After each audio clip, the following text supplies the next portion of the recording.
Chapter 287. Brother, it's not good to teach them a lesson like this, right?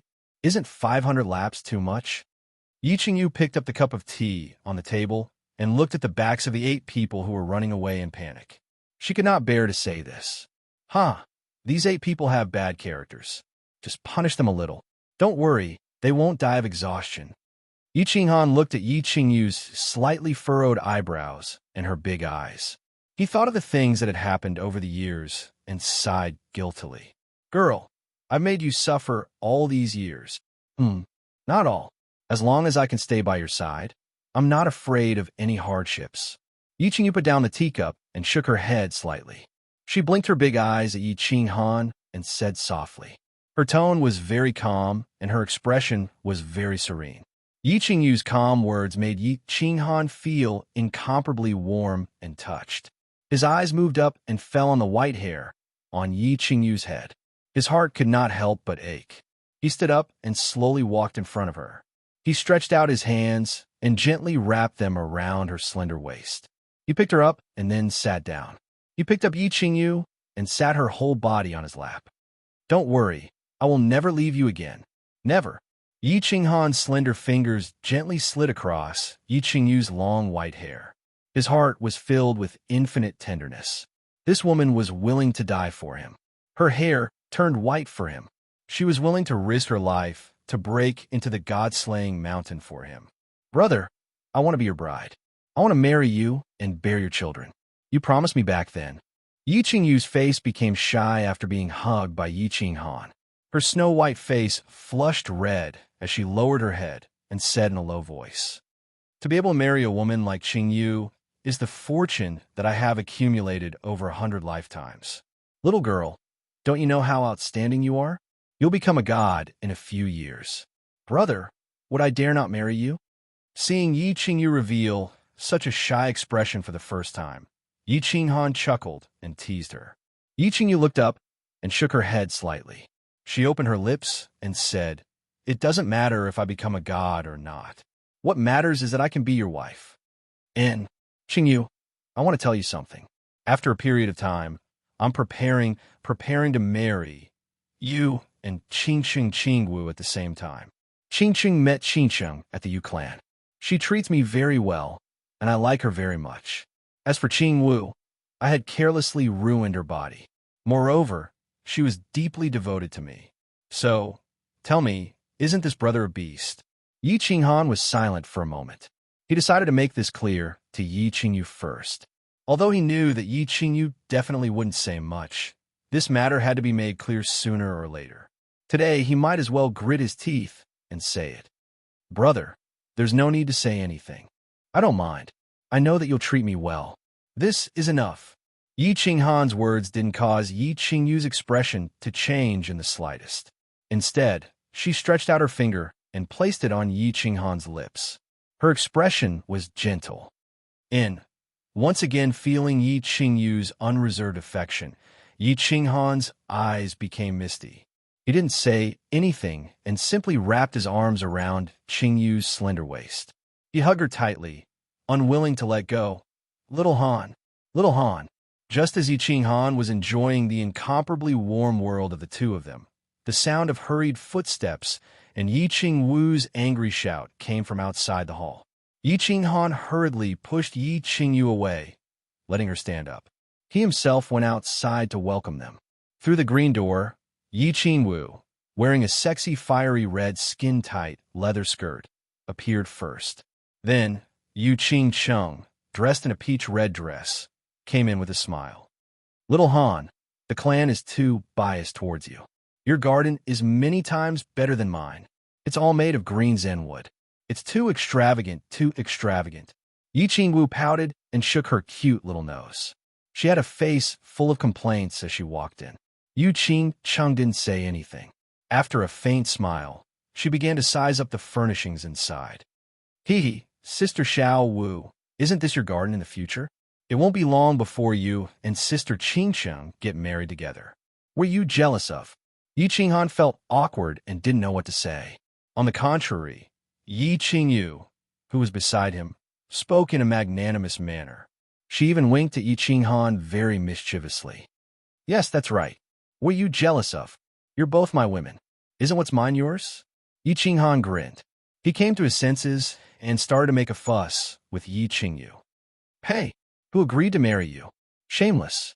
After hearing what was said, Yi Qingwu and Yu Qingcheng's expressions became shy. Yi Qingwu directly pulled Yu Qingcheng's hand and glared at Yi Qinghan. She said angrily, Qingcheng, ignore this scoundrel. Let's go and take a look. After saying this, she pulled Yu Qingcheng and ran away like a wisp of smoke. Ha! Let's go, Qingyu. Let's go and take a look at the rooftop. I'm going to set up a banquet there tonight to entertain Long Sainan, Feng Zi, and the others. Yi Qinghan laughed loudly and pulled Yi Qingyu along as they walked. In the evening, Feng Zi and the others arrived at the invitation. They stayed in the Yi family castle because they wanted to build a good relationship with Yi Qinghan and rope an external helped to confirm their status in the family. When they heard that Yi Qinghan had returned and even invited them to attend a banquet, they naturally arrived on time. Young Master Han, your garden makes people envious. Fengzi shouted as soon as she entered the door. Her eyes glanced around randomly. Southern City stone, elegant lake-colored carp, purple camphor tree, fireworks, green zenwood. Incredible. Young Master Han, this garden of yours cost at least 100,000 crystal coins. Our Hua family only uses this green zen wood when we go into secluded cultivation. However, your entire loft is filled with it. Your Yi family is too extravagant. Hua Shu is obviously a knowledgeable person. She looked around and actually described everything in the garden in detail. Her face was filled with envy. Hee, the thing that the Yi family doesn't lack the most now is crystal coins. Young Master Han can casually take out a few treasures, and you can exchange them for 10 or even 100 cold heart pavilions. A trace of jealousy flashed in Long Shuelio's eyes. His gaze slid past Yu Qingcheng, Yi Qingwu, who was standing beside Yi Qinghan. His heart was filled with envy, jealousy, and hatred. Long Sainan, who was dressed to the nines, looked heroic. She looked at Yi Qinghan, who was standing with a smile on her face, and a trace of complicated emotions flashed in her eyes. She praised, "This garden is very elegant and well decorated. I like it." Stop joking around. Let's go to the rooftop. We'll drink to our heart's content tonight. You're not allowed to use battle qi to force us to drink. Yi Qinghan smiled and led the group to the rooftop. Come, let's have a toast to our reunion after 5 years. Let's drink to our friendship. For the heaven god tier, the stars twinkled in the sky, and the full moon hung high in the sky. A cool breeze carried the faint fragrance of zen and wine, enveloping the entire cold heart pavilion. On the rooftop, everyone drank to their heart's content. Even Yi Qingyu, who had never drunk before, joined the group. Long Shuailu and Long Shuailu came here to establish a good relationship with Yi Qinghan. Of course, they kept drinking like water. Yu Qingcheng and Yi Qingwu were in a good mood, so they unconsciously drank a lot of wine. Long Shuailu, on the other hand, was in a complicated mood, but she drank the most. The maids kept serving jars of wine and plates of delicacies. For a moment, the atmosphere of the rooftop was strong, and the fragrance of wine permeated the air. After eating and drinking to their heart's content, it was already late at night. Everyone was slightly tipsy and started to leave. In the end, only Yi Qinghan and the 3 women were left on the rooftop. Sister Xiaowu, we're going back. Yu Qingcheng's face was flushed, and her peach-colored clothes made her look even more beautiful. She timidly looked at Yi Qinghan's drunken and confused eyes. He kept glancing at her and Yi Qingwu like a wolf. She couldn't help but feel nervous. She quickly pulled Yi Qingwu's sleeve and said, Yi Qingwu burped unladylike. She patted her plump chest, and the light in Yi Qinghan's eyes became even more intense. She also realized that the situation was not good. She quickly stood up slowly and pulled Yu Qingcheng to walk down the balcony. Chapter 288. Xiao. Yi Qinghan was obviously drunk as well. Seeing that the 2 of them were about to leave, he was a little anxious. He hadn't tasted a woman for several years. Today, with 3 such gorgeous beauties here, He wouldn't be a man if his heart wasn't like a monkey and galloping. However, he was obviously a little drunk as well. He wanted to switch positions to hug the two of them, but he dodged and directly crashed into the exit of the rooftop. Pump. This crash wasn't very painful, but it made Yi Qinghan stagger. Finally, he took a few steps back, swayed, and directly fell on his back. The back of his head heavily crashed into the rooftop's floor. This time it was very heavy, and he hurriedly covered the back of his head in pain. His body curled up, and he cried out softly, "Little Han, are you okay?" Yi Qingwu was a little flustered. She hurriedly swayed and squatted down, wanting to see if Yi Qinghan was okay. Unexpectedly, she was hugged by Yi Qinghan. The two of them rolled on the ground and struggled a few times. Finally, they were firmly pressed under Yi Qinghan's body. He opened his mouth and directly covered her tender red lips. I can't watch anymore." Yu Qingcheng blushed a little as she watched this erotic scene. After a moment, she cried out in alarm. She lifted her skirt and ran towards the exit in a panic. She didn't want to do anything preposterous and shameful before she married Yi Qinghan. Hence, she took the opportunity to slip away as fast as she could. "Brother, you're acting like a hooligan." Yi Qingyu hurriedly cupped her burning hot face and followed Yu Qingcheng down without even turning her head back. In her pure heart, if one were to do such a shameful act before getting married, it would definitely be akin to acting like a hooligan. "Little rascal, let go of me. It's so embarrassing.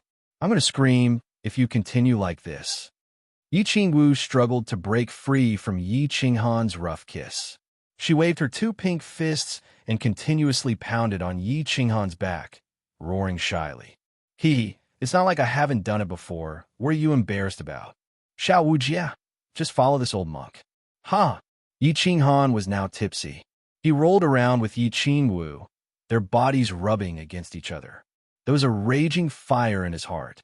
How could he stop? Oh, that won't do. If word of this gets out, how am I going to face others? "Little Han, just let me go, I beg you." As Yi Qinghan's hands moved all over Yi Qingwu's body, a strange feeling mixed with drunkenness welled up in her heart. Her whole body became limp and soft, and her two fists that were waving about also became powerless, begging in a low voice. "What are you afraid of? In the Yi family, who dare to speak carelessly? I'll chop off his legs. Come on, baby, I'll be very gentle. Tonight, I'll make you the happiest woman in the world." Yi Qinghan didn't stop groping. Yi Qingwu's smooth skin made his eyes turn red. That night, for a few hours, the entire Cold Heart Pavilion was filled with strange and special sounds. The 12 maids in the pavilion were so scared that they couldn't sleep for the whole night. Such loud sounds, such powerful screams.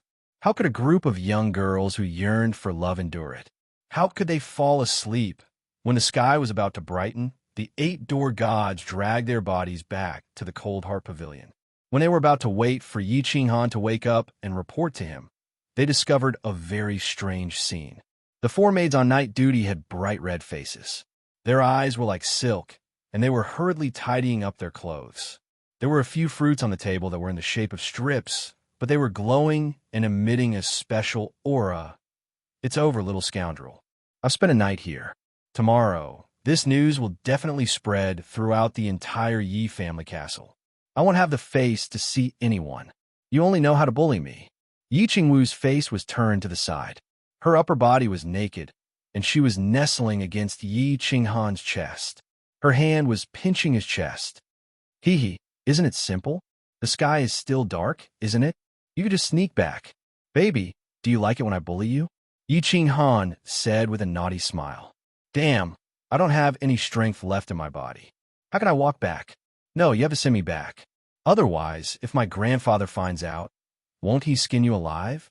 Yi Qingwu pinched Yi Qinghan's arm and said with a sweet smile, "All right, no one will discover my shadow step. I'll send you back secretly later."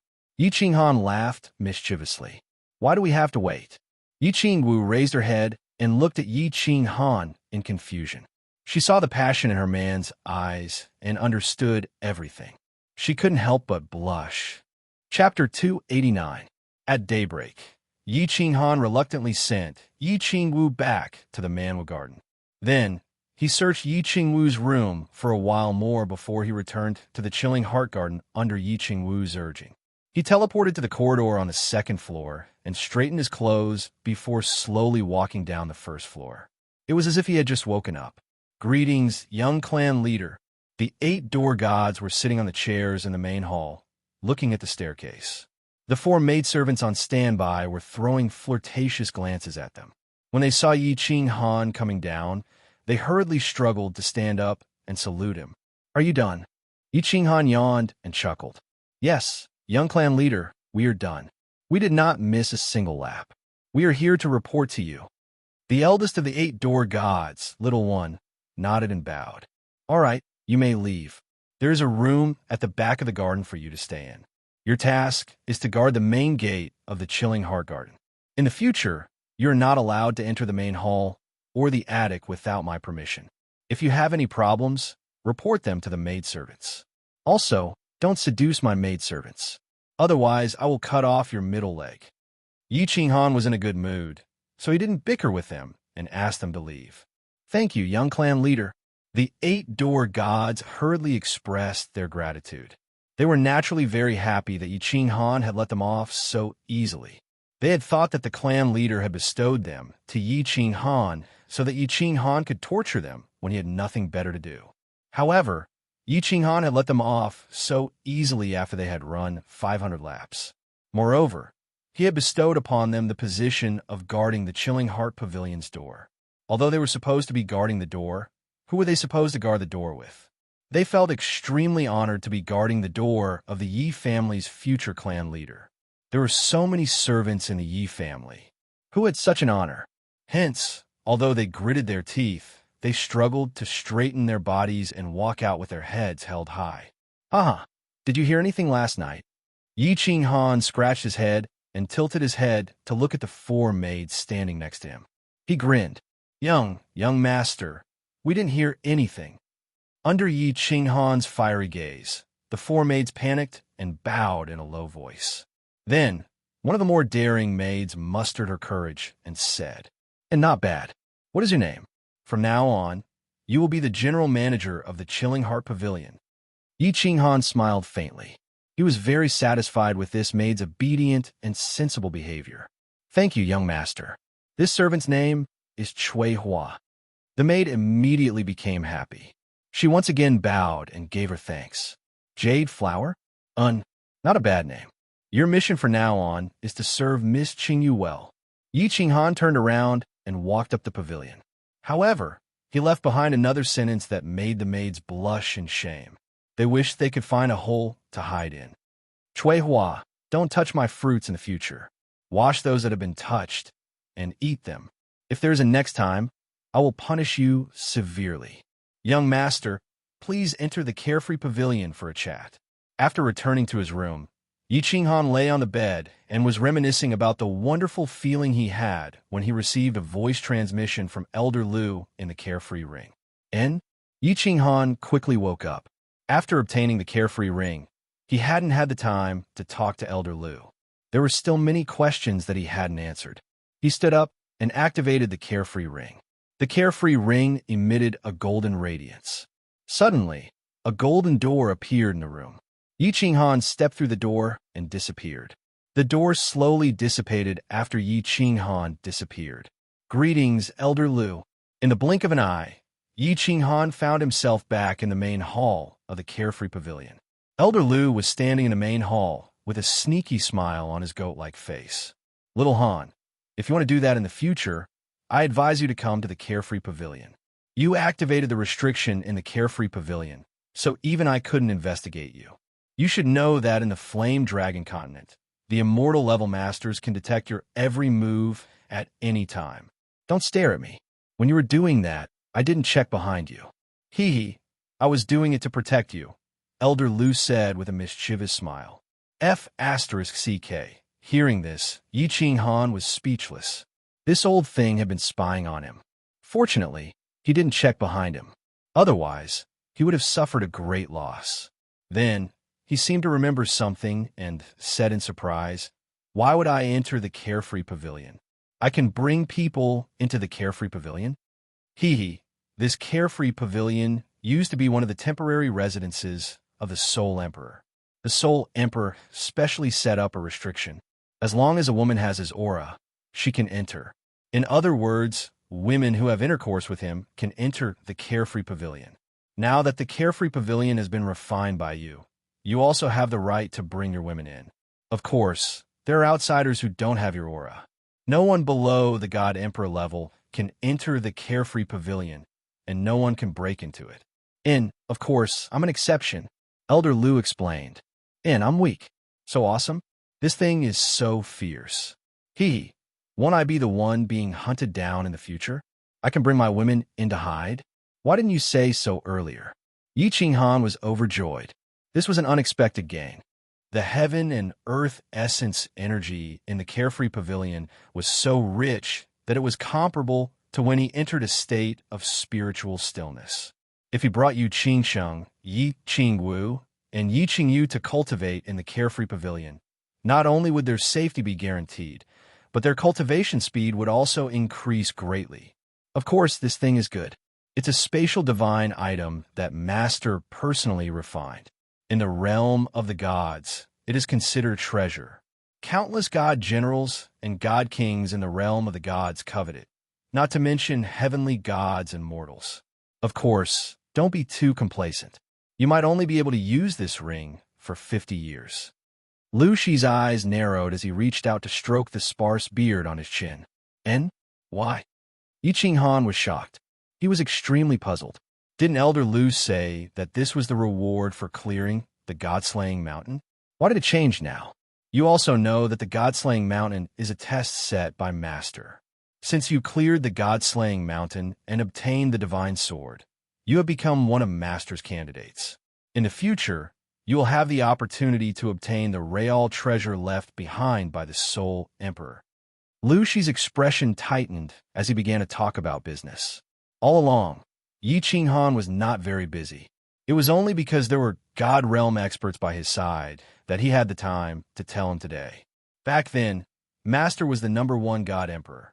He had countless treasures that everyone in the realm of the gods wanted. Of course, Master would not easily hand over such precious treasures to a wastrel. Therefore, Master set up 5 tests. Only those who pass these 5 tests can obtain the treasures. The God-slaying mountain is the first test. The second test is, if you cannot ascend to the realm of the gods within 50 years, I will take back this ring and the divine sword. I will also leave the Fire Dragon continent to find the next lucky person. Of course, within these 50 years, I will do my best to protect your safety. I will also help you 3 times. You have already used up 1 chance. As for the next 3 tests, you must ascend to the realm of the gods to obtain them. Therefore, if you want to obtain the real treasure left behind by the Soul Emperor and become a peak expert in the realm of the gods, look down on all heroes, and dominate a region, you must break through to the God realm within 50 years. 50 years, another 50 years. After listening to this, Yi Qinghan let out a deep sigh. He realized that his fate was being controlled by an invisible giant hand. He could only move forward in this direction without stopping. Otherwise, not only would he lose many things, he might even lose his life. Chapter 290. God Realm, another God Realm. Yi Qinghan was a little puzzled. The legendary God Realm was a realm that millions of warriors in the Flame Dragon continent yearned for. However, Lord Devour and the Soul Emperor made it seem like a trivial matter. Hence, he asked Lu Shi helplessly, Elder Lu, do you think I can break through to the God Realm? Can I break through to the God Realm within 50 years? From what you say, breaking through to the God Realm is easy, but I feel that the God Realm is like the mountain in the Divine City, which I can only look up to. It feels very far away. Young master, although I can't say for sure that you can break through to the God Realm within 50 years, I think that you can break through to the God Realm within 100 years. Elder Lu looked at Yi Qinghan, his slender eyes flashing with a trace of admiration and envy. He continued, You broke through the God-slaying mountain, which means that your aptitude, wisdom, and perception are all top-notch. Moreover, you have a good state of enlightenment, which is called soul tranquility. Most importantly, you have the carefree pavilion. If you still can't break through to the God realm with such resources and opportunities, then you're just a piece of trash that can't be helped up. Oh, what do you mean? When Yi Qinghan heard this, he was startled and immediately asked in astonishment. The heaven and earth essence energy in the carefree pavilion is the God realm's spiritual energy. Cultivating here is 10 times faster than cultivating in the Flame Dragon continent. Most importantly, the Carefree Pavilion's practice room has an enlightenment diagram that Master left behind when he was cultivating. As long as you can understand a little bit of it, becoming a god will be a piece of cake. When Lu Shi talked about the enlightenment diagram in the practice room, his face was full of admiration and worship. It turned out that he had benefited a lot from it. The Soul Emperor's enlightenment diagram? There's such a thing? Elder Lu, take me to see it. Yi Qinghan's heart trembled. The God Emperor actually left a practice diagram behind. This thing was more important than any treasure. He was so excited that he hurriedly shouted, "Hee, let's go. I'll open your eyes." Elder Lu chuckled and led Yi Qinghan out of the main hall. They passed by a side hall, turned a long corridor, and finally arrived in front of a stone door. "Young master, if you want to go in, you only need to release your primordial chi, battle chi at the entrance." Elder Lu stretched out his hand and pressed a groove on the side of the stone door. The stone door shook slightly and closed. This training room is so big. As soon as Yi Qinghan stepped in, he felt like he had come to a football field. The training room was empty, and it felt very spacious. Lu Shi shook his head and said, "Hee, this is considered big? In fact, this is not even a training room. At most, it is a quiet room. Think about it. Master's divine power is so great that he can probably flatten the god-slaying mountain with a casual move. In such a small place, Master only practices with his bare hands and does not dare to use his divine power. Otherwise, this training room will be annihilated. So fierce." Yi Qinghan shook his shoulders and was secretly shocked. However, the celestial realm was already so powerful, and the God Emperor, which was several levels higher than the celestial realm, was definitely in existence that could not be looked up to. Where's the enlightenment diagram? Yi Qinghan looked around and found that other than the spacious jade ground, there was only the smooth walls. There was nothing else. He could not help but ask curiously. "There are a total of 5 diagrams here. You are very lucky." The Soul Emperor had a very high understanding of the law of space, so he left behind an enlightenment diagram of the law of space. This diagram is on this wall. As long as you can understand 10% of the concept in it, you will definitely have no problem becoming a god. Lu Shi pointed to the smooth wall on the left, clearly telling him that the enlightenment diagram of the law of space was there. "There's nothing here?" Yi Qinghan opened his eyes wide and tried to look at the wall, but found nothing. He could not help but feel even more puzzled. Could there be a mechanism? Look at it with your heart. Focus and calm down. Get rid of all distracting thoughts and circulate your battle chi to your eyes. Look carefully. Lu Shi smiled and explained mysteriously. Yi Qinghan hurriedly calmed his heart and circulated his battle chi. His eyes immediately emitted a bright light as he looked at the wall on the left. Nothing? After looking for a few minutes, Yi Qinghan still did not find anything. However, since Lu Shi said so, there must be something on the wall. Thus, Yi Qinghan completely immersed himself again. At the same time, he began to imagine the trace of the law of space that he had comprehended when he broke through to the Emperor realm on the Luotian mountain.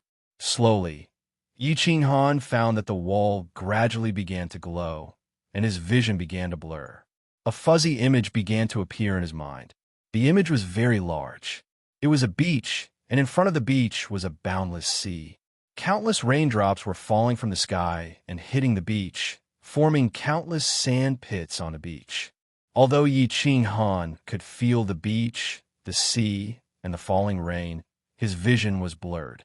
He could only vaguely feel it, but he could not see it clearly. When he wanted to take a closer look, his vision suddenly became blurred again. Finally, the image completely disappeared. He saw the smooth wall of the training room again. Then, he suddenly felt a rush of dizziness. His body swayed, and he almost fell. He staggered back a few steps before he could stand firm. "Old Lu, what's wrong? Why do I feel so dizzy?" And there's a piercing pain. After a while, Yi Qinghan finally calmed down. He gently hit the back of his head and asked in surprise, "Hee, you have just entered the path of understanding the laws. Looking at this rain pattern beach comprehension painting will definitely consume too much of your soul. I thought that you would faint after looking at it for a second. I didn't expect your soul to be so strong. You actually looked at it for 2 seconds and didn't faint." Old Lu did not come over to support Yi Qinghan. Instead, he smiled at him and teased him. "Rain pattern beach comprehension painting. This painting is so strange. I can't even see it clearly. How can I understand the concept within it?" Yi Qinghan rubbed his temples. He did not want to think about the scene he had just seen. You still want to see it clearly? I have some understanding of the laws of space, but I will still feel dizzy after looking at this painting for more than half an hour. Don't be anxious. Take it slow. You still have 50 years. You can look at it slowly. As your strength and understanding of the laws increases, you will see it more clearly. The corners of old Lu's mouth curled up, revealing a slight smile of mockery. Yi Qinghan really did not know the immensity of heaven and earth. He wanted to reach the heavens in a single step with his meager strength. And where are the other 4 paintings? What laws are they related to? Yi Qinghan nodded. He felt that he was too impatient. The laws of heaven and earth were so profound that he could only slowly understand them. There's one painting on each of the other 3 walls. They are the earth, darkness, and fire elements. And the painting above your head is the most terrifying. I advise you, don't even think about looking at it. Otherwise, you'll just be asking for trouble. Hee. Lu Shi pointed at the other 3 walls and introduced them to Yi Qinghan. Finally, he pointed at the top of his head, but he didn't dare to look at it. His face revealed an expression of lingering fear. "And the painting above my head is very powerful?" Yi Qinghan looked up at old Lu's expression in astonishment. He was only looking at it normally. He did not circulate his battle chi like before. Hence, he thought that it was fine. However, on the top of his head, there were strange silver patterns that could be seen with the naked eye. These patterns formed a very strange picture. However, before Yi Qinghan could clearly see the picture above, the picture suddenly changed and moved strangely. Immediately after, his soul suddenly trembled, and his eyes turned white. Finally, he suddenly fainted. Lu Shi waved his hand helplessly and looked at Yi Qinghan, who was lying on the ground, and sighed helplessly. "Hee, if you don't listen to your elders, you will suffer. Just looking at this painting makes me faint. Aren't you looking for trouble?" Chapter 291. Yi Qinghan slept for half a day in the carefree pavilion and finally woke up after being shaken by Lu Shi. "Someone is coming to your room. Get out." Lu Shi's divine sense had been paying attention to the movements outside. Once someone came in, or the divine sense of a god-level expert swept over, he would discover it immediately and ask Yi Qinghan to go out. Otherwise, if people knew that Yi Qinghan had disappeared inexplicably, they would definitely be suspicious. I feel dizzy. What the hell is this picture? Someone's here? I'll go out first. I'll come in and meditate when I have time." Yi Qinghan shook his head violently to wake himself up. He had just returned and would definitely have a lot of things to do, so he had no time to cultivate. After a period of time, when everything was completely quiet, he could cultivate in the carefree pavilion with peace of mind. "I'll go out first. Elder Lu, what about you? Do you want to go out and play for a while? You can also relax." Yi Qinghan was completely awake. He thought that Lu Shi was too bored staying in the carefree pavilion, so he asked for his opinion. "I want to travel, but I can't show up during this period because the matter with the divine sword has not subsided.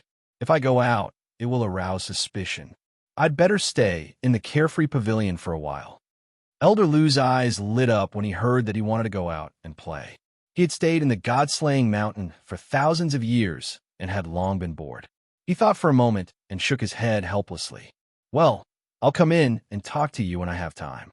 Yi Qinghan secretly decided that he would cultivate in the carefree pavilion when things had completely calmed down.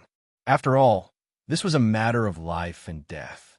He secretly controlled the carefree ring, left the carefree pavilion in a flash, and appeared in his bedroom. Sure enough, as soon as he came out, he heard a hurried knock on the door. "Brother, wake up. Someone is visiting you downstairs." It was Yi Qingyu's voice outside the door. "Who is it?" Yi Qinghan tidied up his clothes and opened the door. He looked at Yi Qingyu and chuckled. He reached out to hold her hand and asked with concern, "Qingyu, you're up so early? You don't look well. Did you not rest well last night?" People will laugh at you for sleeping so late at night." A blush flashed across Yi Qingyu's face. She lowered her head and shyly thought to herself, "You guys made such a big commotion last night. It would be strange if other people could sleep well." Then she thought of something and quickly said, "Brother, why aren't you going down yet? There are a few city lords waiting for you down there. They have been waiting for you for a long time." I'm going back to my room." "Who cares? Let them wait. You eat something before you sleep.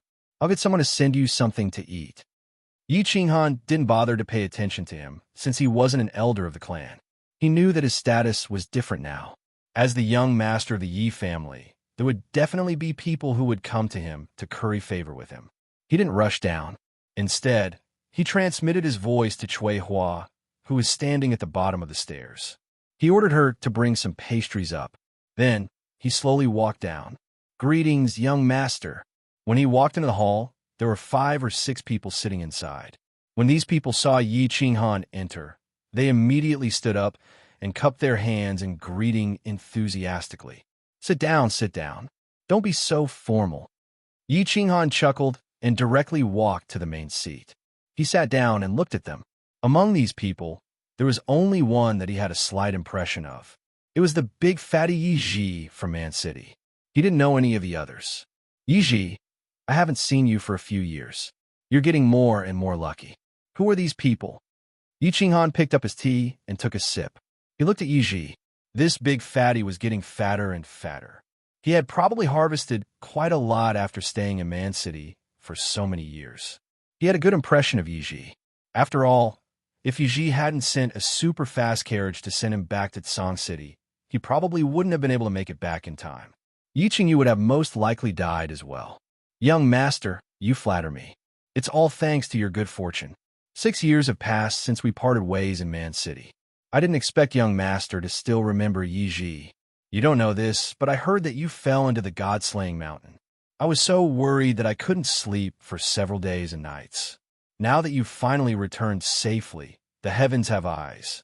As a matter of fact, I and the other city lords immediately brought some local specialties to visit you." Back then, they had only met briefly in Man City. Yi Ji didn't expect Yi Qinghan to still remember him. Furthermore, he was very polite to him. Yi Ji was so excited that all the fat on his body was jiggling. His expression also became incomparably proud, as if he was showing off to the other city lords. After a round of flattery, he smiled and introduced the people beside him. "And, young master, this is the city lord of Spring City, Yi Chunchun. This is the city lord of Yang City, Yi Yangyang. This is the city lord of Star City, Yi Xingxing. Young master's safe return is the great fortune of a Yi family, the great fortune of Tsang City, and the great fortune of the House of Aries. For young master to have such a realm at such a young age, you could be said to be the #1 peerless genius in the history of the Fire Dragon continent. Because of young master, the Yi family. Young master, you're the star in the sky. You'll definitely illuminate the world. You're the brightest pearl in the Fire Dragon continent." After Yi Ji introduced them, the few of them hurriedly smiled and flattered him. For a moment, the flattery was endless. Finally, like Yi Ji, each of them presented a jade box. This is a local speciality of this small city. Of course, it won't enter young master's eyes.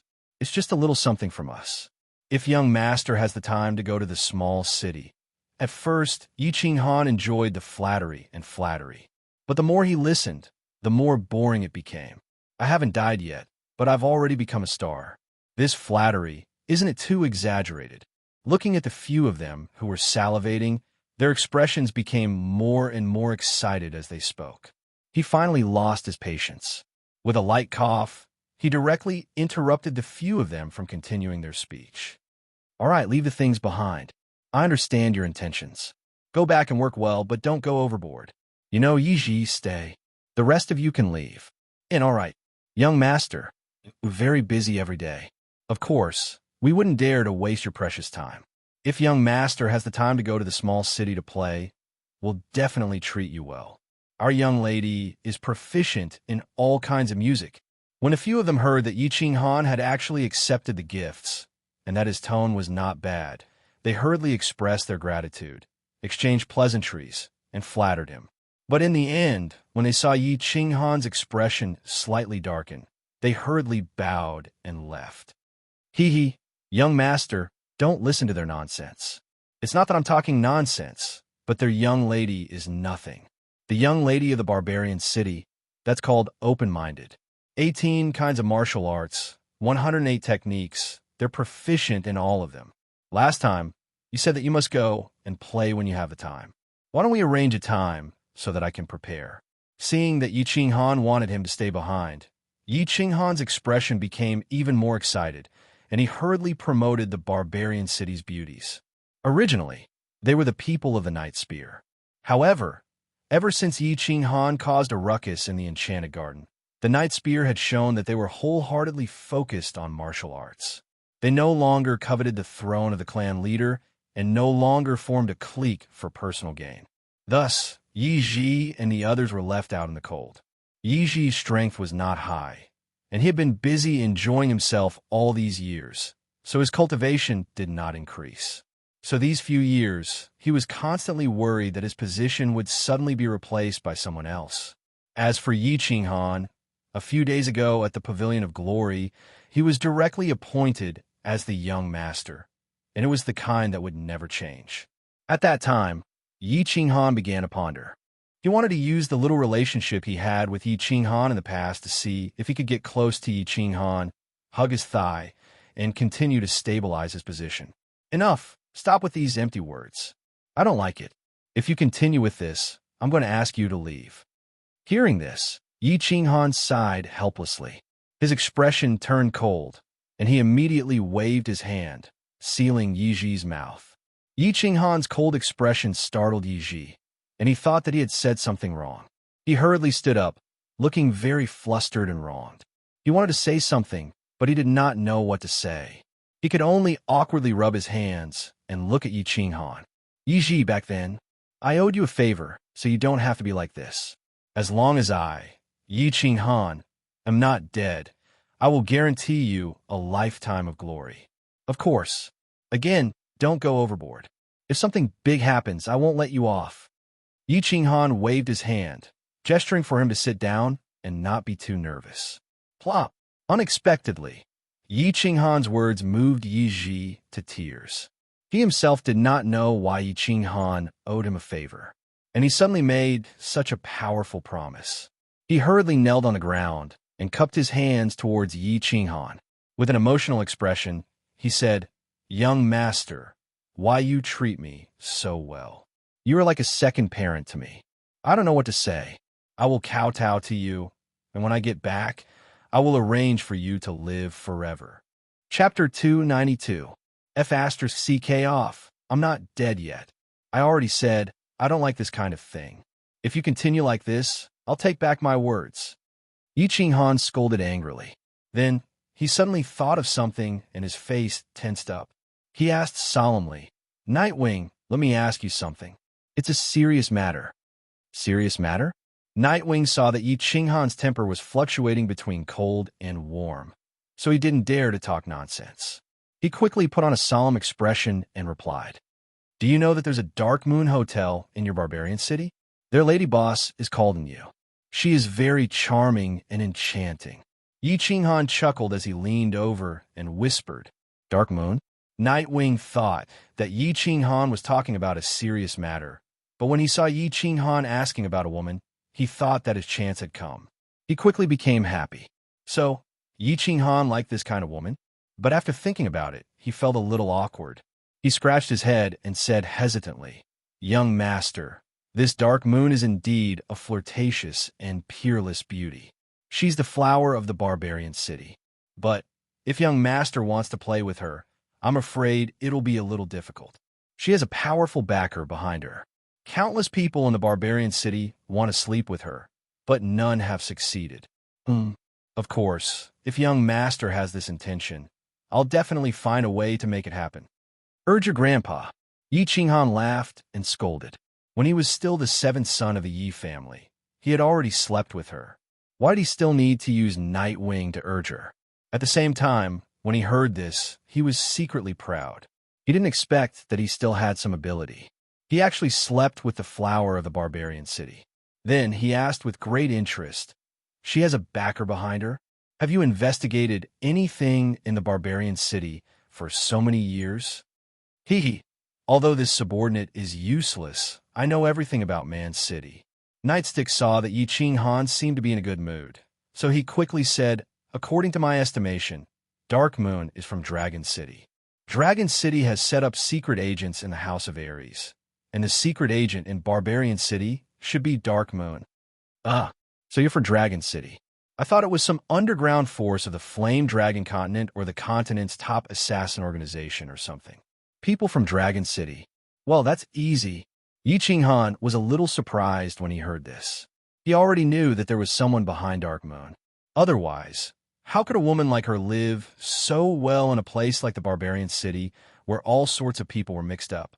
However, he didn't expect her to be from Dragon City. He had been fantasizing that the force behind her was some kind of underground organization or hall of assassins or something. If he came into contact with Dark Moon, he would be in trouble. Now that he was from Dragon City, it was simple.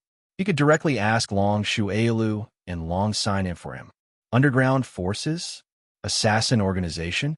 "Young patriarch, you must be joking. In the south of the House of Ares, our Yi family is the biggest underground force. How could we allow other forces to exist? Easy? Young patriarch, don't force this matter. If you offend Dragon City, it will be hard to explain to the patriarch." Nightstick thought that Yi Qinghan had taken a fancy to that flirtatious lady boss and wanted to force himself on her, so he hurriedly tried to persuade him. Although Yi Qinghan's status was very high and his strength was very strong, if he forced himself on the secret agent of Dragon City, it would be hard for Dragon City to explain. "Force your sister. I'm just picking up a girl. Do I need to force myself on her? You're looking down on me too much." Yi Qinghan laughed and scolded him. After pondering for a moment, he asked, "How is she doing recently? Look at my smelly mouth. Young patriarch picking up girls is naturally easy. He wasn't going to force himself on her, but to pick her up?" Nightstick came to his senses and slapped his fat face heavily. He smiled apologetically and said, "I heard that Dark Moon is still the same as before. She's still having a good time with a group of warriors in the bar. She seduces them all day long, but she doesn't let them take advantage of her at all. Oh, that's right, I remember.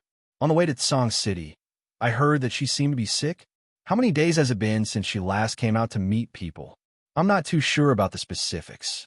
You know that I usually don't care about girls that I can't touch. Sick?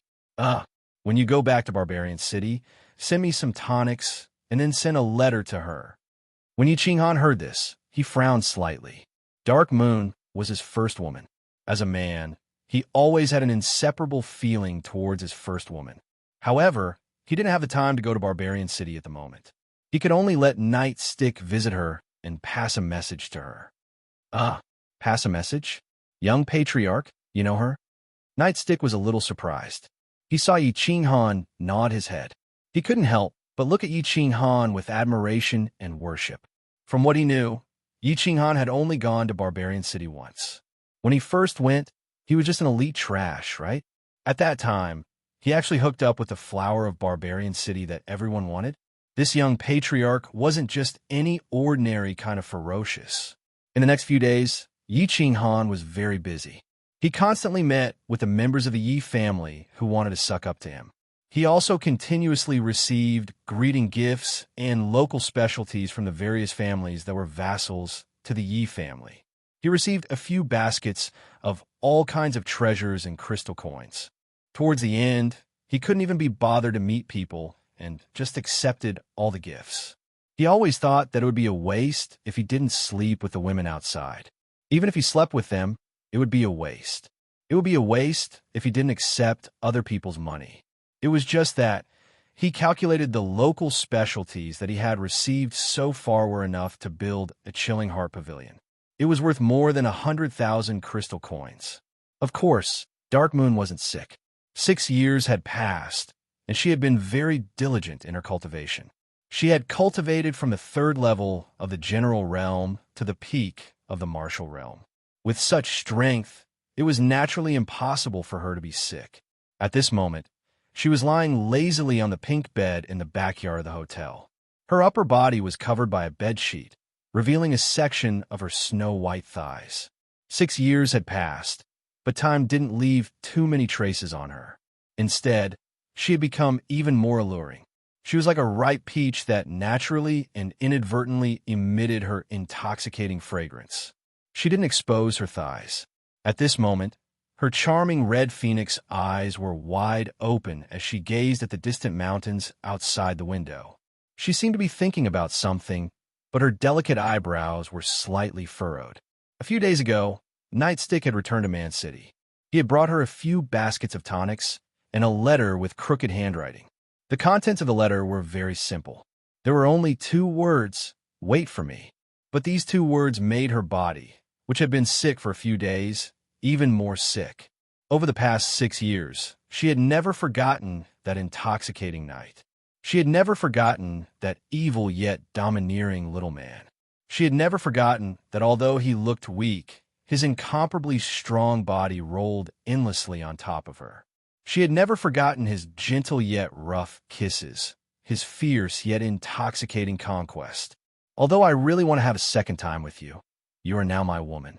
I believe that this opportunity will come sooner or later. So, I feel that for now, I should first settle my matters before settling yours. Even though it is very irresponsible to say this. You're doing well because of the power behind you, right? But you must remember, no matter when, the only power you can rely on is actually your man. I forgot to tell you in the bet last night, actually, even if you used all your strength, I could still defeat you. Remember, my name is Yi Ching Han. I am your man. Her ears were still replaying the domineering and arrogant declaration of this little man 6 years ago. She unconsciously began to smile. Her smile was very charming and intoxicating. But after a moment, she seemed to have thought of something, and her smile gradually froze. Her brows furrowed even more. She lifted the blanket, revealing a translucent undergarment that revealed her perfect figure. She felt around on the bed for a while. Finally, she raised her left hand and placed it in front of her eyes. In her hand, there were 2 slightly wrinkled pieces of white paper. They were 2 letters. Wait for me. At all costs, get close to Yi Ching Han and gain his trust. Wait for orders. One letter came from Song City. The handwriting was very sloppy and rough. The other letter came from the power behind her. More than 10 days ago, she had secretly received a mission. She sat up in disappointment. Her slender fingers gently slid over the 2 sloppy handwriting on Yi Ching Han's handwriting. She began to tremble slightly. Unknowingly, a stream of tears flowed down from the corner of her eyes. The 2 big, sloppy handwriting became even uglier. In the end, she forcefully tore the 2 letters into pieces. She waved them above her head and hugged her snow-white thighs. She curled up on the bed and began to cry. The white paper turned into a sky full of white snow and fell on her pink bed. It was especially dazzling. At this moment, the Dark Moon Hotel was still very lively. Countless martial artists in the bar kept looking at the backyard. However, they did not know that there was a silent rain in the backyard. Chapter 293. Recently, the mainland had been very lively. Hundreds of dazzling lights had flown out from the god-slaying mountain, alarming the people of the mainland and all the forces of the mainland. Immediately, all the forces sent out a large number of warriors, and countless adventurers of the mainland also swarmed out to search for the scattered divine swords. However, The speed of the divine swords was too fast and random. When they landed on the ground, they directly sank into the ground and covered all the divine lights. Therefore, the speed of the search became extremely slow and difficult. Although the search was very difficult during this period of time, there were constantly divine swords appearing. This also led to assassinations, robberies, and hiding everywhere on the mainland. The underground sewers of every city and the stench of corpses in the wilderness also became stronger. Half a month ago, the divine city had sent out a divine oracle, which had caused the chaos to become even crazier. The divine city was the strongest force on the mainland. It was very powerful both in the open and in the dark, so it had obtained many divine swords during this period of time. However, the divine master's expression became even worse. In the end, he issued an oracle. Anyone who offered a divine sword would receive a huge reward from the divine city and be given the identity of the divine city's emissary. If the divine sword was real, the person would receive the position of the divine city's fifth guard. The divine master would personally accept him as a disciple, and the divine city would do its best to nurture him until he broke through to the god level. He would also be given a large number of treasures and martial arts techniques. The oracle was posted in every city on the mainland, causing a sensation on the entire mainland. The divine city had always been known as the Holy Land among the warriors of the mainland, and the divine master was their god. Now that their god had personally issued an oracle and given such shocking conditions, how could they not be shocked? Many warriors also found out for the first time that there were real and fake divine swords. However, they did not know which one was real and how many there were. They also knew that there was a god level above the saint level. Now, the divine master actually said that as long as they offered a real divine sword, he would do his best to nurture them until they broke through to the god level. The moment the oracle was issued, the mainland was no less than a super earthquake. The warriors of the mainland became even more active.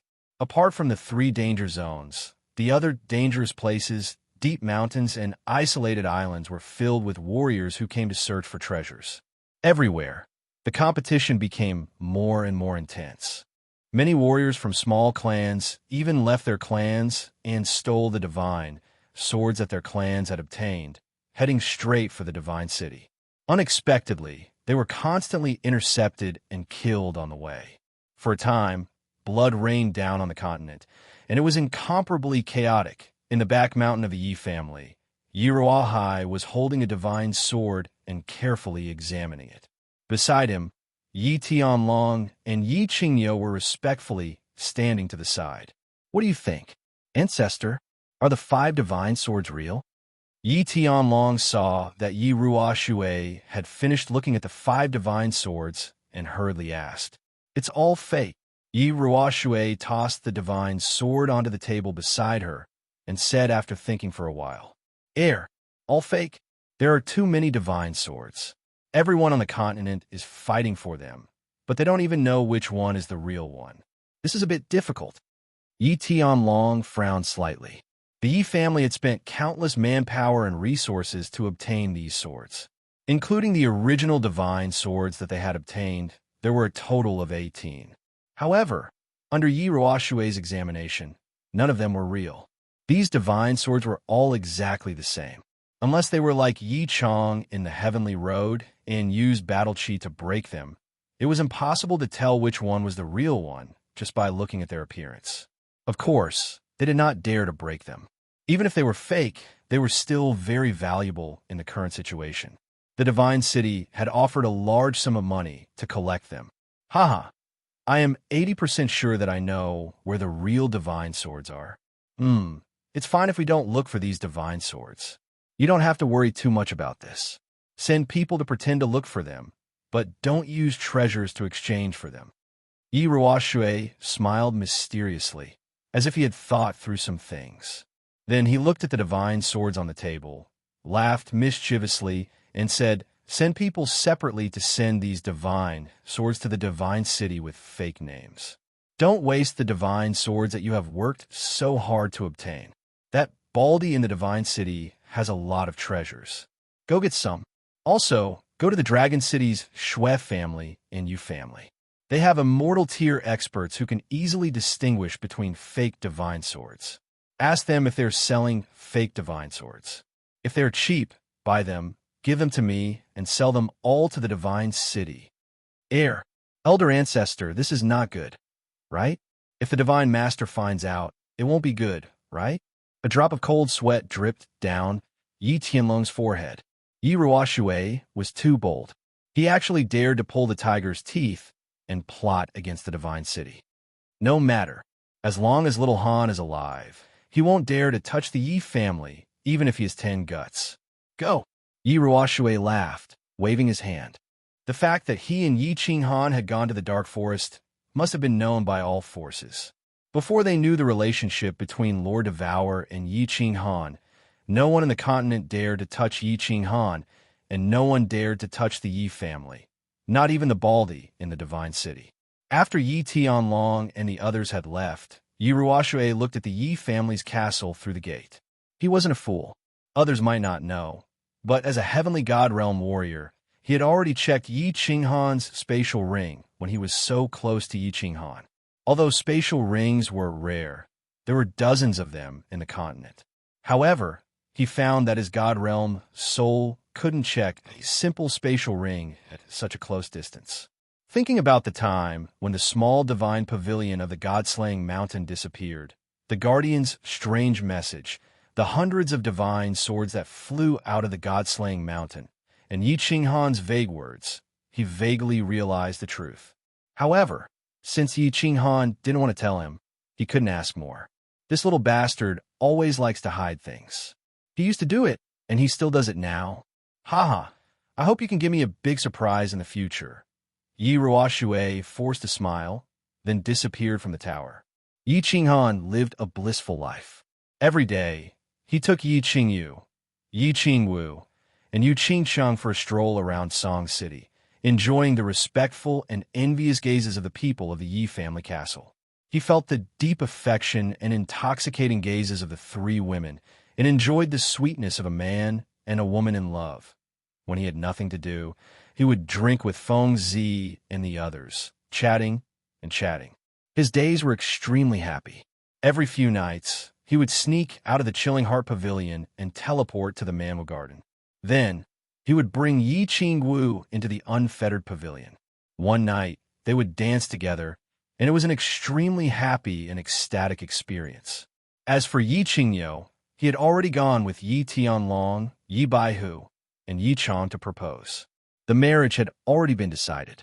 After Yi Qinghan went to the Yu family to propose, he would pick a good day to send out invitations and invite guests from all over.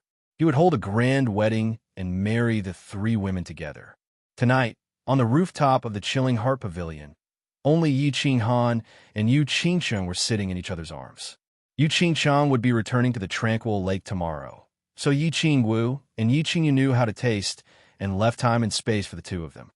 Qingcheng, you really don't want me to send you back? Yi Qinghan caressed Yu Qingcheng's smooth black hair with one hand, but his other hand was very naughty as he explored her body through the robe.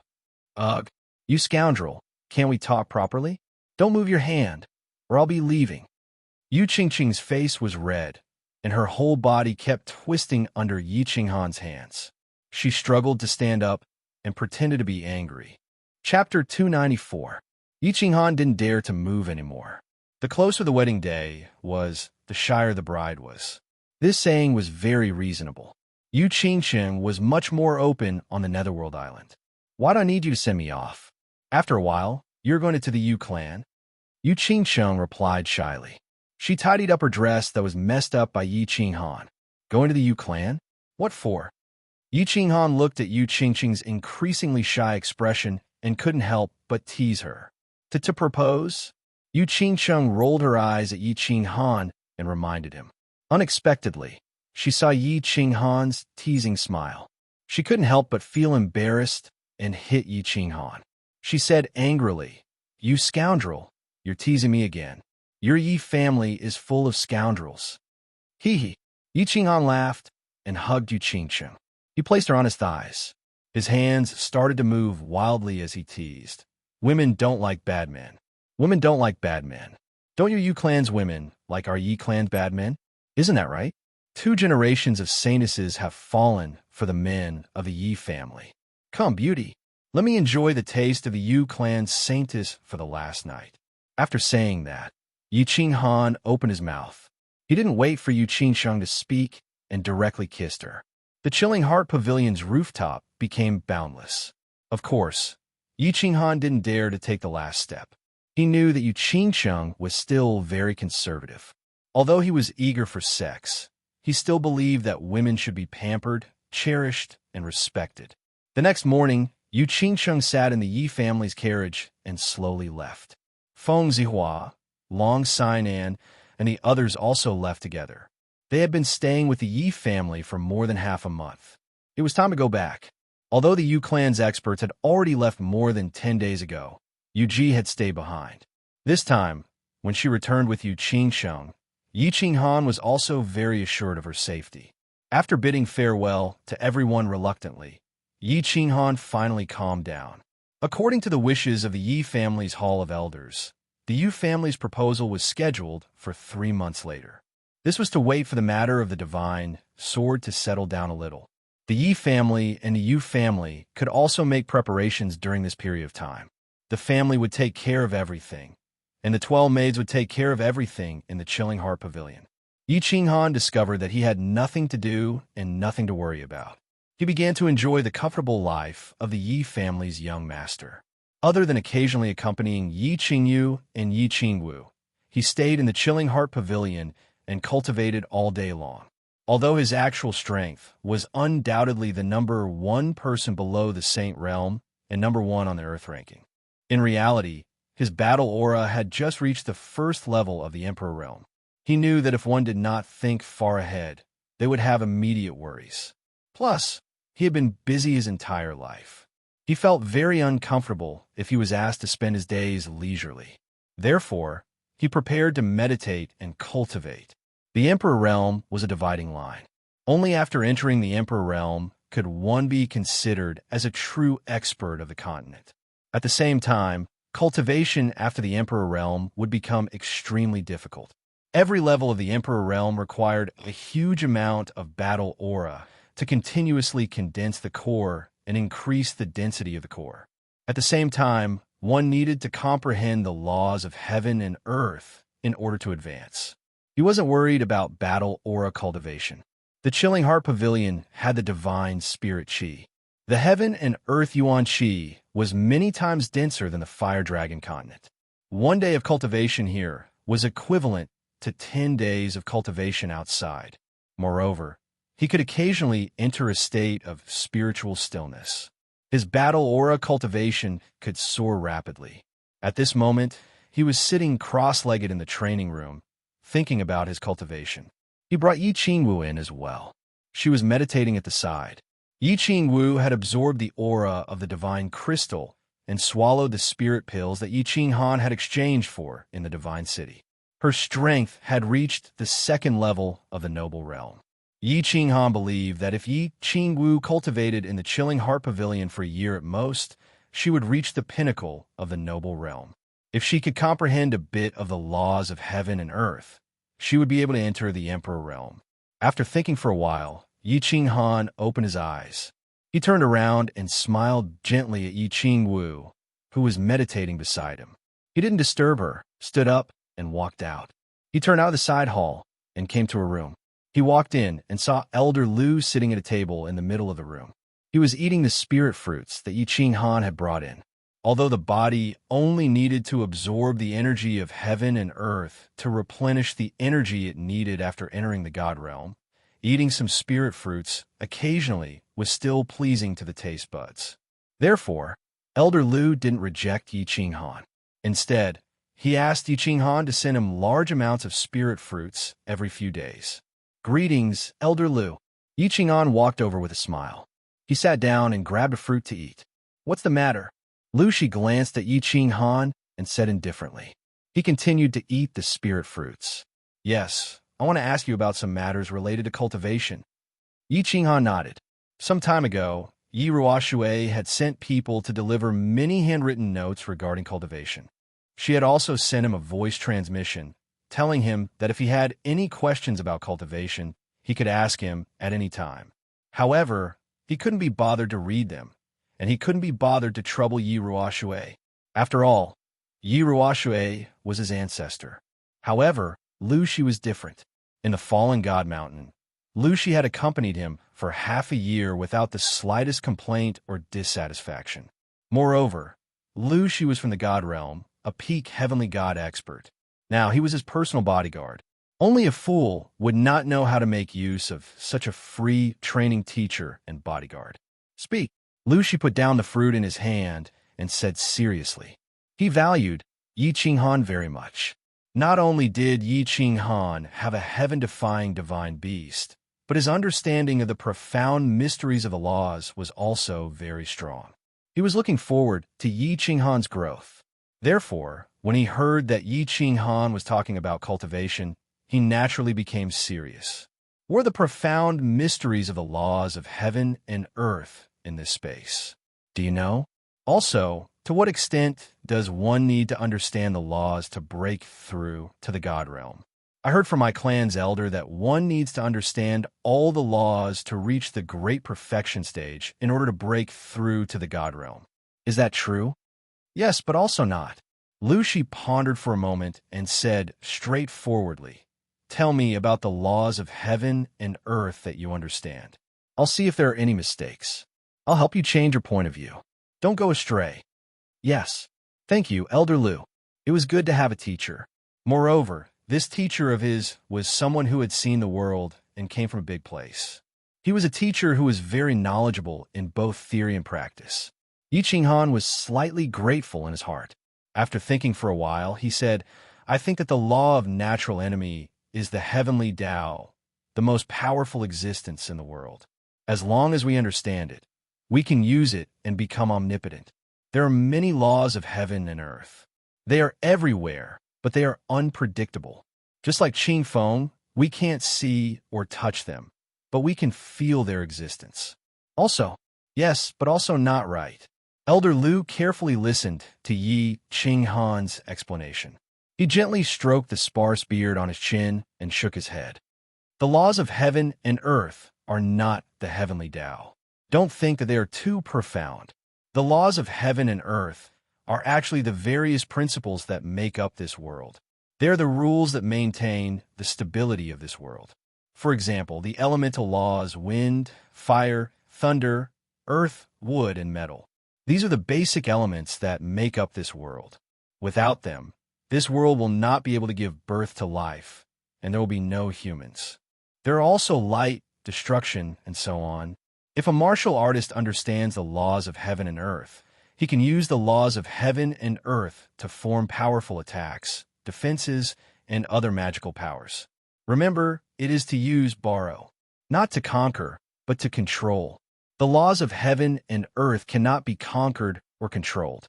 One can only borrow its power to strengthen oneself.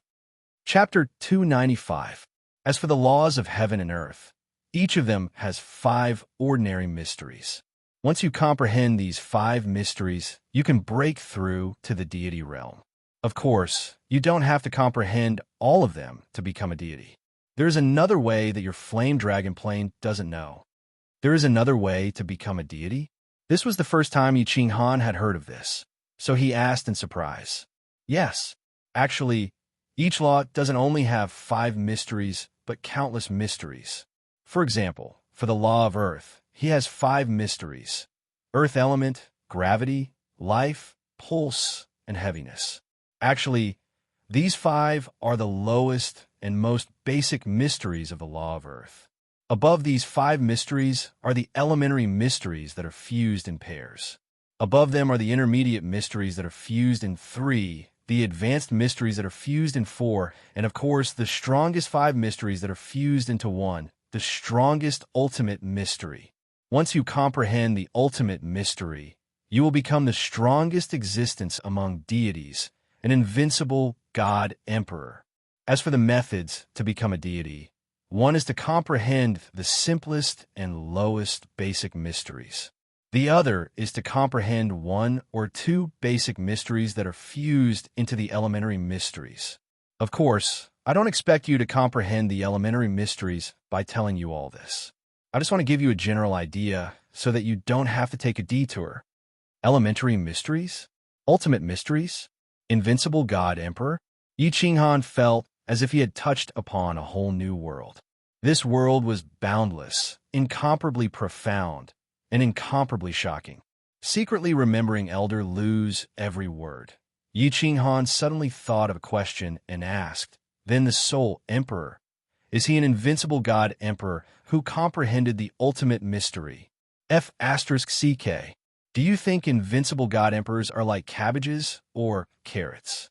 I said that Master is the first among God Emperors, but that doesn't mean that his strength is the first. Master's strength is relatively strong among God Emperors, but any invincible God Emperor can kill him in a second. Lu Shi sighed in exasperation and amusement. At the same time, he once again admired the invincible God Emperor's strength. Can kill him in a second? Then how did the Soul Emperor become the #1 God Emperor? Yi Qinghan was puzzled. Could it be that the divine realm wasn't divided according to strength? Because the Soul Emperor is one of the divine world's two great refining grandmasters. In the divine world, there are as many godly level powerhouses as there are hairs on an ox, and all godly level powerhouses are able to refine ordinary artifacts. But there are only two people that can become a grandmaster refining grandmaster. In the past, Master spent 10,000 years to refine a supreme divine artifact, causing the entire divine world to shake. Even the 8 sovereigns sent people to congratulate him. With such a rare honor, there is no doubt that he became the #1 God Emperor. Supreme divine weapon? The 8 sovereigns? Yi Qinghan became excited as well. He began to picture the vast and majestic scene of the heavenly realm in his mind. At the same time, he was looking forward to the heavenly realm. However, after a while, he asked doubtfully, isn't there another Grandmaster? Could the other person be the second God Emperor? No. The other person's strength was no longer in the category of an Emperor God. This was because the other person was a supreme sovereign of the Star Sea. It's useless for you to understand all this now. Think about it carefully, feel more, and cultivate harder. The sky of the divine world is incomparably vast. That is the true stage for the strong. Of course, if you want to step onto that stage, you must first reach the threshold of the God realm. Lu Shi stopped talking. If she told him too much now, it would affect his state of mind. Thus, she shut her mouth at the right time. One more thing. Do you know what happened to my sister? She was originally a jade spirit body. The sacrifice wasn't successful, so her soul was shaken and she fainted. In the end, Lord Devour gave her a divine crystal, and she woke up. However, her strength skyrocketed, and she has already entered the 2nd level of the Emperor realm. All right, she also comprehended a basic occult skill that you mentioned. Didn't you say that anyone who comprehended the basic occult could become a god? Well, will there be any problems? It's fine, Lord Devour. Would such a powerful existence need to use such a method to harm your sister? Not only is your sister fine, but she also obtained a great opportunity. The gift from Lord Devour is too precious. It's so precious that even I am jealous. As for the basic occult skill that your sister comprehended, you must know that she comprehended the skill, not the principle. This skill was created by the original owner of the divine crystal. Of course, she can easily learn it. However, the occult skill has to be comprehended slowly. Only when she completely comprehended it can she become a god. Lu Shi looked at Yi Qinghan with disdain, blaming him for not being grateful. So precious. What do you mean? Yi Qinghan was delighted and asked quickly. Lu Shi smiled and explained, you also know that when a martial artist breaks through to the god realm, they will be recognized by the principle of heaven and earth. They can condense a divine crystal. As long as the soul within the divine crystal is not destroyed, the god realm can be said to be immortal. After a god realm expert is killed, if the divine crystal is not destroyed, then the divine crystal can be extracted. At the same time, A martial artist can refine the divine crystal and directly comprehend the mysteries inside to become a god. I've checked your sister's divine crystal. It's a peak of heavenly god realm expert. In other words, as long as your sister can comprehend the principle inside, she can become a peak of heavenly god realm expert like me. She'll be much stronger than your ancestor. Moreover, the most important thing is this divine crystal belongs to a peak of heavenly god realm expert. This kind of divine crystal is really rare because its owner was just one step away from breaking through to the god general realm. Although it's easy for a warrior to refine a divine crystal to become a god, it has a fatal drawback. It's hard for him to progress further because he hasn't comprehended the principle inside the divine crystal. Thus, he can't refine a higher level divine crystal. It's almost impossible for him to comprehend the principle. Thus, he can only stay at the same realm for the rest of his life. But your sister is different. Her competence can progress unceasingly because she has refined a peak of heavenly god realm divine crystal. She can easily refine a higher level divine crystal. Of course, the premise is that she can get the divine crystal of a god general. Oh, so that's how it is. Yi Qinghan understood it now. His sister's divine crystal had reached the peak of heavenly god realm. If he could get the divine crystal of a god general, he could refine it to become a god general. And if this god general's divine crystal was also the peak of god general's principle, he could continue to refine the god king's divine crystal. At this moment, Yi Qinghan knew that the gift Lord of Hour had given him was that precious. His sister could easily become a heavenly god realm expert that was even stronger than her ancestor. At the same time, he thought that if he had a chance, he would find a way to get a god general's divine crystal for Yi Qingyu. Of course, it would be the best if it was a peak of heavenly god realm. Yeah, he could also get one for Yu Qingsheng and Yi Qingwu, which would help him become gods easily. Thinking of that, he couldn't help but smile happily. You're smiling so lewdly. I'm sure you want to help your sister get a divine crystal, right? I'm telling you, don't be too optimistic. If you can't break through to the god realm, you can't go to the god realm. Whatever you think about is just fleeting clouds. Eventually, you won't even have the unfettered ring. You should work harder to cultivate. Young man, cultivation is the way of the king. Lu Shi could easily see through Yi Qinghan's thoughts, pouring a bucket of cold water on him. Yi Qinghan shivered as Lu Shi's bucket of cold water splashed on him. Right? If he couldn't break through to the god realm, not only would everything be fleeting clouds, but he would also lose his life. He didn't dare to linger, bidding farewell to old Lu and heading to the cultivation room. Chapter 296. Yi Qinghan, on the other hand, was flushed with success and was extremely flirtatious. Status, wealth, beauties, everything was bountiful. He was in a very good mood, and his days were very comfortable. However, some people were happy while others were sad.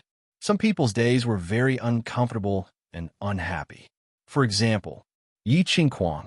Yi Qingquang lived in a small city near the sea in the House of Aries. 6 years ago, in the Garden of Intoxication, he was lightly stabbed in the stomach by Yi Qinghan. His strength as a level 3 general realm was reduced to nothing. Then, he was sent to this small city by Yi Tianlong at the torture hall with a light wave of his hand. The small city was very small. It could barely be considered as a city. Although Yi Jian was imprisoned, Yi Qingquang became a cripple, and the first branch could be said to have lost their power in the Yi family. A starving camel was still bigger than a horse. This city master did not make things difficult for Yi Qingquang. He had good food and a good place to stay. Occasionally, he would send 1 or 2 prostitutes to comfort Yi Qingquang's wounded heart, afraid that he would be provoked and cause trouble for him. The injuries from 6 years ago had already healed, but there were hidden injuries in his meridians and dantian acupoints that could never be erased. Yi Qingquang cultivated for a few years and realized that his strength was improving very slowly. He simply gave up and stopped cultivating. At least he still had a level 7 beast. After fusing with it, he could barely reach the strength of a general realm. Yi Qinghan, I'll stab you to death. I'll castrate you. I'll curse you to never have orgasms for the rest of your life. I'll curse your anus to be pierced every day. At this moment, Yi Qingquang was sitting in his room, holding a cloth doll in his left hand and a thin needle in his right hand, stabbing the cloth doll continuously. A few days ago, the city master of the small city came back from Song City and brought the news that Yi Qinghan had been bestowed the position of young clan leader. This made his heart, which had already become somewhat perverted due to hatred, even crazier. His nerves were a little deranged.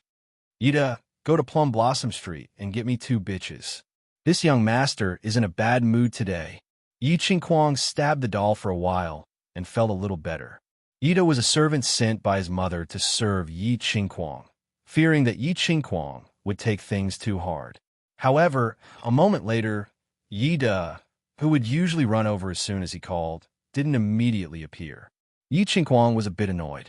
He slammed the table and roared, "Ida, did someone rape your chrysanthemum? Hurry up and die for me. If you piss this young master off, then when this young master is done, I won't even give you a sip of the leftover soup. Damn it, trash." Outside the room, there was still silence. Yi Qingquang was even angrier. He picked up the long needle on the table and was about to go out and give Ida a blow of chrysanthemum wounds. Unexpectedly, at this time, the door suddenly opened and a black shadow flashed in like a ghost. No need to shout. I knocked him out. Who are you? What are you trying to do? I'm the young master of the Yi family. Although Yi Qingquang had lost his strength, he still had his eyesight. This black-clothed man, whose entire body was wrapped in black cloth, only had a pair of eyes. His footwork was relaxed, and his battle aura was strong. It was obvious that he had reached the level of a marshal at the very least. At this moment, he had even knocked out his servant. Such a strange appearance made him slightly afraid. He quickly combined his battle aura and held on with one breath. "Haha, the young master of the Yi family?" The black-clothed man revealed a trace of disdain in his eyes. He sneered, "Can a young master of the Yi family live in this kind of doghouse? Would he let a lame servant serve him? He can only hire 2 old women from Plum Blossom Street to spend the night. His strength is even lower than that of trash. Yi Qingquang, do you still not understand your current situation? You're completely finished. You're no longer the young master of the Yi family. You can't even compare to the useless young master of the Yi family. You're destined to live the rest of your life like a lowly dog and become the joke of the world. I'm the young master of the Yi family. I'm not a trash, I'm not a dog. Stop talking. Shut your mouth." Yi Qingquang was humiliated by the black man, and his face turned pale. Following that, his expression became extremely agitated, and his eyes gradually turned blood red. He roared hysterically and slapped his palm at the black-clothed man. Bang! The black man casually waved his palm and sent Yi Qingquang flying into the wall. He looked at Yi Qingquang, who was crawling on the ground with a pitiful expression, and continued to sneer. Back then, Yi Qingquang was so insolent. The young master of the Yi family, an expert of the earth ranking, the pride of the younger generation of the House of Aries, and the dream lover of countless young girls. But now, your position has been replaced. The 7th son of the Yi family that you look down on back then has become the young clan head of the Yi family and the future clan head of the Yi family. I even heard that he's going to marry Yu Qingcheng, Yi Qingwu, and Yi Qingyu soon. 3 peerless beauties. What kind of luck is that? What kind of glory and respect is that? But you can only stay in this small city by the border for the rest of your life and look up to him forever. Stop talking. Stop talking. I beg you to stop talking. The veins on Yi Qingquang's face popped up, and his face became distorted. His expression became incomparably dejected and pained. He shook his head powerlessly and spoke with a sobbing tone. Trash. You have no ambition. Yi Qingquang, if you're still a man, you shouldn't be acting like a girl. You should stand up, straighten your back, and reclaim your glory. The man in black shouted angrily and spoke in a cold and stern tone. Have you forgotten who made you like this? Have you forgotten who imprisoned your father in the mountain behind the Yi family? Have you forgotten who made your first branch so weak? Stand up and answer me. Don't you want to take revenge? It's Yi Qinghan. Of course I haven't forgotten. I can't sleep every night when I think of him. I hate him so much every night. I hate him to the bones. I want to tear him into pieces. Yi Qingquang slowly crawled up, and his face turned from pale to ferocious. He gnashed his teeth and roared. However, when he thought of his ruined body and thought of Yi Qinghan's current strength and status, he said helplessly, "Revenge? What can I do to take revenge? I'm a trash now. How can I take revenge? How can I take revenge?" That's right. This is the real Yi Qingquang, the arrogant Yi Qingquang. A sinister smile flashed across the black-clothed man's eyes. His tone was no longer cold, but rather bewitching as he said, "If I can allow you to not only recover your strength in a short period of time, but also allow your strength to skyrocket, allow you to take revenge, allow you to regain your glory, do you dare to take this gamble?" Hearing the man in black's words, Yi Qingquang's body trembled. A hint of fanaticism flashed in his eyes, and his body trembled slightly. However, he was not a fool. After a moment of silence, he said, "I don't believe it. If you can prove it, I dare to take this gamble." He watched carefully. The man in black sneered. His body suddenly glowed with a black light, and his aura suddenly soared. A powerful aura enveloped the entire room, and Yi Qingquang felt suffocated. "Your condition." Yi Qingquang's eyes flashed. After a moment, his eyes gradually became passionate, and he gritted his teeth and said, "Your condition. Plan a soul curse and serve my master for 50 years. The man in black's eyes flashed with a hint of a smile. It seemed that today's task was completed perfectly. He continued, "My master's identity is respected. Although you are the young master of the Yi family, I will not stop humiliating you." "Your master is?" Of course, Yi Qingquang knew that the man in black's master's identity was respected. This was because a soul curse was not something ordinary people had. This thing was very precious.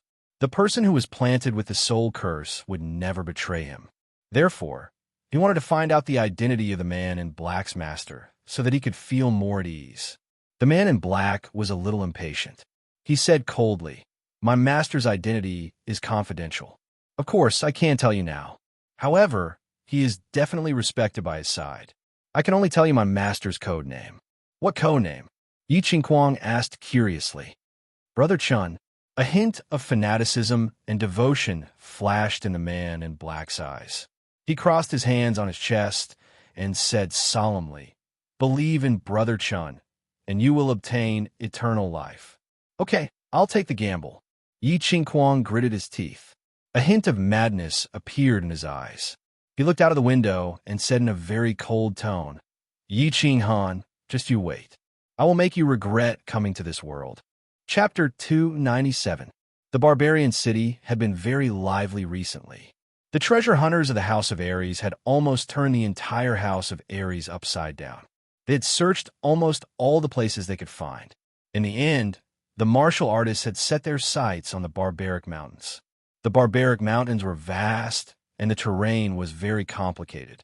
When the divine sword of the fallen god mountain flew out, the residents of the barbarian city had noticed at least a dozen rays of light flying into the barbaric mountains.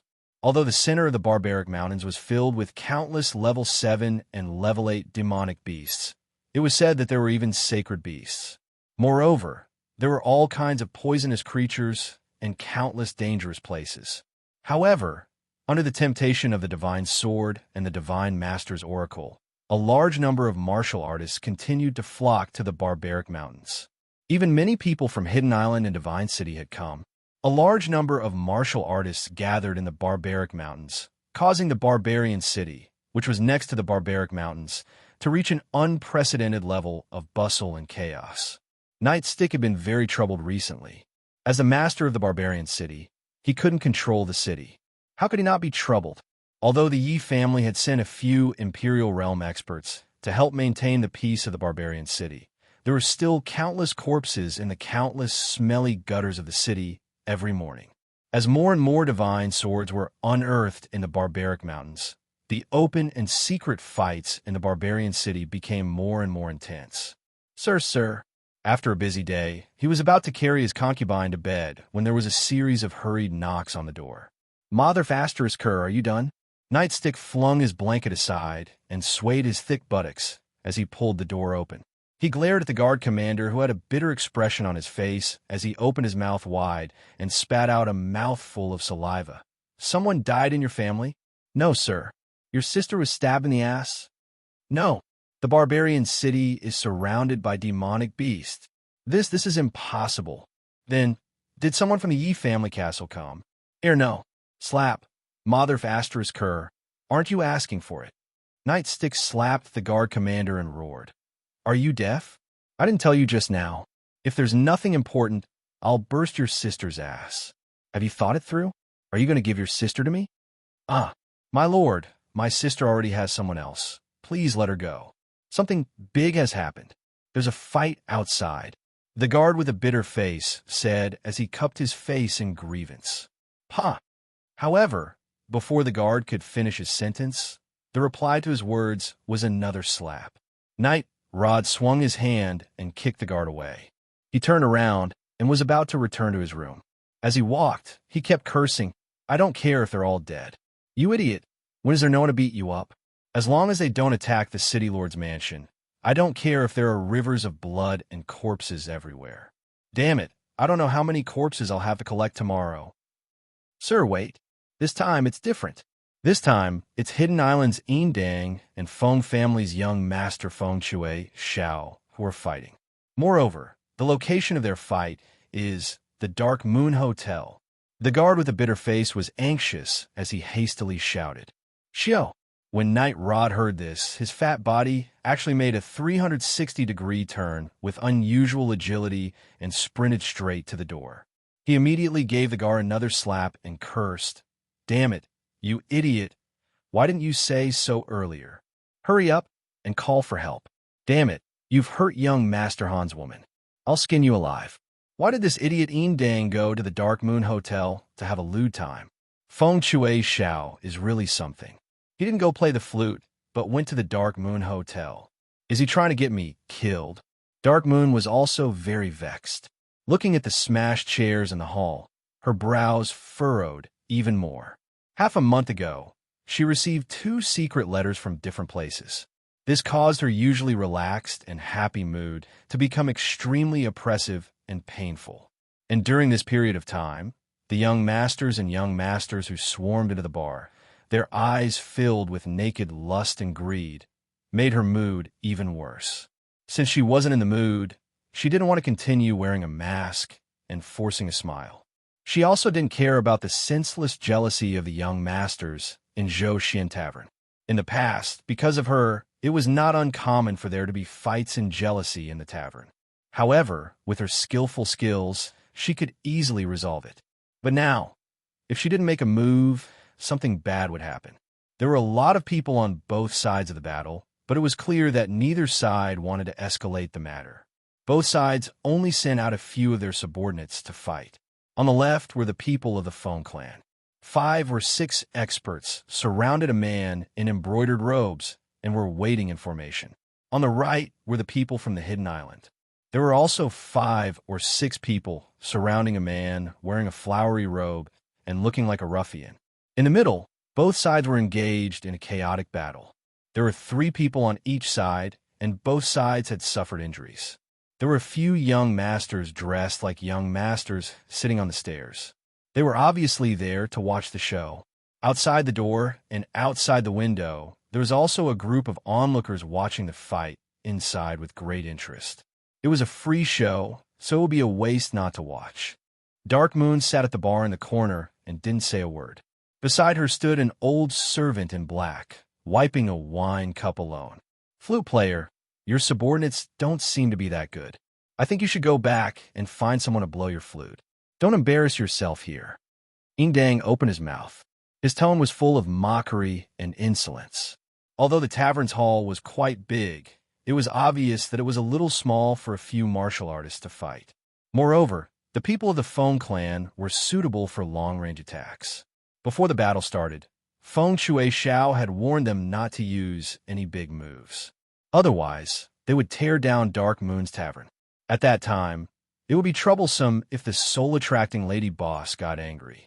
Therefore, after fighting for a while, the people of the Feng clan began to fall into a disadvantageous position. One after another, they were stabbed by the people of the Hidden Island. At this moment, they could only barely resist. If it weren't for the fact that the tavern's terrain is too small, and that I was worried about Miss Darkmoon tearing down the tavern, your useless subordinates who only know how to sneak attack and have no martial arts skills would all be dismembered by one round of big sword moves. Feng Xiao glanced at Darkmoon in the corner. His expression was a little angry. He stared at Yin Dang and didn't show any weakness. A month ago, he was ordered to bring people to the barbarian city and began to search for the godly sword. When he saw Darkmoon, he was shocked. He didn't care about finding the godly sword and only sent out most of his subordinates. He brought a few guards and stayed in the tavern every day, hoping to capture her heart and have a one-night stand. Unexpectedly, before he could succeed, half a month ago, Yin Dang came in with his people. When he saw Darkmoon, he directly launched a strong offensive. Fresh flowers, expensive jewelry, and rare treasures of the Hidden Island. She even directly provoked him today. If he could tolerate it, what could he not? He sent people to attack, but unexpectedly, his subordinates did not live up to his expectations. Chapter 298. Everyone look, there's a cow flying in the sky. The people of the Feng clan can fly not only with their swords, they can also fly their cows. So awesome. Windchaser, I didn't expect you to not only know how to play the flute, but you also know how to play the cow. I wonder if you know how to play the trumpet? Yin Dang laughed. His flowery robe, coupled with his ruffian aura, gave him a unique charm. Ha! The people of the Hidden Island laughed in unison. The onlookers could not help but snicker. Even Darkmoon, who had been sitting alone at the bar counter, could not help but smile. Her charming smile, the charm of ecstasy, brightened everyone's eyes and filled the room with spring. Yin Dang, this is not the Hidden Island. Do you want to die? I don't mind having a few more corpses in the gutter tomorrow. Windchaser saw Darkmoon's cold expression and laughed because of Yin Dang's words. He could not help but feel embarrassed and angry. He, Windchaser, was a direct disciple of the Hua clan. Even though he was lustful and not very intelligent, his strength was not bad. He had a high status among the younger generation of West Wind City. Even though he was not as favored as Feng Zi, he was at least ranked. Today he was humiliated in front of everyone. How could he tolerate this? Anxious? Trying to scare me? I'm so scared. Young Master Feng, don't be like this. Even though you're pretty, I'm not born with a mountain on my back. Don't play the flute for me. Go away, you gay bastard. This was the first time in half a month that Yin Dang saw Darkmoon laugh. He was in a good mood, and his face was glowing. He had completely forgotten about the reputation of the Feng clan in the Divine Battle Manor, and continued to tease her without any scruples. It was as if he wanted to make her smile and make her laugh. You want to die? All of you. Let's chop this Hidden Island flower. Windchaser, Xiao, was humiliated for the first time in his life. Blood rushed to his head and his eyes turned red. His battle aura surrounded him, and he formed a seal with both hands. The sword on his back trembled and was about to break out of his body. The cultivators from the Feng clan also sighed helplessly. It seemed like today's battle was unavoidable. Not only was it related to Feng Chui Zhao's reputation, it was also related to the Feng clan's dignity. They could only fight. Fight. It's best if all of them die. It's even better if we tear down this hotel. There's nothing to remember anyway. In the corner, Darkmoon faintly sighed. She murmured and prepared to turn around to leave. This scene was very boring to her. Xiao, just as the two sides were about to fight, two black-robed experts flew in from outside the gate and landed directly in the arena. The Darkmoon Hotel is under the protection of a Yi family. Whoever dares to cause trouble in the Darkmoon Hotel will be the enemy of the Yi family. Darkmoon Hotel is under Dragon City's protection. If anyone dares to cause trouble again, Dragon City will definitely not let them off. The two of you, if you want to fight or kill, please go outside. Feng Chui Xiao and Yin Dang called their men to stop at the same time. They looked at the two people in the arena with complicated expressions. They had heard that Dark Moon had a powerful force behind her. After so long, even though Dark Moon seemed easy to deal with, the two of them had not even touched her hair. Today, the two of them secretly planned to cause a small disturbance to see if there was someone behind her. If there wasn't, then things would be simple. However, they didn't expect that a small disturbance would turn into a big one. The two of them were really angry. Now that the person behind Dark Moon had appeared, the two of them naturally came to their senses and stopped fighting. However, they didn't expect that the force behind Dark Moon was so powerful. It was Dragon City and the Yi family that was currently at the peak of their power. Dark Moon is Dragon City's patrolling envoy. If you want to bring her home, please use your true abilities. If you want to use underhanded methods, Dragon City will definitely intervene. Dark Moon Hotel is Dragon City's base in Barbarian City. Please give Dragon City some face and don't cause trouble here in the future. Goodbye. The Dragon City emissary took out a token, clasped his hands together, and coldly said. Then he directly left. Dragon City envoy. The surrounding crowd understood, but they looked at the Yi family's expert with even more astonishment. It was as if they were asking, what was the relationship between Dark Moon and the Yi family? Becoming enemies with the Yi family? That was a bit too harsh. The Yi family's emperor was embarrassed. In a hurry, Yi Bang had told him to stop the fight as soon as possible. He also told him that Dark Moon was likely to be Yi Qinghan's woman. When he heard this, he was shocked. Young Master Han's woman was the young madam of the Yi family. Thus, he hurriedly opened his mouth. However, he wasn't sure if this was true, so he couldn't say anything. He didn't know how to explain it. Miss Dark Moon, is the savior of one of our young ladies. The Yi family is naturally responsible for protecting her. At this time, Yi Bang hurried over. When he saw that Dark Moon was fine, he heaved a sigh of relief. If something happened to Dark Moon, he was afraid that he would anger Yi Qinghan. Then his position as the city lord would come to an end. Greetings to Miss Dark Moon. Miss, are you all right? Night Rod walked in eagerly and ran directly to Dark Moon. He smiled with a look of concern. Thank you for your concern, City Lord. What could happen to her? The two young masters were just fooling around. Sorry to trouble you, City Lord. Dark Moon smiled sweetly. She smiled very happily. It seemed like that young man really valued her. The two young masters, so you were just fooling around. You gave me a fright. It hasn't been very peaceful recently. Please give Yi Bang some face and stop fooling around in the future. Too many people have died recently. I'm about to go bald. If anything happens to you, I can only commit suicide at the city gates to apologize to your elders. After Yi Bang finished his flattery, he turned around and looked at wind-chilling laughter and Indang. He cupped his hands and tried to smooth things over. Listen what City Lord Yi is saying. It's too serious, too serious. Brother Feng and I were just bored. We were just joking. Don't take it seriously. Don't take it seriously. Yi Bang's steps were very smooth. He gave the two of them enough face. Indang waved his hand generously and got off the stage. Sorry to trouble you, City Lord. Wind-chilling laughter knew that he wouldn't be able to get back at them today. He laughed bitterly and cupped his hands at Yi Bang. He was forced to get off the stage. All right, everything's fine now. The sky is clear after the rain. After a while, the servants of Dark Moon's hotel cleaned up and the hotel regained its peace. Laughter and chatter continued. Dark Moon seemed to be in a much better mood. She regained her usual demeanor and frequently toasted and flirted with the people in the lobby. The atmosphere in the hotel was lit up. Yi Bang hurriedly returned to the city lord's residence and went straight to the study. After a while, a messenger pigeon flew out from the backyard and flew straight to Tsang City. Recently, the undercurrents in Tsang City were turbulent. People from all walks of life were gathering. He was afraid that something would happen to Dark Moon.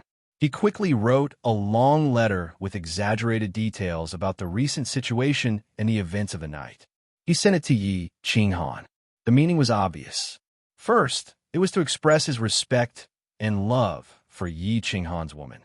He had sacrificed so much for her and blocked so many blades in the open and in the dark. Second, it was to remind Yi Qinghan that things haven't been peaceful recently. If you don't do something, don't look for me if something happens. Chapter 299. Of course, Yi Qinghan didn't know that a storm was brewing in Man City right now. He was busy cultivating. Brother, flying is so fun.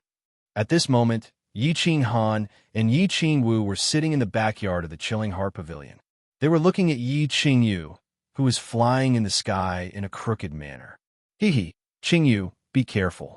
You've been learning for so many days, but you're still flying like this. Yi Qinghan looked at Yi Qingyu's childish smile. She was having a lot of fun.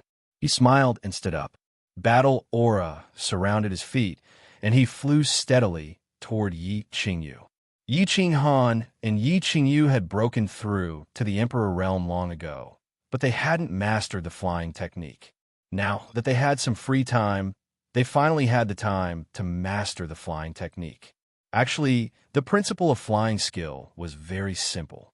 You just needed to constantly release your battle chi under your feet to offset the attraction force of the earth, and have your battle chi constantly circulate between your feet and your body. After mastering certain skills, you would be able to fly and stand in the air.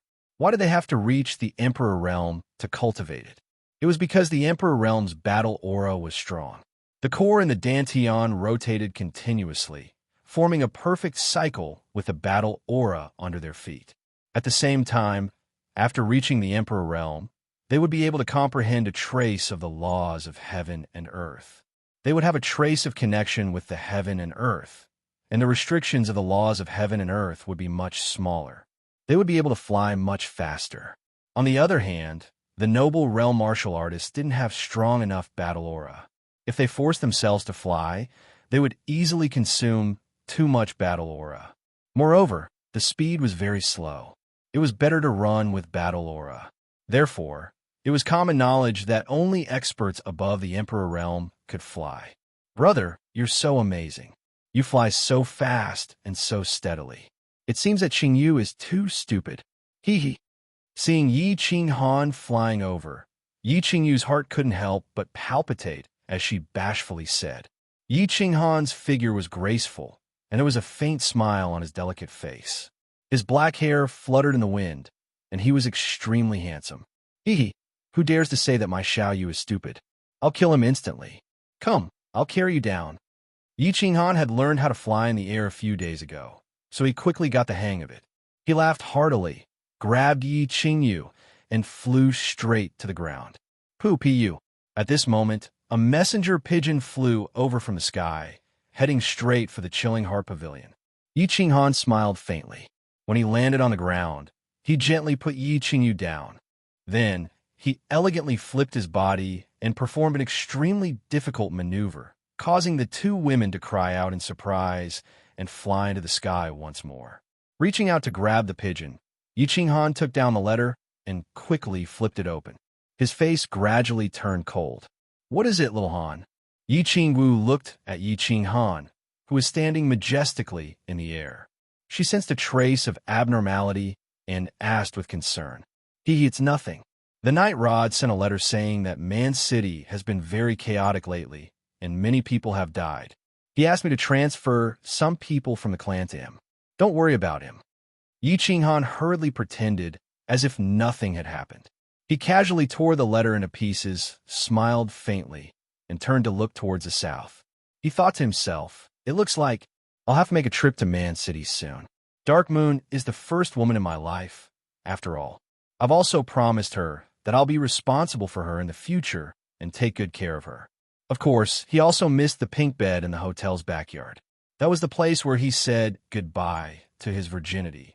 Just as Yi Qinghan was pondering about finding an excuse to go to Man City, something big happened in the barbaric mountains. It was something that shocked the entire continent. The Hua clan found a strange demonic beast while they were searching for the divine sword in the barbaric mountains. This demonic beast looked like a sable. Its entire body was pink and glowed faintly. It had a triangular head, 6 legs, and 2 tails. Its speed was as fast as lightning, and its body emitted an intoxicating fragrance. Coincidentally, the Hua family's people were chasing after this peculiar magic beast when they were discovered by 3 teams of adventurers who were passing by. They surrounded it together, but they did not expect that it still managed to escape in the end. This matter swiftly spread throughout the entire barbaric mountain range and continued to spread throughout the entire mainland. Once the appearance of this demonic beast was spread, countless people brought out the demonic beast history book of the continent. After comparing, they discovered a shocking piece of information. This was actually the sacred beast, the civet fragrance beast. The entire continent was shocked. It wasn't that the sacred beast continent didn't have any. There were a few sacred beasts in the misty forest. Only a few people knew that in the dark forest, there were not only sacred beasts, but also mythical beasts. But this civet fragrance beast was different. Strictly speaking, this civet fragrance beast was not a sacred beast, because it didn't have the offensive power of a sacred beast, but its defense and speed were comparable to a sacred beast. This wasn't important. What was important was that the civet fragrance beast had a very special characteristic. It didn't have a demonic crystal, but it had an origin core. This origin core was the only treasure on the continent that could greatly increase a cultivator's cultivation level and make it easier for a cultivator to comprehend the laws of heaven and earth. Note that it was a great increase in the speed at which one could comprehend the laws of heaven and earth. Moreover, there were no side effects at all. It was a green product that was several times better than the legendary dragon crystal. 60 years ago, there was a person whose strength was only at the first level of the martial realm. He accidentally captured an injured civet fragrance beast north of the House of Ares and consumed its origin core. From then on, his strength skyrocketed in half a month and directly reached the peak of the noble realm. Moreover, his cultivation continued to soar. After a few decades, this person had reached the peak of the sage realm and was half a step into the immortal realm. It was said that he could break through the last step at any time. This person was the current lord of Dragon City, Dragon Bastard.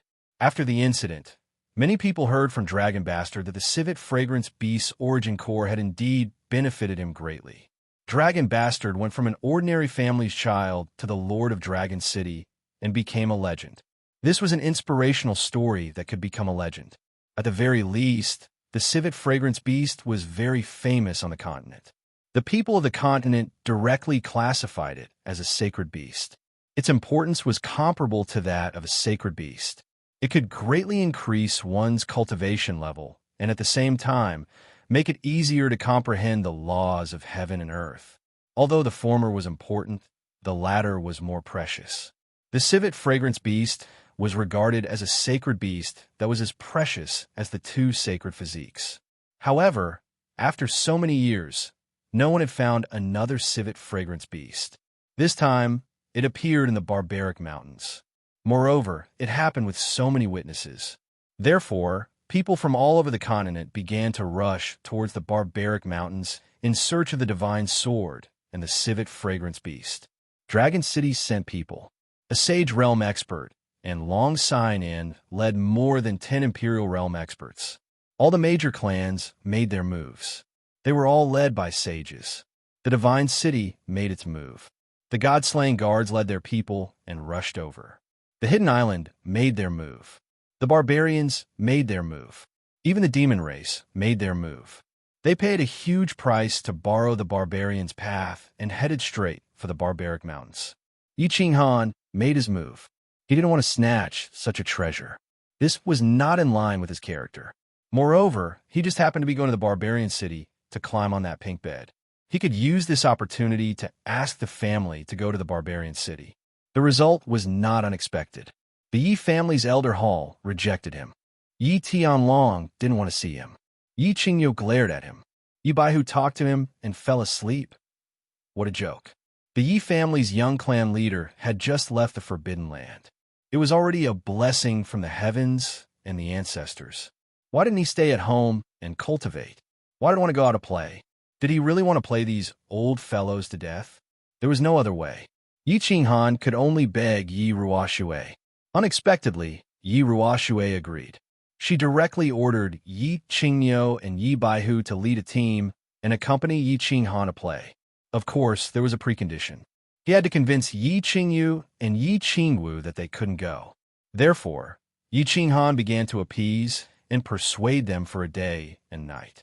Yi Qingwu was easy to handle. Yi Qinghan directly got on the horse and knocked her down countless times. She didn't even have the strength to speak. How could she say the word now? In the end, Yi Qingyu only managed to convince her after he continuously assured her hundreds of times and told her about Elder Lu's existence. On the 5th day after the civet beast was discovered, 7 or 8 super large carriages drove out of the Yi family's castle. They directly drove out of the Tsang city's southern gate and headed south. Chapter 300. Young Master Z, we can't take this lying down. The people from the hidden island humiliated our Feng clan. If we don't get revenge, the Feng clan won't be able to raise its head in the future. Inside a high-class hotel in Barbarian City, Feng Zi sat expressionlessly.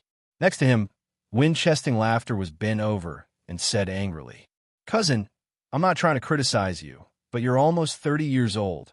How can you still be so lustful? Is that dark moon so charming? Besides, if you want to flirt with women, then do it. Why are you messing around with the ruffians from the hidden island? You know what kind of people those vagabonds are. How could you not be at a disadvantage fighting them?" Feng Zi smiled wryly. He was helpless against this idiotic cousin of his. In West Wind City, he had to clean up after him, and now he was causing trouble in Barbarian City. Sigh, young Master Z, you know that I only have this hobby. Speaking of which, that dark moon is truly a calamitous seductress. TSK. Her body is like a ripe peach, releasing an intoxicating fragrance that makes people want to commit a crime. You don't know how excessive that hidden island was. He said that the people of the Feng clan are all trash, and there are many things that I can't say. Wind-chesting laughter's eyes revealed a hint of greed. Then he said with a bitter expression, "All right, don't talk about it. If there's a chance, I'll help you get revenge. You better behave yourself. You know Third Grandpa's temper. If there's any more trouble, I won't be able to protect you." Feng Zi smiled helplessly. Of course, he knew what kind of person wind-chesting laughter was. However, the Feng clan was famous for its unity. Slapping wind-chesting laughter in the face was also slapping Feng Zi in the face. Of course, he had to find a way to get back this face. At the same time, he reminded wind-chesting laughter to be careful. After all, the clan had sent a Supreme Elder this time. If there was any more trouble and the Supreme Elder was angry, then wind-chesting laughter would be in trouble. Of course. Even though I'm stupid, I'm not an idiot. Why don't we go to the Dark Moon Inn and take a look at the flower of Barbarian City? Wind-chesting laughter heard that Feng Zi had decided to make a move and immediately beamed with joy. Feng Zi was now the young master of the clan and had the first position among the younger generation. Once he made a move, it meant that everyone from the Feng clan was going to make a move. He would definitely be able to get back at them. Thinking that Dang would soon be trampled under his feet, he couldn't help but feel a little anxious. Let's go and take a look. Feng Zi thought for a moment and stood up. She decided to make a trip to the Dark Moon Hotel. Firstly, he wanted to see how seductive this Barbarian City's flower was. Secondly, that place should be quite lively. It would be good to go and find out some information and meet some acquaintances. All right, I'll go get them now. Wind on Wind's smile grew even wider when he heard that. He hurriedly pushed open the door and went out to get them. When the 7 or 8 emperors on the same floor heard that Feng Zi wanted to go out and see the flower of Barbarian City, their interest was piqued. Their mission was to protect Feng Zi anyway, so they immediately packed up and followed Feng Zi and Feng Guishao to the Dark Moon Hotel. The Dark Moon Hotel was very lively. Barbarian City was filled with powerful individuals, so the most famous hotel in Barbarian City was naturally filled to the brim. Those who weren't rich or powerful didn't even have the right to sit in the lobby. Feng Zi pushed open the door and entered. He realized that the room was almost full, and many of them were acquaintances. "Lunatic, come sit here. I knew you would come." A beautiful young master dressed in Feng Zi's robes waved at him from the window on the left. "Hello, young Master Feng. Long time no see, young Master Feng." Many people inside stood up and greeted him with a smile when they saw Feng Zi walk in. "Hello, everyone." Feng Zi smiled and cupped his hands. Many of the people inside were young masters from various families in the House of Aries. She knew them all. She ordered her subordinates to find a place to sit while she walked to the left alone. As she walked, she said, "You're quite fast, lady boy. I just arrived at night, and you're already sitting here. Your parents are willing to let you out. Hello, Miss Sign and Brother Shuailu." Long Sinan, Long Shuailu, and Hua Hua were sitting at the table near the window. Beside them were a few emperors from the two families. They seemed to be bodyguards. "The Tanuki beast is out. I can't cultivate if I don't come and take a look." Hua Hua's beautiful face was filled with helplessness. He lowered his voice and said, "Our Hua family is unlucky. It wasn't easy for us to find a sacred item. We thought we would get it for sure. Unexpectedly, we were discovered. Now the entire continent knows about it. Sigh. No one knows who will get the sacred beast in the end. Hee. Treasures belong to the fated. We can't force it. The Shui family is here too? Tu Qianjun is here too? Why aren't the Yu family and Yi family here yet?" Fengzi looked around and asked curiously. The Shui family had kept a low profile for a long time. Last time, Luotian Mountain didn't participate. This time, a young master came. It was Shui Wuen's cousin, Shui Duanfei. Tu Qianjun was here too. He was sitting with Shui Duanfei, Yin Dang, and a few others. However, it was obvious that Tu Qianjun was the center of this group of people. Don't provoke Tu Qianjun. He disappeared for a few years. His strength has improved greatly, and he has become more low-key. This Tu Qianjun is even more terrifying. Long Shuailu looked at the people beside Tu Qianjun with disdain. They were constantly flattering him and fawning over him. Fengzi smiled sinisterly and didn't say anything. Long Sinan glared at him as if blaming him for saying such a thing. During the residence battle, Tu Qianjun had schemed against Yi Qinghan and almost caused them to lose their lives. Of course, they bore a grudge in their hearts. However, they couldn't show it in front of him. "We're going to enter the mountain together tomorrow. Let's not talk about this. Let's talk about Moonbreeze. Why don't I see the flower of Barbarian City? I came because I heard about her." Fengzi waved her hand and looked around again. There were a few maids serving wine and greeting guests in the hall.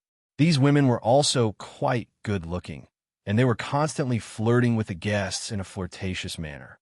However, they were clearly not at the level of a calamitous beauty described by Fengzi Xiao. "You're late. Dark Moon was still here earlier. She had all the young masters in the hall infatuated. However, before you came, she excused herself by saying that she wasn't feeling well and left to rest." Hua Hua clicked his tongue in praise.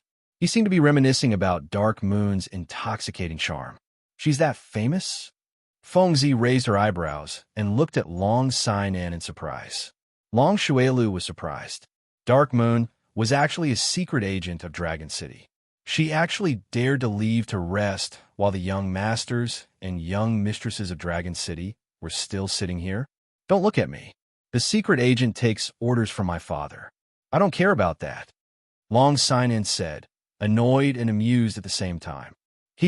I do not have the qualifications to know about this. If I had known that there was such a beauty in Dragon City, I would have long since made my move." A glint flashed across Long Shuailu's eyes as he spoke in a somewhat regretful manner. However, before he could finish speaking, he was glared at by Long Sinan, causing him to hurriedly shut his mouth. "Oh, then Tu Qianjun and the others didn't stop her?" Fengzi looked at Tu Qianjun curiously. The young master of the Divine City was here. He didn't give him any face, but he didn't cause any trouble. They did. "You came late and missed a good opportunity. That idiot Shui Duanfei made a move just now. He wanted to suck up to Tu Qianjun, and he wanted to invite the Dark Moon out from the backyard. However, he was invited back instead." Hua Hua's face revealed a trace of ridicule as he chuckled. "Oh, why? Is the Dark Moon very powerful?" Fengzi's interest was piqued when she heard this. "Dark Moon's strength is average. But did you see the old man cleaning wine glasses at the entrance of the backyard?" Hua Hua shook his head. "He's at the peak of the imperial stage." "Oh, so that's why." Fengzi finally understood. Tu Qianjun probably didn't say anything. Shui Duanfei took the initiative to please Shui Duanfei but he met a peak of the imperial stage and was invited back politely. It was obvious that everyone knew that Dark Moon had the Yi family behind her. It was fine for the young master to make a scene, but the Shui family and the imperial stage powerhouses of the Divine City obviously wouldn't follow suit. Therefore, Shui Duanfei was at a disadvantage. Is the number of peak imperial stage powerhouses in Dragon City so high? Why does a dark messenger need such a powerful powerhouse to protect her? Feng Zi turned around and asked Long Sainan in confusion. He's not from Dragon City. He's probably her servant. This Dark Moon isn't simple. Long Sainan shook her head and said with a complicated expression, this woman looks very fierce. Feng Zi sighed and didn't talk about this topic anymore. Instead, she chatted with the others about entering the mountain together tomorrow. Chapter 301. This slut is too pretentious. It's fine if she doesn't give me face, but she doesn't even give young Master 2 and young Master Yin face. On the other side of the hall, Shui Duanfei was drinking wine gloomily. She is indeed pretentious. I gave her so many treasures, but she didn't even get anything. If we were on the hidden island, I would force myself on her. But it's very interesting. I like it a lot.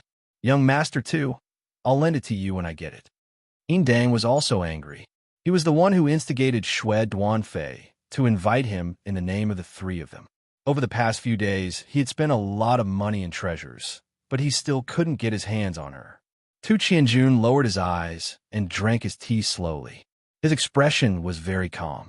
Several years in prison, as well as the tragic death of Shui Wuheng of the God-slaying mountain, had made him understand some truths, and his temperament had also become more sinister. He knew that the two people in front of him were obviously encouraging him to make a move. If it was 5 years ago, he would have made a move without hesitation.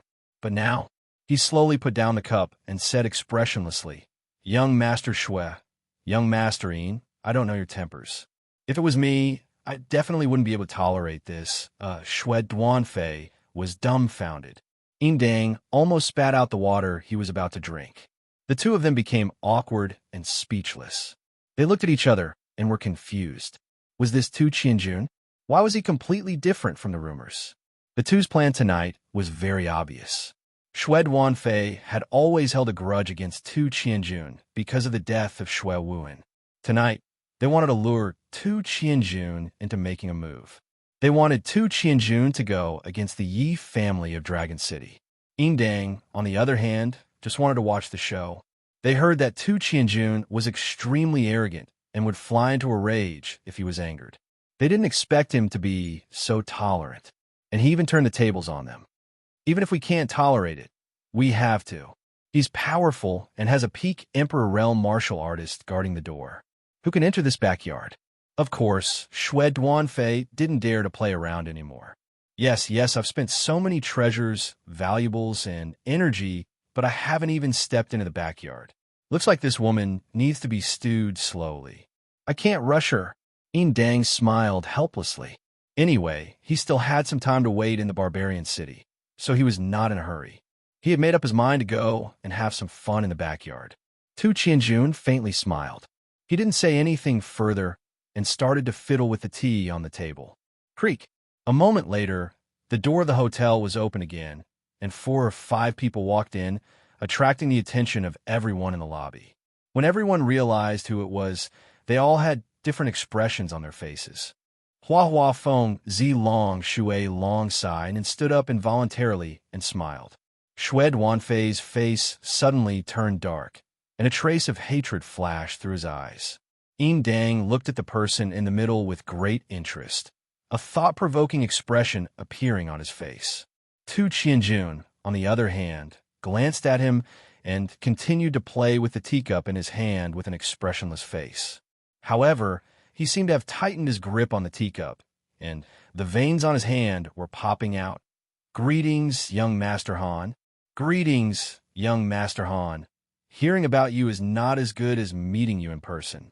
Young Master Han is indeed handsome, elegant, and talented. The young masters and young masters of other clans sat in the room, and most of them were from the southern clans of the House of Aries. Yi Qinghan's image had already spread throughout their clans. So after a moment of shock, they all came to their senses and hurriedly bowed. For a moment, there was an endless stream of greetings and flattery, and it was even more enthusiastic than when Tu Qianjun had entered. The person who had just arrived was Yi Qinghan, who had rushed over. After a few days of traveling, he had finally arrived at the barbarian city. The moment he entered the main residence of the barbarian city, Yi Qinghan couldn't hold back his longing. So he informed Yi Qingniu and hurried over with a few people. Since the barbarian city was the territory of the Yi family, they were all in the open and in the dark. Yi Qingniu wasn't worried that something would happen to Yi Qinghan, so he left him alone after giving him a few instructions. Instead, he and Yi Bai, who split up to meet with the clan leaders of the House of Aries to discuss the matter of entering the mountains tomorrow. Hello, everyone. Feel free to do as you please. Yi Qinghan swept his gaze over the crowd and smiled when he found that most of his acquaintances were present. When he saw that Tu Qianjun was quietly playing with a cup, his smile became even wider. He raised his hands in greeting to the crowd and walked straight towards Fengzi. Young Master Han, why are you so late? I've rushed over from West Wind City, and you've only just arrived? You deserve to be punished. Fengzi hurriedly emptied a seat at the side and said with a smile. The flowers and plants followed suit. That's right, the barbarian city is young Master Han's territory, and you're the last to arrive. You deserve to be punished. Punish him. Get Dark Moon to perform an erotic dance for me. He's a local, so he'll definitely have a way, haha. Long Shuailu obviously wanted to see the world in chaos. Long Sinan looked at Yi Qinghan with a complicated expression, smiled slightly, and nodded without saying anything.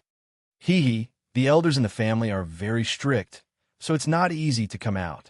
I'll punish myself with a cup of wine as an apology. Yi Qinghan laughed bitterly, raised the cup, and drank it in one gulp. Fengzi, Huazi, and the others nodded lightly, expressing their understanding. After all, Yi Qinghan was now a treasure to the Yi family. He had just come out from the Fallen God Mountain, so how could they let him run around again? A local is not bad. The few of them were just about to sit down and chat in detail when a strange voice unexpectedly rang out in the hall, causing the good atmosphere to freeze. The few of them turned their heads at the same time, and the chatter in the hall also stopped, paying attention. But a local might not be useful. If you have the ability, invite Dark Moon out. Let's not talk about erotic dance. If she can drink with us a few times, we'll admire her from the bottom of our hearts. The one who spoke was Xue Duanfei. Xue Duanfei was already very unhappy when he saw Yi Qinghan. A few years ago, the Xue family lost a clan leader and a grand elder, causing the Xue family to be unable to raise their heads for a period of time. It also caused these young masters to not dare to step out of the fluttering snow gate. Therefore, these young masters, of course, hated the source of all this, Yi Qinghan. Moreover, when Yi Qinghan came in, he immediately became the focus of the hall, which made him even more unhappy. Therefore, when he heard Long Shuelio's words, he couldn't help but speak up and provoke him. Yes, young Master Yi is so fierce. Go invite Dark Moon out. I also admire you. Hidden Dang saw that Yi Qinghan was so eye-catching and couldn't help but feel jealous.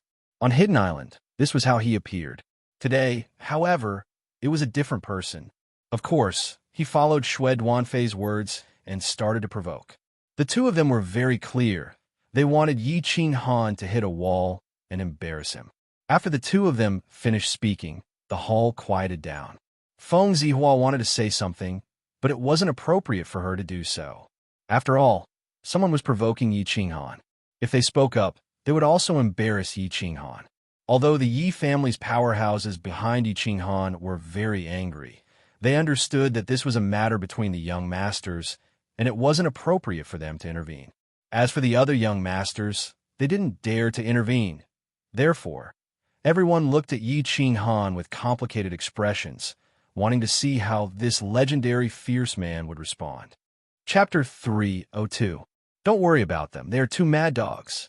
Long Sinan frowned slightly, looking at Tu Qianjun, who continued to sit quietly with his eyes closed, and sent a message to Yi Qinghan with some worry.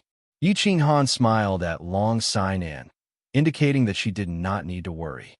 Then, he gently placed the cup on the table. He looked at Snow, swirling Snow, and Dang with a meaningful and interested gaze. He stared at them for a moment. Snow, swirling Snow, and Dang were getting impatient and were about to open their mouths. He suddenly turned his head, looked at Feng Zi and Hua Hua, frowned slightly, and asked in confusion, "These two?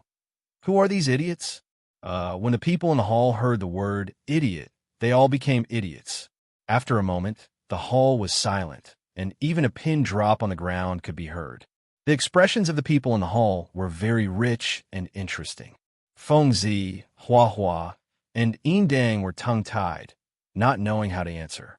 Long Sanan's eyes flashed with a trace of fascination, and at the same time, she began to worry. The powerhouses of the Yi family all straightened their backs, emitting a domineering aura. The young masters of the large and small families collectively sighed, and at the same time, they were more interested in watching silently. It seemed that there would be a good show tonight. Xue Fei's face turned from dark blue to ashen, and his body trembled slightly, as if he was about to explode. Dang's mouth was wide open, as if he could not understand someone dare to call him an idiot. Tu Qianjun, however, lowered his eyes even more, and the hand holding the cup tightened. Cough. Young Master Han, this is Young Master Xue Fei and Young Master Dang of Hidden Island. Young Master Han, could it be that you drank before you came and spoke drunkenly? In the end, it was Long Shuelu who spoke, breaking the atmosphere of the scene. He had no choice. He was the one who started the topic, and if he did not smooth things over, he was afraid that Xue Fei and Dang would hate him. So he spoke awkwardly. "Oh," Yi Qinghan dragged out his voice, responding to Long Shuelu's words. Long Shuelu was happy, thinking that Yi Qinghan was going to take the opportunity to step down. But he did not expect Yi Qinghan to look at the two again, his eyes full of contempt and disdain. "I was wondering who that was. So it was the trash of the Xue clan. Xue Wuhan's corpse hasn't even turned cold, and you dare jump out? Concealment? The name is very lewd, but compared to Invikill, it's far too lacking." As soon as these words left his mouth, everyone was shocked. Humiliation. This was a naked humiliation. Yi Qinghan had actually given the two of them a resounding slap in front of so many people. It was an open and above-board slap to their faces. You, Yi Qinghan, don't be too arrogant. Aye. Snow's body trembled even more violently. She pointed at Yi Qinghan and choked out these words after a long time. Clearly, she was very angry. Acting tough will get you struck by lightning. Yi Qinghan, don't go too far. You've gone too far. In the end, you're the one who's at a disadvantage. Dang couldn't bear it anymore. His face turned green and black as he said coldly, "Huh, insolent? Too much." Yi Qinghan let out a long laugh as his expression turned cold. His personality had always been gentle, but if he was provoked, he would not care about the consequences.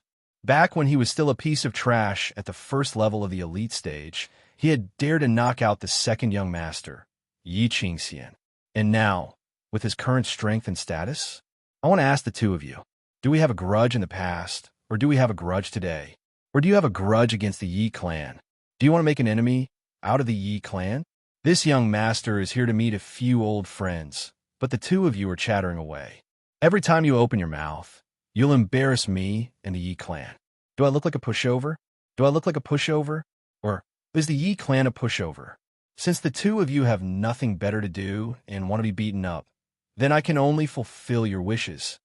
Yi Qinghan's words were full of righteousness, full of conviction and awe-inspiring righteousness. First, he put a huge label on them, escalating a small matter to the level of making an enemy out of the Yi clan. At the same time, he expressed his innocence and brought up the Yi clan with every sentence. His meaning was clear. I'm the young master of the Yi clan. I represent the Yi clan. Humiliating me is equivalent to humiliating the Yi clan. He also made it clear that the two of them had nothing better to do and were looking for trouble. They couldn't blame him. Cough, cough. Xue swirling Snow was so angry that she almost vomited blood. She was so angry that she coughed violently and couldn't speak. She could only point at Yi Qinghan, her eyes filled with endless hatred. He didn't expect Yi Qinghan's words to be so sharp. A small matter had escalated to the level of making an enemy out of the Yi clan. At this time, he finally came to his senses. Yi Qinghan had already been bestowed the title of Young Master of the Yi clan. He could completely represent the Yi clan and use the Yi clan's power to oppress others. But he didn't expect Yi Qinghan to be so open and above board. He directly used his power to oppress others. Of course, he couldn't argue with Yi Qinghan and say that Yi Qinghan wanted to make an enemy out of the Shui clan. After all, his status in the Shui clan wasn't very high, so he couldn't speak on behalf of the Shui clan. Moreover, the Shui clan was currently laying low. If he stirred up trouble, wouldn't the Shui clan skin him alive? Young Master Yi, how impressive. The two of us only said that we admired you for being able to invite Miss Darkmoon. We didn't expect that you would accuse a deer of a horse and smear it. Of course, we don't dare to make an enemy out of the Yi clan. The Yi clan is so impressive, and Man City is your Yi clan's territory. We don't have the guts. Indang's expression changed several times. He knew that if he continued Yi Qinghan's words, he would definitely fall into Yi Qinghan's trap. The more he tried to explain, the worse it would get. No matter how hard he tried, he wouldn't be able to clear his name. He very cleverly changed the topic and played the sympathy card. His meaning was clear. Yi Qinghan, you're the young master, so you can represent the Yi clan. You're awesome. You're using your power to oppress others. How impressive. At the same time, he pointed out the matter between Dark Moon and the local tyrant. He was also mocking Yi Qinghan. Oh, it seems that the two of you are still not convinced? Yi Qinghan smiled slightly and tilted his head. He said disdainfully, "This young master will convince you today. Didn't you just say that if I were to invite Miss Darkmoon, you would all prostrate yourself before me?" Yi Qinghan didn't play by the rules again. He continued to provoke them and brazenly twisted their meaning. This caused the crowd to sigh and roll their eyes. The others had just said that they would prostrate themselves before you, but now they were saying that they would prostrate themselves before you. This young master of the Yi clan was really fierce. Not only did he provoke them so openly, he even lied so brazenly. However, the crowd became even more expectant. Looking at Yi Qinghan's attitude, could it be that he was really going to use his status as a local tyrant to forcefully invite Darkmoon out? If young Master Yi is that impressive, then why can't I prostrate myself before you? Faced with Yi Qinghan's aggressive provocation and the crowd's amused expressions, Indang clenched his teeth and directly confronted him. If you're that awesome, then I, Snow Swirling Snow, am willing to prostrate myself before you. Snow swirled in the air. Indang saw that everyone, including Yi Qinghan, was looking at him. He sneered and clenched his teeth in response. Hee, everyone is a witness. If you don't prostrate yourself before this young master, then don't blame me when this young master flips out. Yi Qinghan smiled wickedly. Under everyone's gazes, he walked flippantly toward the entrance of the rear courtyard. Chapter 303. Young Master Han, are you going to force your way in and ask Darkmoon to come out by force? Fengzi's eyes flashed with surprise as he watched Yi Qinghan walk towards the door of the backyard. He rubbed his head with his hand. I don't think so. This isn't young Master Han's style. Have you ever seen young Master Han bully others? Hua Hua blinked her beautiful eyes and shook her head. She was also confused. He could do it. Long Sainan looked at Yi Qinghan's back with a glimmer in her eyes. She always thought that Yi Qinghan was a man who could create miracles. Unfortunately, this man was too young. Xue Wanfei and Indang sneered. They didn't believe that Yi Qinghan would dare to bully others by force. After all, everyone was in Fengyaman City, and they were going to enter the mountain tomorrow. They were sure that Yi Qinghan wouldn't dare to cause a ruckus. Although they had heard that Yi Qinghan was extremely strong and could instantly kill all the experts in the Emperor realm, they didn't believe it. He was so young. Unless he was a spiritual body of heaven and earth, it was impossible for him to reach such a level of strength. Tu Qianjun's drooping eyelids finally lifted at this moment. A trace of unknown hatred and a strange smile flashed across his eyes as he looked at Yi Qinghan's back. Then, he slowly smiled as he watched Yi Qinghan's performance with interest. The hall was silent. Everyone's eyes were focused on Yi Qinghan. They were waiting for Yi Qinghan's performance. Or rather, they were waiting for Yi Qinghan to embarrass himself. 5 steps for steps. Yi Qinghan's footwork was still relaxed. However, the ordinary-looking old man at the door of the backyard slowly stopped. His hand that was wiping the wine glass sat up straighter. Everyone became nervous when they saw this. It was like the calm before the storm. When Xue Duanfei walked over, the old man did the exact same thing. Then, Xue Duanfei was patted on the shoulder by the old man and was invited back. 3 steps, 2 steps, 1 step. Yi Qinghan's footsteps didn't stop until she was in front of the old man. The old man suddenly raised his head, and 2 dazzling rays of light shot out from his eyes, causing everyone present to tense up and their hearts to leap to their throats. Yi Qinghan made his move. He casually stretched out his left hand and gently patted the old man's shoulder. A gentle smile appeared on his face as he nodded and said, "Old man, thank you for your hard work. I'll have tea with you another day." After that, Yi Qinghan bowed, turned around, walked through the gate, and disappeared into the backyard. What was going on? The people in the hall were dumbfounded again. They looked at each other, not knowing what was going on. Yi Qinghan said softly, "Old man, thank you for your hard work. Let me treat you to some tea." Did he just walk in like that? Oh, right. He also patted the old man's shoulder. But why did he just walk in like that? Why did he just pat the old man's shoulder, say some nonsense, and walk into the backyard that the people of the city of barbarians and many of the young masters here wanted to enter? Why? A moment later, someone finally asked the question that everyone wanted to ask. It was the furious Xue Duanfei. That's right, why? The second person to speak was Indang. He was feeling extremely unbalanced and unhappy, and his eyes turned red as he roared.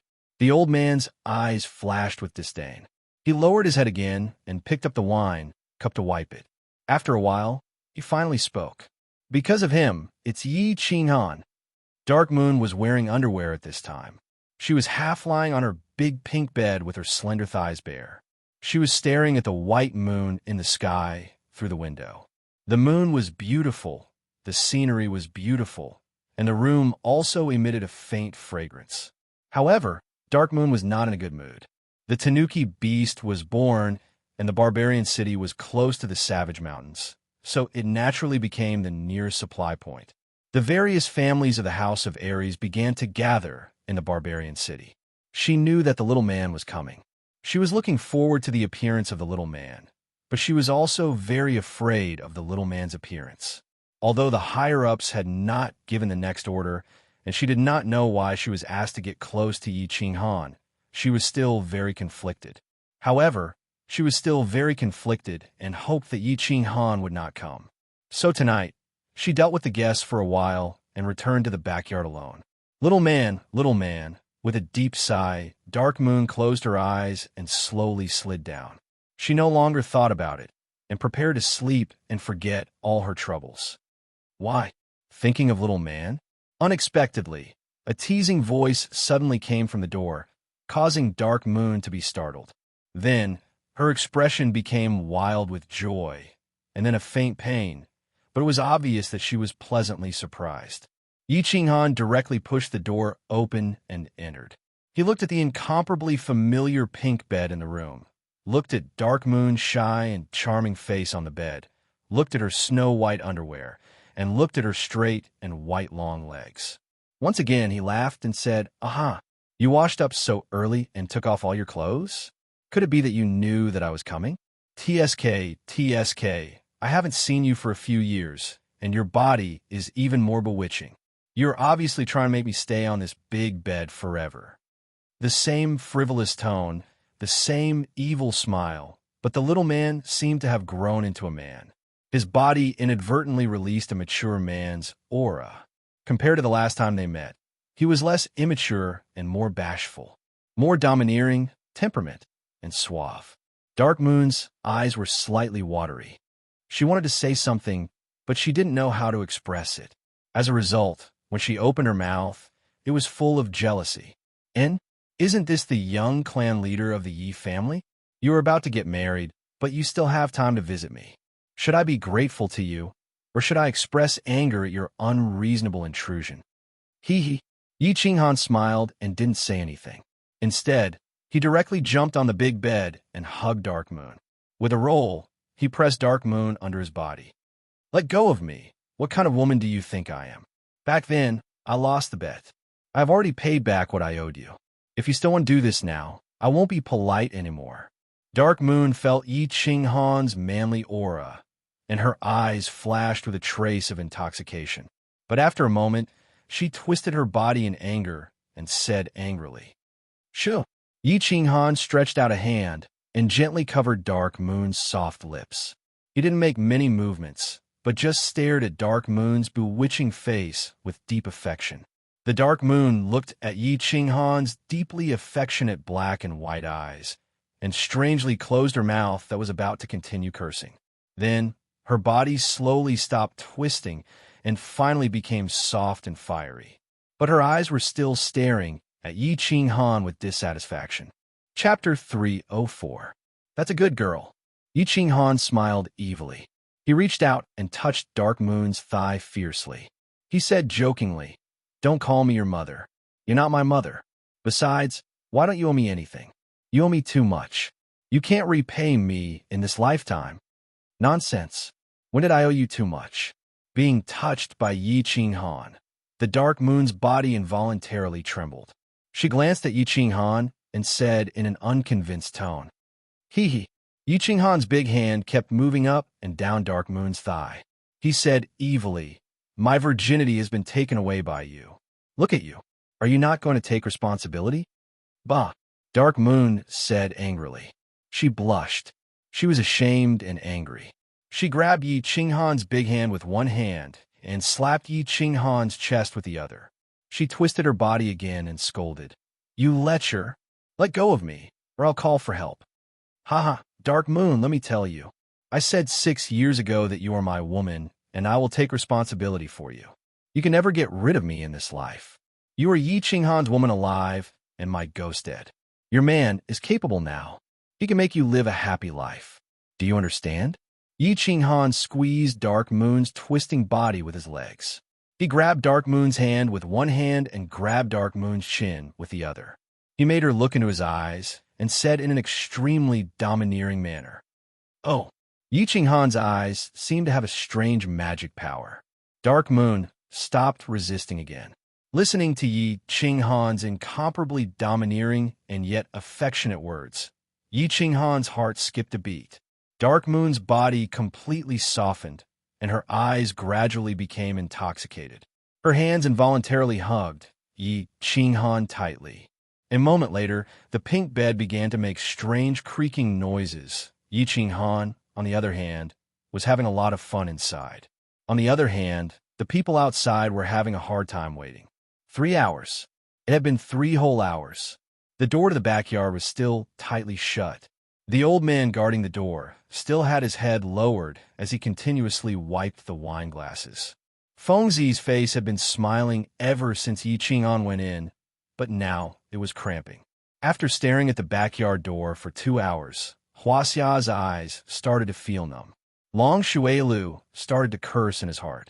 Long Sainan, on the other hand, had already drunk more than 10 glasses of wine.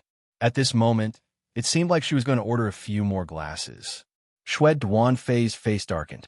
Tu Qianjun, on the other hand, lowered his eyelids as if he was about to fall asleep. The young masters in the hall started to discuss softly, but their tone was obviously a little irritated. It was already the middle of the night.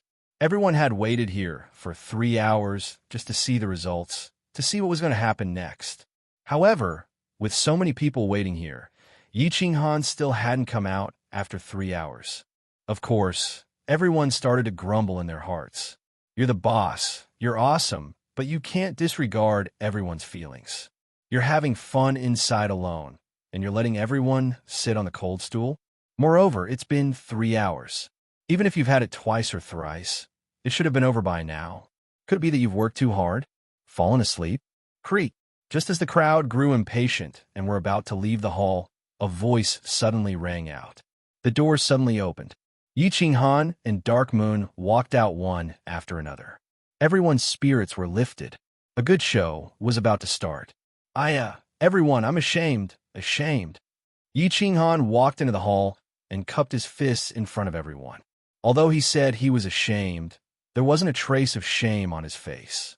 Instead, his face was glowing, and he said energetically, "Haha, when I went in just now, I met Miss Dark Moon and chatted with her. But I realized that Miss Dark Moon was very knowledgeable and knew everything about astronomy and geography. I was shocked and couldn't help but discuss with her about literary ideals, history, and human relationships. I'm ashamed. I was too engrossed in the discussion and forgot about the time. Everyone sat here for a while. Let me punish myself with a glass of wine. A glass of wine? Haha. Puffed." As soon as Yi Qinghan finished speaking, at least 7 or 8 people in the hall spat out the tea and wine in their mouths at the same time. Everyone was speechless and rolled their eyes. Even Long Sinan shook her head helplessly. She seemed to despise Yi Qinghan's shamelessness. Talking about life and ideals? Damn it, look at your flushed faces and lustful eyes. Even a blind man can see what you've done. Besides, both of your hair is slightly wet, and your bodies have a kind of body wash scent. Obviously, it's because of the bath. Could it be that talking about life and ideals made you sweat so much that you had to take a bath before coming out? Sitting here for a while? Boss, when you're feeling good, of course, you want time to pass as slowly as possible. Everyone had been sitting on the cold bench for 3 whole hours. A group of people was waiting for you, but you just said you were ashamed. Come on. Don't look at me with such admiring eyes. I know I'm not bad looking. I'm ashamed. Here's to everyone. Yi Qinghan didn't seem to know what shame was. He directly picked up the wine that the maid brought and handed a glass to Dark Moon. Then, he and Dark Moon raised their glasses to the crowd and drank. Chapter 305. What's that? Young Master Shui, Young Master Yin. After finishing the wine, Yi Qinghan turned around and looked at Shui Duanfei and Yin Dang from the corner of his eyes. He said, "Now that you've finished the wine, do you think it's time for you to prostrate yourselves? It's late. Everyone go back and rest. You, young Master Han, don't go overboard. Life is full of ups and downs. Don't bully the young for being poor." Shui Duanfei's expression darkened even further.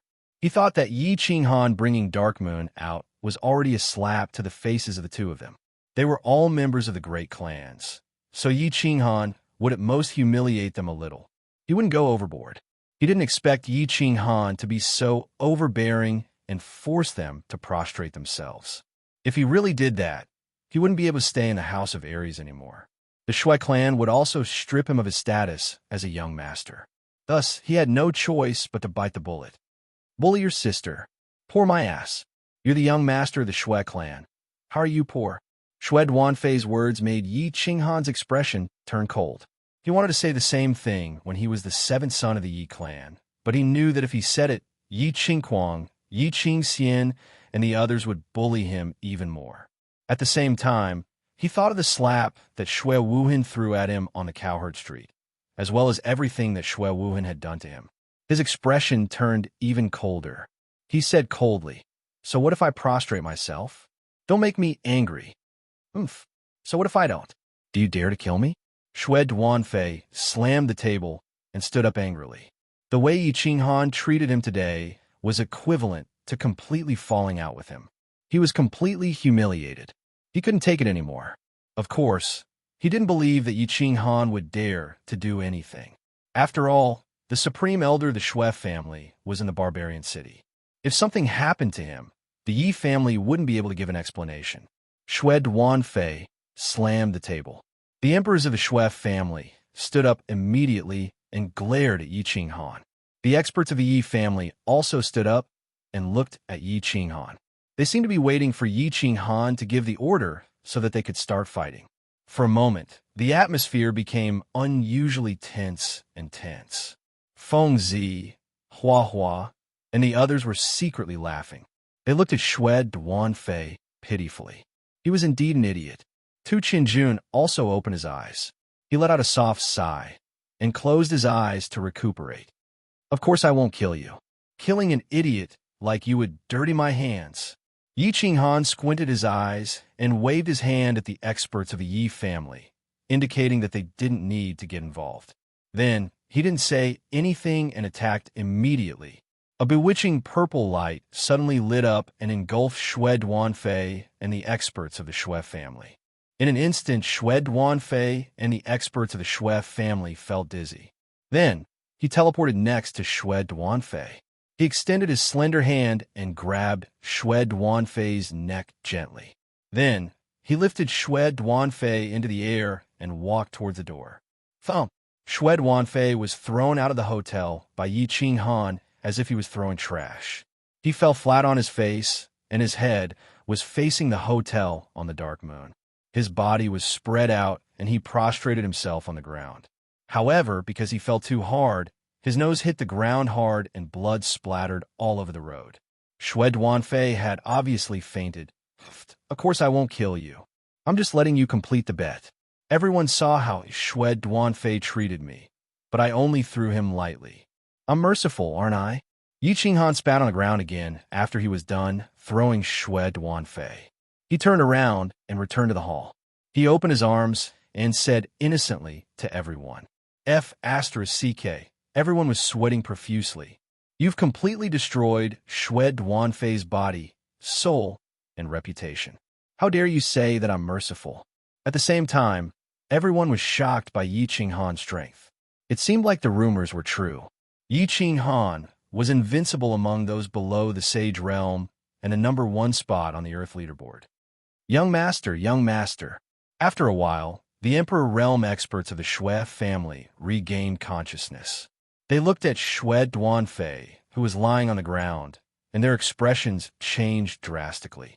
After confirming that Xue Duanfei had only fainted, they looked at Yi Qinghan with fear and hatred and left in a hurry. Young Master Yin, it's your turn. Are you going to throw yourself, or do you want me to do it for you? Yi Qinghan ignored the gazes of Dark Moon and Wind Purple Flower Grass Dragon Sainan. He continued walking towards Yin Dang and said coldly, he was going to enter the mountain tomorrow, and he didn't know how long it would take for him to return. Yi Qinghan felt that since he had promised to take responsibility for Dark Moon, he would take responsibility from tonight onwards. He wanted to use his powerful voice and facts to announce to these young masters who were drooling over Dark Moon that Dark Moon was his woman. You could try if you have the guts. At the same time, he knew that his strength had spread throughout the continent after the battle at the Luotian Mountain. However, many people were still suspicious of him. In order to avoid being challenged by others for no reason, he decided to show them his determination and strength. At the same time, these two idiots made him very unhappy. Hence, he decided to show the people of the continent his determination and strength. That was why he made such a forceful move. His meaning was clear. I don't want to cause trouble, but don't provoke me either. I, Yi Qinghan, am not the seventh son of the Yi family. Not everyone can bully me. Yin Dang was confused and embarrassed. His face was as bitter as a cucumber, and he didn't know what to say. He just turned his head towards the door and said nothing. At this moment, he was very regretful that he had been so stupid to provoke this malefic star. This wasn't right, and this wasn't right. It seemed that he had lost all face today. What could he do? If Yi Qinghan could throw Xue Duanfei out like trash, then he could also throw him out, Yi Qinghan saw that Yin Dang was hesitant, but he didn't answer or move. His eyes narrowed, and he was about to make a move. Wait, young Master Han. At this moment, a person suddenly flashed through the door. He was wearing the same flowery robe as Yin Dang, but his temperament and appearance were obviously a level higher than Yin Dang's. Oh, Brother Yin Sha. Yi Qinghan turned around in surprise and saw that it was a familiar face.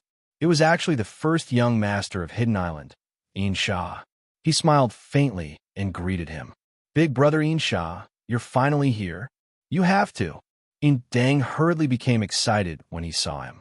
When he saw that Yi Qinghan hadn't come out for a long time after entering the backyard, he guessed that Yi Qinghan would very likely fly into a rage and secretly ask someone to bring Yin Sha over, hoping that Yin Sha could help him regain his face. After all, Een Shah had the right to represent the will of Hidden Island. Ha! Een Dang hadn't finished his words when Een Shah directly slapped him across the face, not even looking at Een Dang. He simply cupped his hands towards Yi Ching Han again and said, "Young Master Han, I made a fool of myself. Give me some face today, and I'll owe you a favor. Let's forget about it, okay?" "Brother Een Shah, look at what you're saying." Yi Ching Han smiled. A favor from Een Shah was a good thing. So he hurriedly said, "Who would dare to not give you face?" Brother Een Dang joked with me, so I'm also joking with him. Een Dang held his face and didn't dare to speak again. However, when he heard Yi Ching Han's words, he cursed inwardly. Looking at your attitude just now, if Een Shah had come a step later, I'd probably have thrown him out, right? Een Shah didn't expose him. He cupped his hands again, bid farewell with a smile, and left with his men. Well, the show was over, and it was time to disperse. Countless young masters and young masters exchanged greetings with Yi Ching Han for a while, and left with a strange mood. Tonight, they had really broadened their horizons. What was called fierce. Today, they finally saw it. Bullying commoners, what did low-level martial artists count as? If you wanted to slap faces and oppress people, then you had to learn from young Master Han. Tu Qianjun opened his eyes again. He didn't say anything, and quietly left with his men. However, when he left, his eyes glanced at Dark Moon, who was standing beside Yi Ching Han, and the corners of his mouth revealed a strange smile. "Wait for me. I'll come back from the mountain." Yi Ching Han felt refreshed, and he had also slapped people, so he was perfectly satisfied. He spoke to Dark Moon in a low voice, and then left with large strides with Feng Zi, Hua Hua, Long Sainan, and the others, disappearing into the night. Chapter 306. After parting ways with Feng Zi and the others at the intersection, Yi Ching Han led his men straight to the city lord's mansion. As soon as he entered, he discovered that the hall was still brightly lit. Yi Qingniu, Yi Baihu, and Yi Kuang were waiting for him there. Yi Ching Han laughed bitterly. He knew that the incident at the Dark Moon Hotel couldn't be hidden from them. After all, the barbarian city was the territory of the Yi family, and his every move would be under the surveillance of Yi Qingniu and the others. Why haven't the two grand elders rested yet? Yi Kuang, what are you doing? Haven't you arranged a place to rest yet? Yi Ching Han smiled faintly and walked in as if nothing had happened. He cupped his hands towards the two elders and sat down on a chair. Yi Kuang rolled his eyes and sweated profusely. He shrunk his body and looked innocently at Yi Qingniu and Yi Baihu. He looked very pitiful, but his meaning was clear. This young clan leader was obviously using him as a scapegoat. "Little brat, you've grown up. You went out for a stroll, but you ended up in the bed of the barbarian city's flower. Do you want us two old fellows to die of anger?" Yi Qingniu's eyes bulged. They thought that Yi Ching Han was usually a gentle person and would not cause any trouble if he just went out for a stroll. They didn't expect that he would offend both the Shui clan and the Hidden Island the moment he went out. "Little Han, it's not that Grandpa White Tiger wants to scold you, but if there's a next time, we'll have no choice but to forcefully take you back." Yi Baihu also followed suit. "Huh, don't be angry, elders. It's just a small matter, not worth getting angry over." Yi Ching Han touched his nose and said embarrassedly, "Small matter? You don't know how that old thing from the Shui clan looked when we were discussing things. He was just short of slamming the table and cursing. That old thing from the Hidden Island was probably cursing in secret. Fortunately, we didn't go too far in the end. Otherwise, all of us old fellows would have fought because of you." Yi Qingniu's eyes bulged even wider when he heard this. He stroked his beard and said angrily, Face, do you understand? The few big families on Hidden Island all had face, and they valued face the most. If it was in the dark, it would be fine even if you beat up those two people. But who were the people sitting in the Dark Moon Hotel at that time? This is equivalent to giving the Shui family and Hidden Island a heavy slap in the face. When Yi Baihu saw Yi Ching Han's puzzled expression, he smiled helplessly and explained, "Oh, so that's how it is. Ching Han knows her mistake." Yi Ching Han admitted his mistake without any hesitation. Of course, he pretended to be regretful. He lowered his head thoughtfully and remained silent for a while. Then, he raised his head again and said seriously, "Next time, Qinghan will definitely not slap them in the face. Once we get out of the door, find a place with no one around, and break their legs." Yi Qingniu and Yi Baihu looked at Yi Qinghan's serious expression. Their mouths twitched, and then they fell silent. It seemed like their ideological work was getting worse and worse. This kid was even more of a headache than Yi Dao was back then. Like father, like son. It seemed like there would be more headaches in the future. The next day, Man City began to clamor before the sky had even brightened. Today was the day that the big families would enter the mountain together. The Savage Mountain Range was huge and the terrain was complex. It was rumored that there was a sacred beast guarding the central area.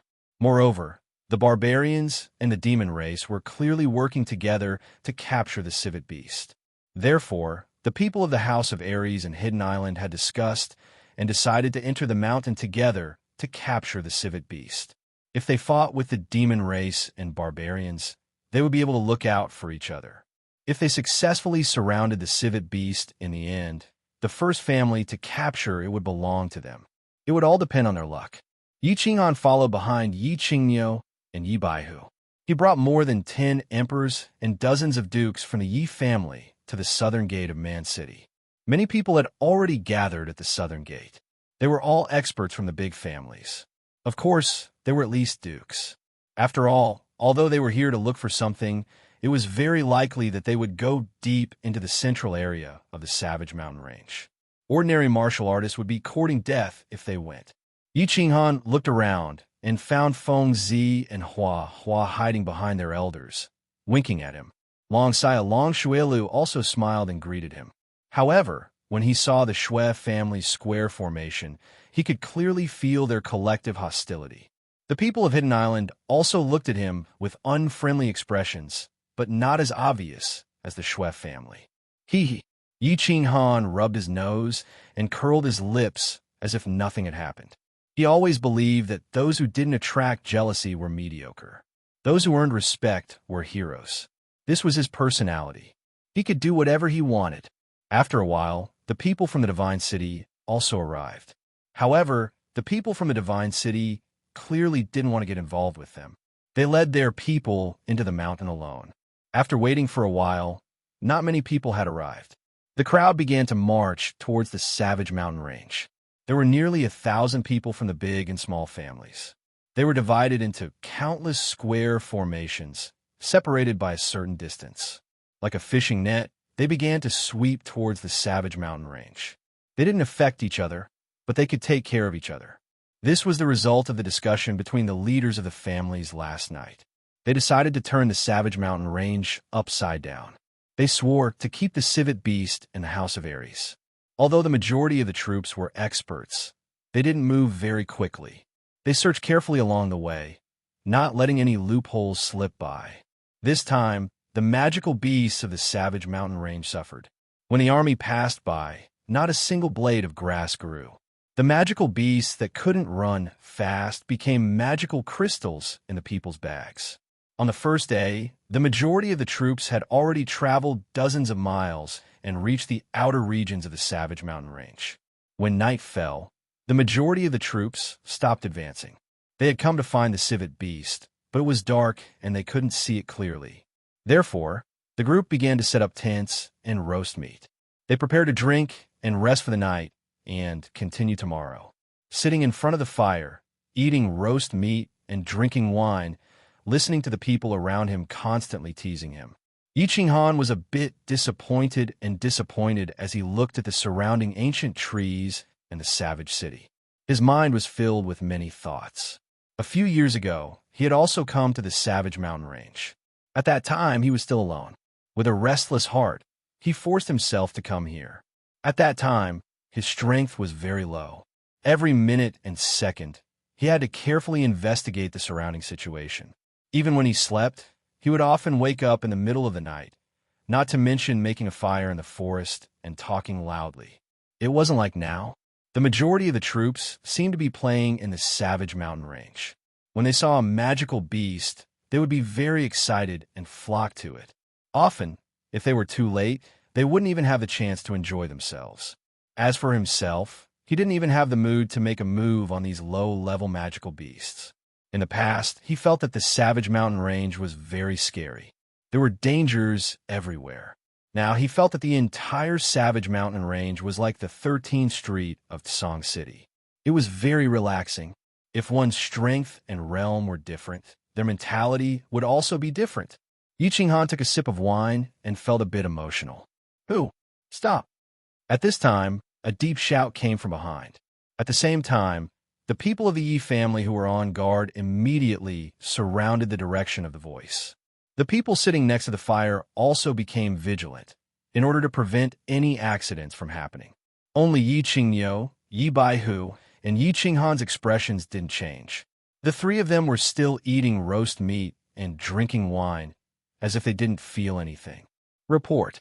After a moment, a figure rushed over from behind and directly knelt on one knee, saluting Yi Qingyo and Yi Baihu. Then, he turned to Yi Qinghan and said, "Reporting to young patriarch, there is a woman looking for you." Chapter 307. A woman is looking for me? Yi Qinghan was a little surprised. He then rubbed his head and embarrassedly smiled at Yi Qingyo and Yi Baihu. Then, he got up and walked toward the back. He had only been in the barbaric mountains for a day. Why would someone be looking for him? Was it Yi Qingwu, Yi Qingyu, or Yi Qingsheng? He thought it was impossible. Yi Qingwu and Yi Qingyu were being watched by the elder ancestor and Yi Tianlong. It was impossible for them to appear in the barbaric mountains. As for Yi Qingsheng, the Yu clan didn't even see anyone who was hunting the civet beast. Moreover, Yi Qingsheng knew that he would go to the barbaric mountains to ask for her hand in marriage as soon as he finished his business here. After thinking for a while, he still felt that it was impossible. He didn't think about it anymore. He quickened his pace and walked toward the black-clothed person who was surrounded by his clan's experts. The black-clothed person's entire body was shrouded in a large black robe. Her face couldn't be seen. However, the exquisite figure under the black robe showed that she was a woman. "You are?" Yi Qinghan raised his eyebrows in surprise and asked directly. "Little man, it's me." The woman didn't open her robe. Moreover, her voice seemed to have been altered so that people couldn't tell who it was. **T. Yi Qinghan was covered in cold sweat.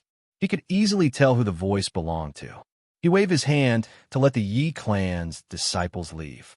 Then, he grabbed the woman's hand and asked doubtfully, "Madam, why are you here? Didn't I tell you to wait for me in the barbarian city?" "That's right." The person who came was the barbarian city's lady boss, Dark Moon. Dark Moon still didn't open her robe. She just smiled mischievously. "I miss you. I want to follow you. Why can't I?" Didn't I feed you until you were full last night? We didn't enter the mountain to play. You must know that. Well, go back and wait for me. I will take you back to the Yi family castle." Although Yi Qinghan was puzzled as to why Dark Moon would follow the group into the mountain, he didn't think too much about it and just comforted her. "I was full yesterday, but I'm hungry again today." "What? You're complaining that I'm annoying already?" You men are really bad. You want to kick me away when you're tired of playing with me?" Dark Moon shook off Yi Qinghan's hand and pretended to throw a tantrum. "Grandaunt, that's not what I meant. I'm just worried about your safety. Let's not beat around the bush. Are you here for something? If there is really something, then follow me." Yi Qinghan was obviously helpless with women. He sighed, hugged the Dark Moon, and comforted her. "It's nothing. I've stayed outside the mountain for so many years and haven't had the chance to come into play, so I wanted to come and play. There's so many of you this time, and it's so lively. Moreover, you're going to catch a civet beast, so I wanted to come and watch the fun. It's such a simple matter. If it's too difficult for you, I'll go back now." Dark Moon said coldly as she turned her head and pretended to leave. "I see. All right, follow me, but you have to listen to me." Yi Qinghan thought for a while and finally compromised. There were so many people this time, and there were only 2 Saint Stage elites from his clan. He wasn't afraid, even if they encountered danger. Most importantly, he had the Carefree Ring and Elder Lu. If there was no other way, he could let Dark Moon enter the Carefree Pavilion. With Elder Lu around, He didn't have to worry about her safety. Pulling the Dark Moon, Yi Qinghan walked directly into his tent and asked her to stay inside. However, he walked alone to the fire and sat down with an awkward expression. Little Han, tell me the truth. How many women do you have? You've become much more capable than your father. As soon as Yi Qinghan sat down, Yi Qingyo squinted his eyes and teased him. Little Han, it's not that Grandpa White Tiger wants to scold you, but this is not a trip. There might be some danger. Both of us came out to catch the civet beast and to protect you. But you're bringing a woman with you now. It won't be good if something happens, Yi Qingyo said seriously. I'm ashamed. Yi Qinghan touched his face and said embarrassedly, It's okay. She can protect herself. This woman has a little temper and insisted on playing with us. Please don't laugh at me. What are you ashamed of? Why don't you bring something for her to eat? All right, just be careful. Yi Qingyo looked at him with disdain. He grabbed 2 thighs and handed them over. Yi Qinghan laughed mischievously. He took the thighs and ran away. This bastard is a playboy by nature. White Tiger, he's much stronger than we were. Yi Qingyo laughed and chatted with Yi Qinghan about the past. The experts of the Yi family all looked at Yi Qinghan's back with envy and admiration. This young patriarch was so fierce. He played with women wherever he went. But now, he brought a woman up the mountain to have wild sex. Eat something. You must be hungry. Yi Qinghan entered the tent and saw that Dark Moon had taken off her robe, revealing a green warrior's outfit. The tight-fitting warrior's outfit outlined Dark Moon's curvaceous figure. He swallowed his saliva and sat beside Dark Moon. He handed over the thighs and took out a jar of wine and water at the same time and placed them on the ground. At least you still have some conscience. Dark Moon smiled. She was naturally charming. She stretched and took the barbecued meat. My woman, no one says I don't have a conscience. Yi Qinghan gently embraced Dark Moon's slender waist from behind. He buried his head in her fragrant hair and said, I've always thought that if a man can't make his woman happy, then he's a failure. At the very least, he's a failure as a person. Oh, hearing Yi Qinghan's heartfelt words, Dark Moon stopped chewing on the barbecued meat. Her eyes flashed with a trace of emotion. At the same time, a trace of pain and desolation flashed in her eyes. Finally, she put down the barbecued meat, turned around, and hugged Yi Qinghan tightly. Then, she kissed him passionately. Make me happy, little man. Following Dark Moon's seductive whisper, the atmosphere in the small tent became intense. The next day, the main group set off. Apart from the addition of a black-robed woman hiding behind Yi Qinghan, the Yi family's group remained the same. The main group formed a net and advanced into the depths of the barbaric mountain range. After a few days, they reached the most dangerous depths of the barbaric mountain range. If they advanced further, they would reach the center of the mountain range, the core region. Along the way, they encountered many powerful demonic beasts and engaged in countless small and large battles. There were also casualties among the experts of the various clans. However, due to the support of Yi Qingyo's group of 7 or 8 Saint Realm experts, there were not many casualties. Along the way, they encountered several powerful level 8 demonic beasts. The Saint Realm experts attacked immediately. They either killed the demonic beasts or escaped with injuries. However, it was strange that after so many days, the main group did not find any civet fragrance beasts. It seemed that the civet fragrance beasts were hiding in the core region or had run to the other side of the barbaric mountain range near the barbaric god residence. After resting for a night, the main group set off and entered the most dangerous region of the barbaric mountain range, the core region. However, in less than half a day, something happened in front of them. The Hua family spy brought back shocking news. Report: a group of level 8 demonic beasts has appeared in front of us. There are at least 100 of them, and they are rushing towards us. The Hua family spy's face was filled with terror. His body trembled as he reported. Chapter 308. Magical beasts of the 8th rank, or more than 100. This news completely shocked everyone. Magical beasts of the 8th rank weren't a big deal, but more than 100 of them was a bit terrifying. Apart from the Saint Realm experts, everyone's expressions changed. Nobles of the Yi family, listen up. Retreat to the danger zone and wait for orders. Nobles of the Feng family, retreat now. All nobles, retreat to the danger zone and join forces to defend it. Wait for orders. Although the expressions of the sage powerhouses didn't change much, they still gave orders at the same time. Magical beasts of the 8th rank were a small matter to them. However, they wouldn't have the time to take care of these nobles when the battle started. Moreover, such a strange thing happening in the core area surprised them. Could something have happened inside? Could it have caused the magical beasts to riot? After the orders were given, all the nobles retreated, leaving behind only a few hundred emperors and the young masters of the various families. The Saint Realm experts didn't let their young masters retreat. After all, this was a good opportunity to broaden their horizons. Ayo! Ayo! Following a series of deep roars and the sound of galloping horses, countless tall, fiery figures quickly appeared in front of them. These magical beasts were all sturdy and fiery red. They were more than 3 meters tall and 4 to 5 meters long. They had thick limbs, but were very short. They had 2 horns on their heads, and their heads looked like dragons. Their eyes were as red as blood, but their bodies were covered in blue flames. Fire Qilin? Yi Qingyo's eyes were slightly puzzled. These magical beasts were common in the misty forest, but he didn't expect there to be so many of them in a small mountain range. However, he didn't think too much about it.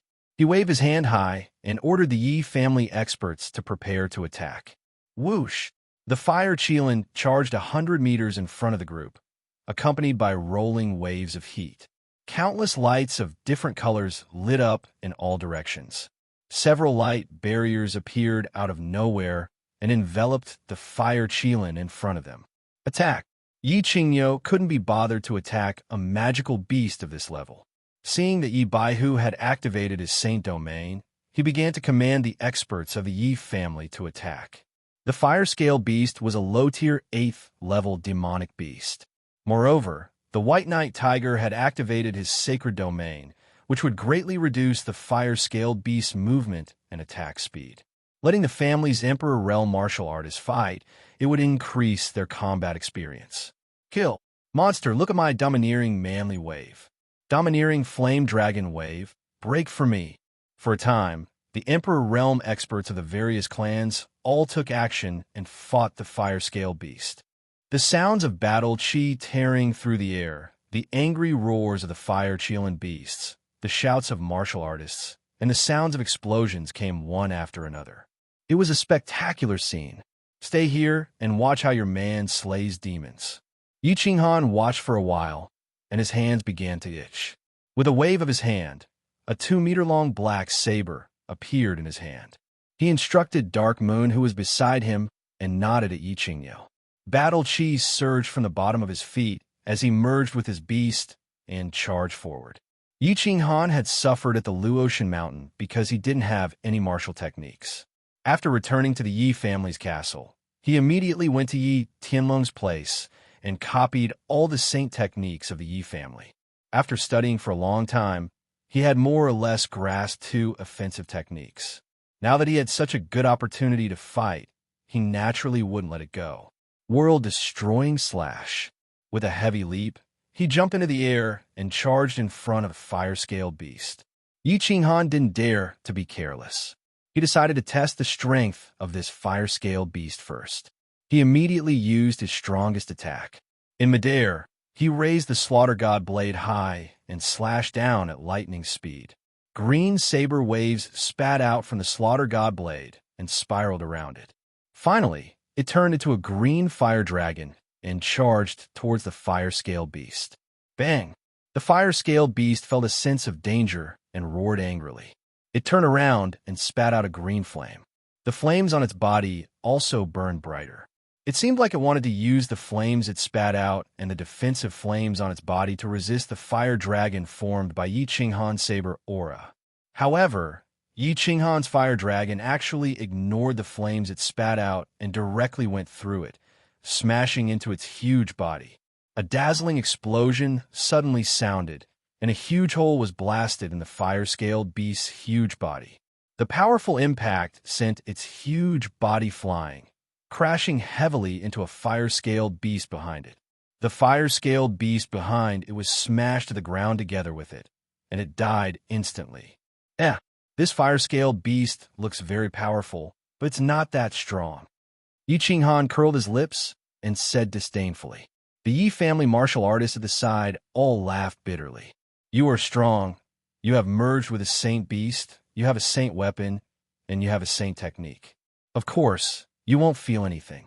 However, each of them had to fight a fire-scaled beast. Some of them could only defend bitterly. Actually, it wasn't that the fire-scaled beast wasn't strong. It was just that Yi Qinghan underestimated its strength. Not including the fusion technique, Yi Qinghan's combat strength was already extremely strong. He was at the first level of the Imperial Realm. After merging with his battle beast, his combat strength reached the third level of the Imperial Realm. In addition, his Slaughter God Blade gave him 200% battle chi. Most importantly, his world-extinguishing slash was extremely powerful. It was normal for him to kill a fire-scaled beast in an instant. Moreover, the fire-scaled beast was within the range of Yi Baihu's Saint Realm, so its speed was greatly reduced. It was like a live target that was waiting to be hit.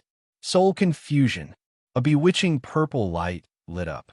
Yi Qinghan saw that the nearby martial artists were having a hard time fighting and decided to help them. He directly stunned a few fire-scaled beasts around him. With a sweep of the Slaughter God Blade, he killed a few more fire-scaled beasts. This reduced the pressure on the Yi family martial artists.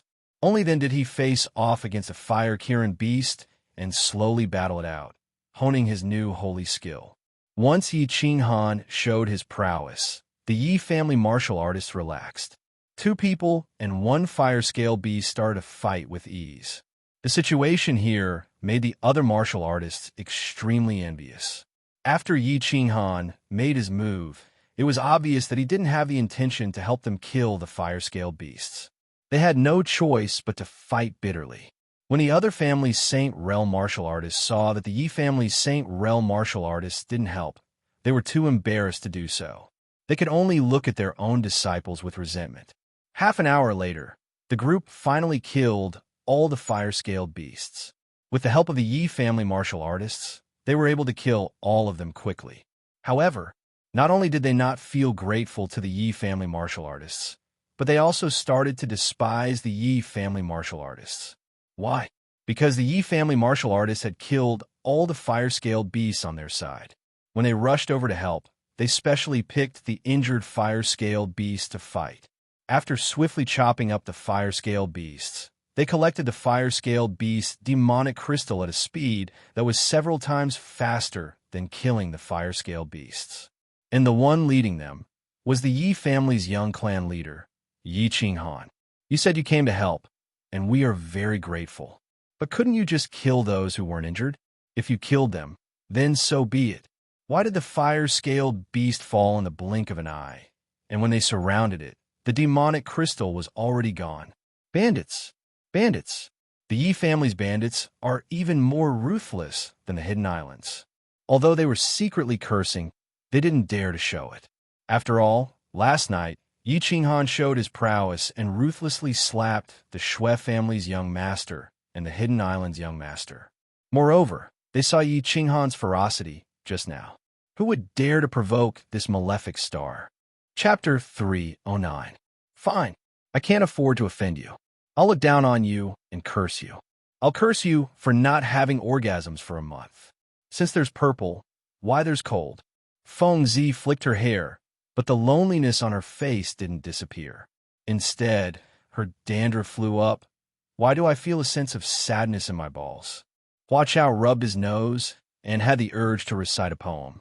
However, after thinking about it, he could only think of this line. He couldn't help but rub his chin awkwardly. Done. Pack up. Yi Qinghan waved his hand, indicating that there was no need for everyone to be grateful. Then, he led his men back to the Yi family formation. He gave Yi Qingyo, who was behind Yi Qingyo, a flirtatious look that caused Yi Qingyo to have goosebumps all over. How is it? Your man isn't bad, right? Yi Ching Han said in a low voice as he gently caressed Dark Moon's plump buttocks. Good manners. Dark Moon wiggled her buttocks and rolled her eyes at him through her robes. Then she said in a low voice, but his movements were very cool. What's that move called? It's so fierce. I've learned this move from Big Brother. Back then, I comprehended this move on Mount Laozen after watching the snow for a few years, observing the sun, moon, stars, heaven and earth, and so on. Don't spread the name of this move, or the consequences will be severe. This move is called the Invincible Earth, Fire, Wind, Water, Domineering, and Cool. Chaotic Universe / How is it? It's awesome, isn't it? Yi Ching Han said seriously with an evil smile. Really? Dark Moon was stunned by his words. Then, when she saw the smile on Yi Ching Han's face, she understood. She wanted to raise her fists and punch Yi Ching Han. But when she saw Yi Ching Han in front of her, she put her hands down in embarrassment and secretly pinched Yi Ching Han's thigh. All right, stop flirting with each other. Let's set off. Yi Qingyo calmly turned his head and glared at Yi Ching Han, then waved his hand and said, Prepare to advance. The group rested for a while and dealt with the spoils of war. Then they once again set out for the core area. However, this time, their speed was even slower. Although the hundreds of Fire Lin beasts didn't cause much damage to the army, they still reminded them that this place was very dangerous and they shouldn't be impulsive. His footsteps were not as arrogant and domineering as before, and his figure was much more low-key and light. More than 200 people were like thieves who had sneaked into a girl's boudoir, becoming wretched. Yi Ching Han frowned slightly at this moment as he thought of something. Where did the people from the Divine City go? He hadn't seen anyone from the Divine City along the way. He was very concerned about that handsome, young Master Tu Qianjun from the Divine City's team. After advancing for half a day, a strange thing happened. The army did not encounter a single magical beast, not even a pheasant. Of course, it would be even stranger if there were pheasants in this place. After advancing for more than 10 miles, the group's field of vision suddenly widened, and they saw a very strange terrain. There were no trees in the middle of the savage mountain range. Instead, it was a super large open space, and the open space was covered with green grass that was half the height of a person. And there was a large lake in the middle of the open space. The lake water was dark green, and one could tell at a glance that it was very deep. On the other side of the lake was a mountain range that was dozens of meters tall, and around the mountain range were countless small caves that were more than a meter tall. The group felt that it was somewhat inconceivable.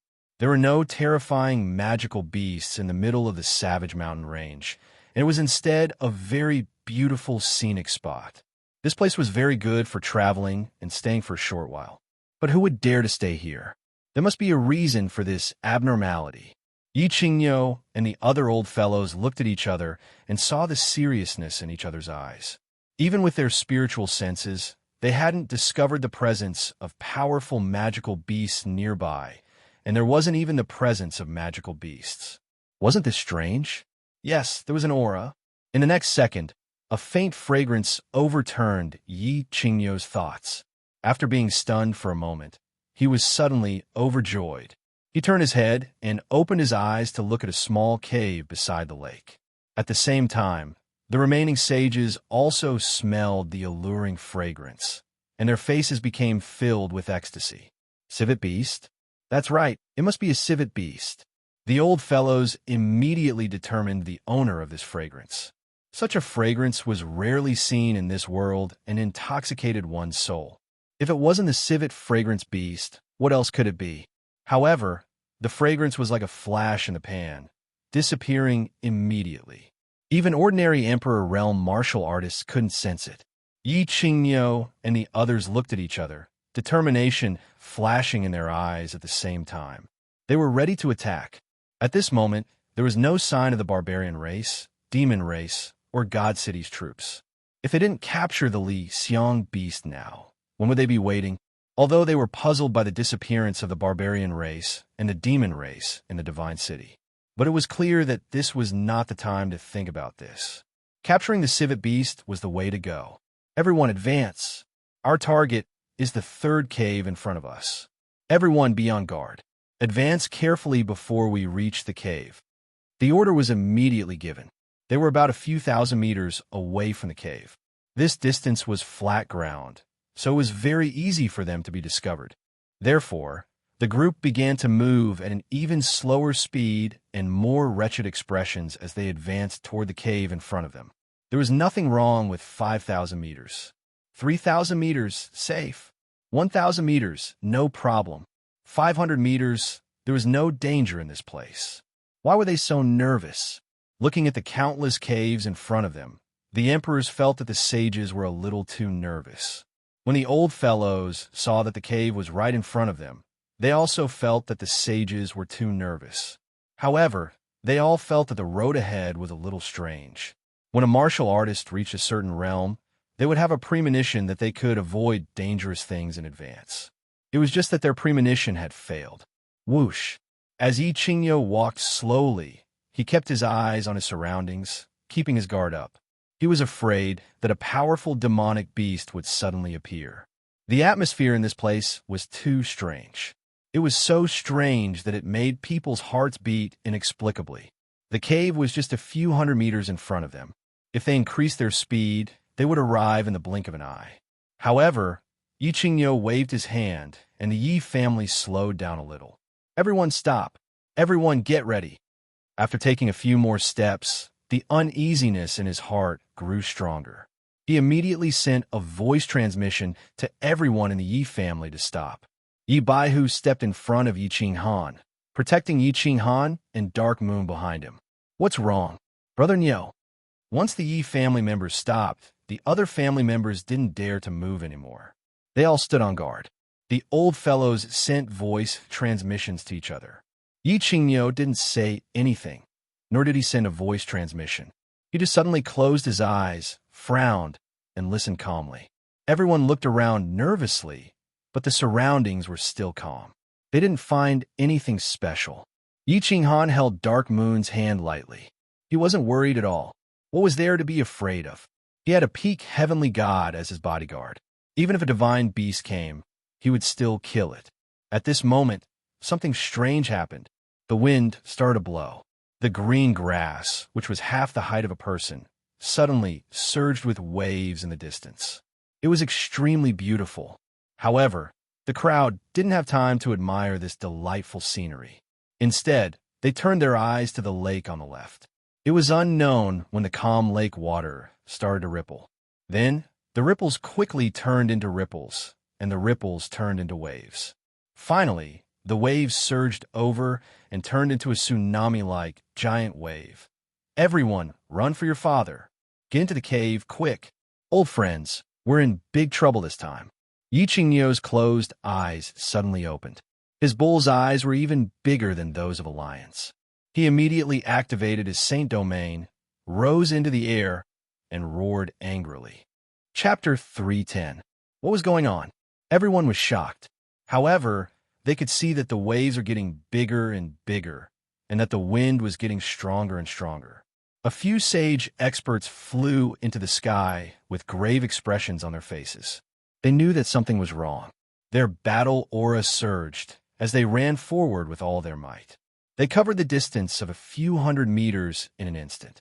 The emperors protected the young masters of the various families as they found a random cave entrance and rushed in. Yi Qinghan was also shocked. He could feel the terrifying aura coming from the distance and the lake. He knew that a powerful demonic beast was about to come out. This aura was at least at the level of a holy beast. Of course, he didn't panic. Elder Lu didn't say anything, so this demonic beast was probably only at the level of a holy beast. The sages should be able to deal with it. If it was a divine beast, Elder Lu would have notified him long ago. He held on to Dark Moon with one hand and followed the group into the cave. He turned his head to look back with great interest. However, the Yi family experts behind him kept urging him, so he didn't have time to get a clear look before he entered the cave. In the end, he only managed to catch a glimpse of it, but he was extremely shocked. In the last scene, he saw two huge black silhouettes on the grassland in the distance, madly rushing over. Their huge bodies, which were like small hills, carried boundless, ferocious, and tyrannical aura, and they were charging towards him at an astonishing speed, so much so that they brought with them gusts of violent wind, blowing the greenery all over the sky to the ground. Because they were moving too fast, he didn't get a clear look at the appearance of these two powerful demonic beasts. However, he was attracted by a huge head that emerged from the lake. This head was about the size of a house, and its two eyes were bulging like Yi Qinghu's. Each eye was as big as a wicker basket, and it could scare a cow to death. Below the cow's eyes was a pig's flat nose that was emitting green smoke. Above the cow's eyes was a head of long black hair that was dripping wet. The two black, curved horns on its head were emitting a cold light. Its mouth was very big, and it had a row of fangs that were a few meters long. They were so white that they were translucent, and it made people shudder. What kind of demonic beast was this? Yi Qinghan was very puzzled. This magical beast was not recorded in the continent's magical beast records. However, Yi Qinghan was absolutely certain that this was a 9th-grade holy beast. This aura was the aura of a holy beast, the aura of an adult high-grade holy beast. Bang! Ayo! Oh! The battle outside had broken out. The powerful air-breaking sound of battle chi and the loud roars of Saint Beasts seemed to shake the entire cave. The group didn't stop and continued forward. They wanted to go a little deeper so that they wouldn't be affected. Yi Qinghan originally wanted to turn around and watch this shocking battle, but he was held hostage and protected by the Yi family's Emperor realm martial artists. This passageway was full of people from the Yi family. Yi Qinghan couldn't say much, so he pulled Dark Moon and followed the crowd inside. Bang! There was another loud noise, and the cave shook even more. Everyone quickened their pace. As a result, there was a faint purple haze on the ground in front of them. Due to the dim light in the cave and the fact that they were walking too quickly, they didn't notice it. Swish!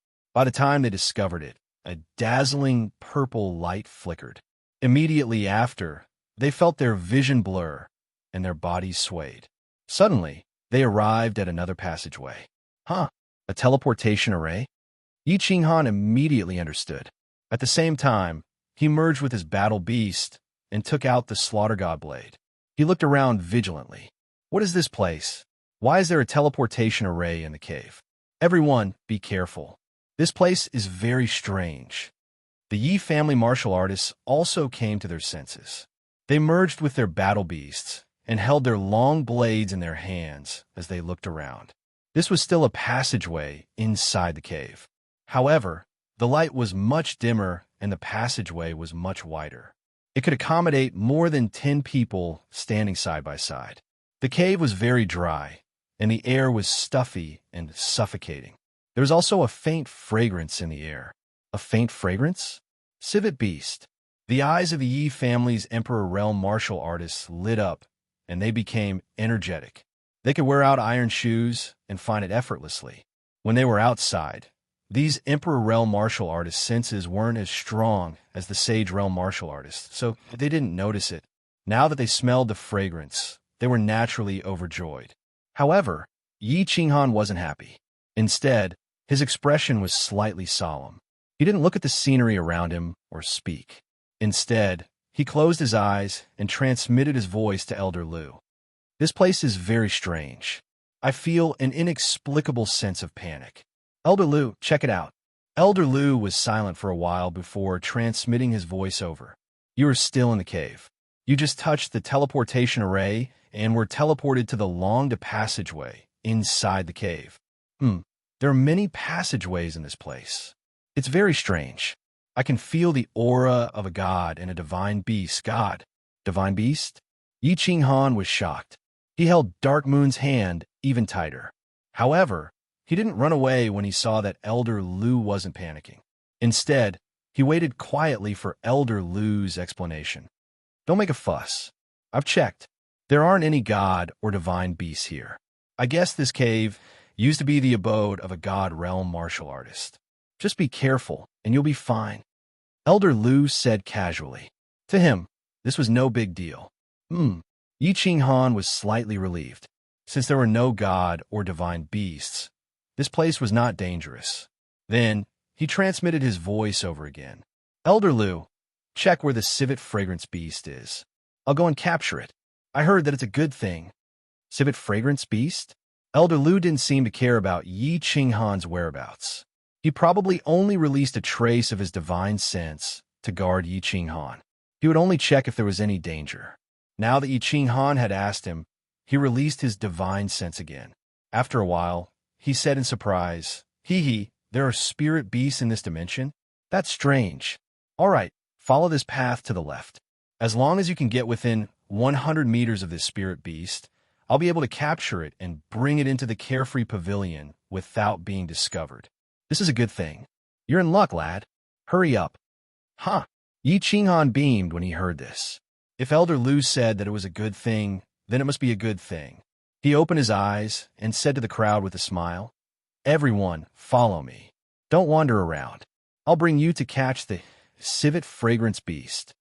The Yi family powerhouses noticed that their young clan leader had suddenly become so confident. Moreover, his expression revealed a hint of excitement. It seemed like the civet fragrance beast had already been caught in the mousetrap that he had placed. Now, all they had to do was go and pick it up. Although they didn't know what was going on, they still followed Yi Qinghan's footsteps and advanced quickly. The passageway was very smooth. Although the lighting was dim, they were all powerhouses and had good eyesight. Hence, they advanced very quickly. As they walked, they became even more confused. There would be a fork in the passageway at regular intervals. However, their young clan leader didn't even bat an eyelid. He turned left and right as he led them forward without stopping. It seemed as if this wasn't the core area of the barbaric mountains, but the 13th Street of Song City. There wasn't any danger, and they were very familiar with it. Gradually, everyone's hearts began to heat up. Their footwork also quickened, and their throats began to swallow their saliva. Why? As Yi Qinghan turned left and right, the fragrance in the air became stronger and stronger. It was intoxicating. Everyone seemed to have seen a beautiful civet fragrance beast in front of them, waiting for their arrival. Chapter 3:11. Yi Qinghan was also very excited. Under the guidance of Old Lu's voice transmission, Yi Qinghan approached the fragrance raccoon at the fastest speed possible. As the fragrance became stronger, he became even more excited, and he held Dark Moon's hand even tighter. However, when he made a turn, he was completely dumbfounded. The passage in front of him had suddenly become narrow, but that was not important. More importantly, there was a purple light shining in all directions at the entrance of the narrow entrance. Unexpectedly, there were many mechanisms to activate the teleportation portal at this juncture.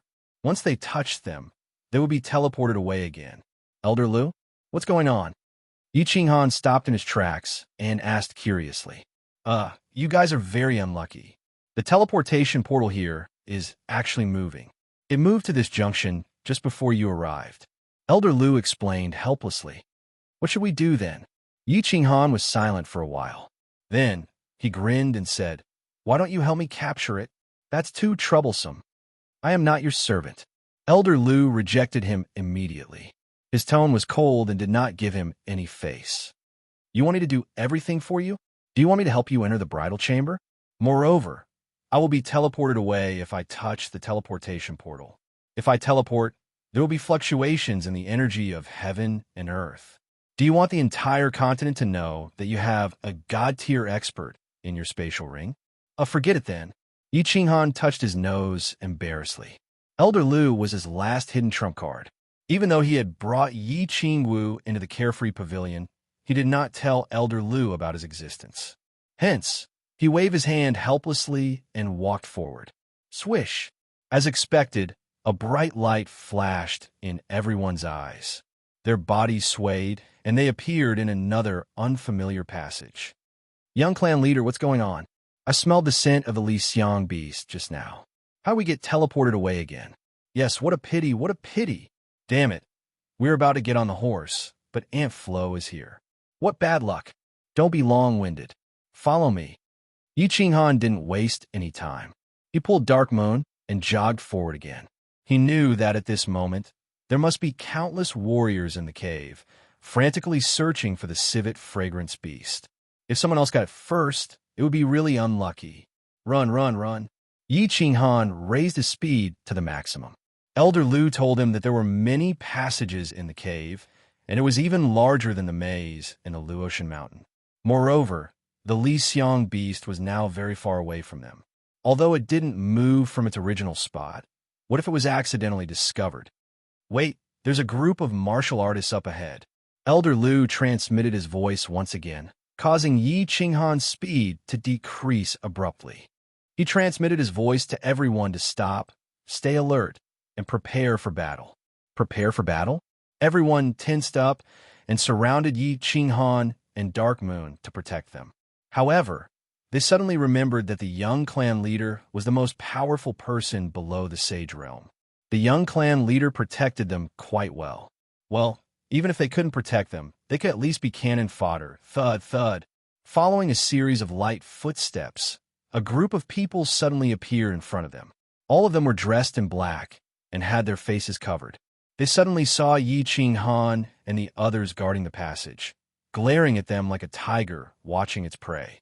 All of them were terrified. They activated their battle aura and got into battle mode. For a moment, a murderous aura filled the passage. Yi Qinghan wanted to ask when he saw the murderous aura of the other party. They were dressed in black, but he couldn't be bothered to. Damn it! Anyone who dared to show their murderous aura after seeing me, Yi Qinghan, must be an enemy. Since they are enemies, I will kill them regardless of the consequences. Swish! He waved the Slaughter God saber, and a green saber wave surged out, instantly illuminating the passage. Yi Qinghan looked around coldly and waved the Slaughter God saber. The green fire dragon on the saber was about to break out of his body and destroy all the black-robed people in front of him. Stop, young Master Han! A voice suddenly shouted from the other party. It was a panicked shout, causing the fire dragon that was about to leave Yi Qinghan's body to freeze in midair. I am Fengzi. Damn it, I was almost killed by you.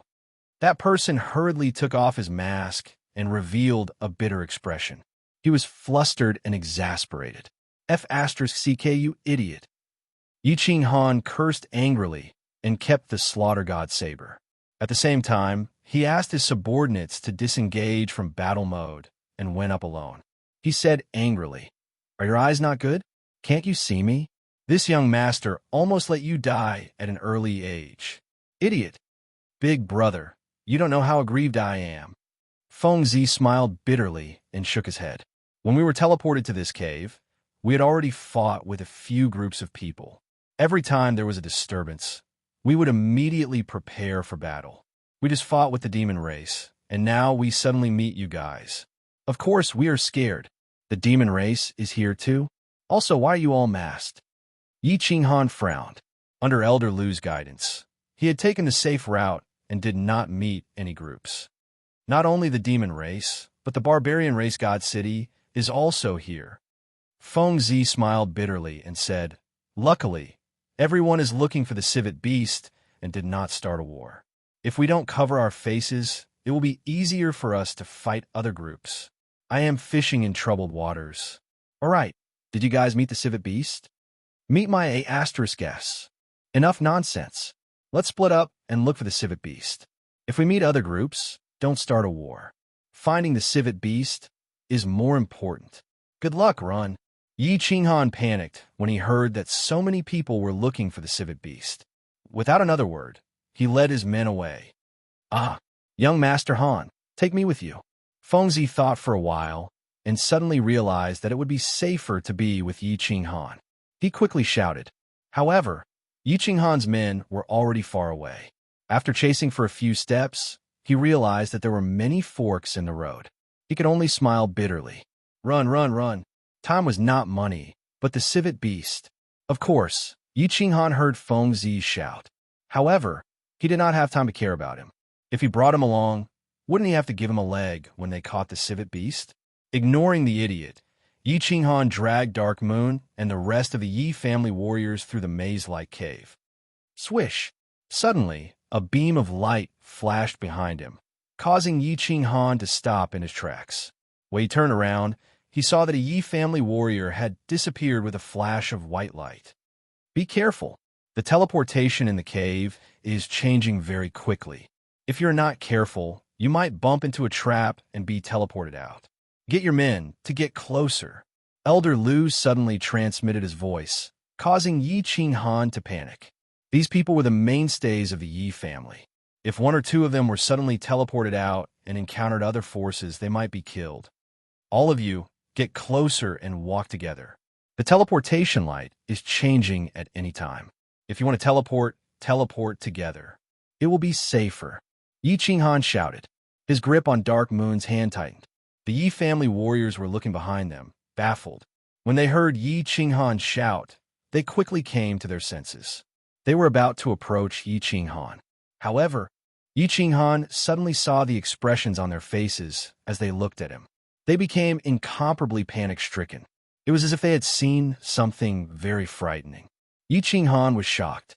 He looked at the ground and saw a faint purple light shining from the ground. Following that, a strong light flashed. A teleportation trap suddenly appeared under his feet. He and Dark Moon were directly teleported out. Young clan leader. The warriors of the Yi family were shocked. The young clan leader they were protecting had suddenly disappeared from their sight. How could they not panic? However, the cave was so big. They had no idea where Yi Qinghan had been teleported to. They could only pray silently in distress. Yi Qinghan was also shocked. However, it wasn't because he and Dark Moon had been teleported away. He was shocked because the first thing he saw when he opened his eyes was a group of people. Moreover, he was very familiar with one of them. It was an unforgettable face. Yi Qinghan, why didn't you take the path to heaven? Why did you barge into hell when there's no door? Heaven is too kind to me. An elegant young master in the crowd was also shocked when he saw two people suddenly appear in front of him. However, when he saw the appearance of the two people, he suddenly burst into laughter. His laughter was incomparably wanton. Tu Qianjun, to be able to see you is really King fate. Heaven is too kind to me. I want to thank the party and the government. Waha. Yi Qinghan pulled Dark Moon behind him and laughed. His laughter was even more wanton and unrestrained than Tu Qianjuan's. Chapter 312. Yi Qinghan, what are you being so arrogant for? Why do you have to laugh so wantonly? Yi Qinghan's wild laughter startled Tu Qianjun and the people around him. Then, they became a little nervous. After all, Yi Qinghan's notoriety was built on massacres. Tu Qianjun was startled for a moment. Then, he looked at the Sage Realm expert who was hiding behind him.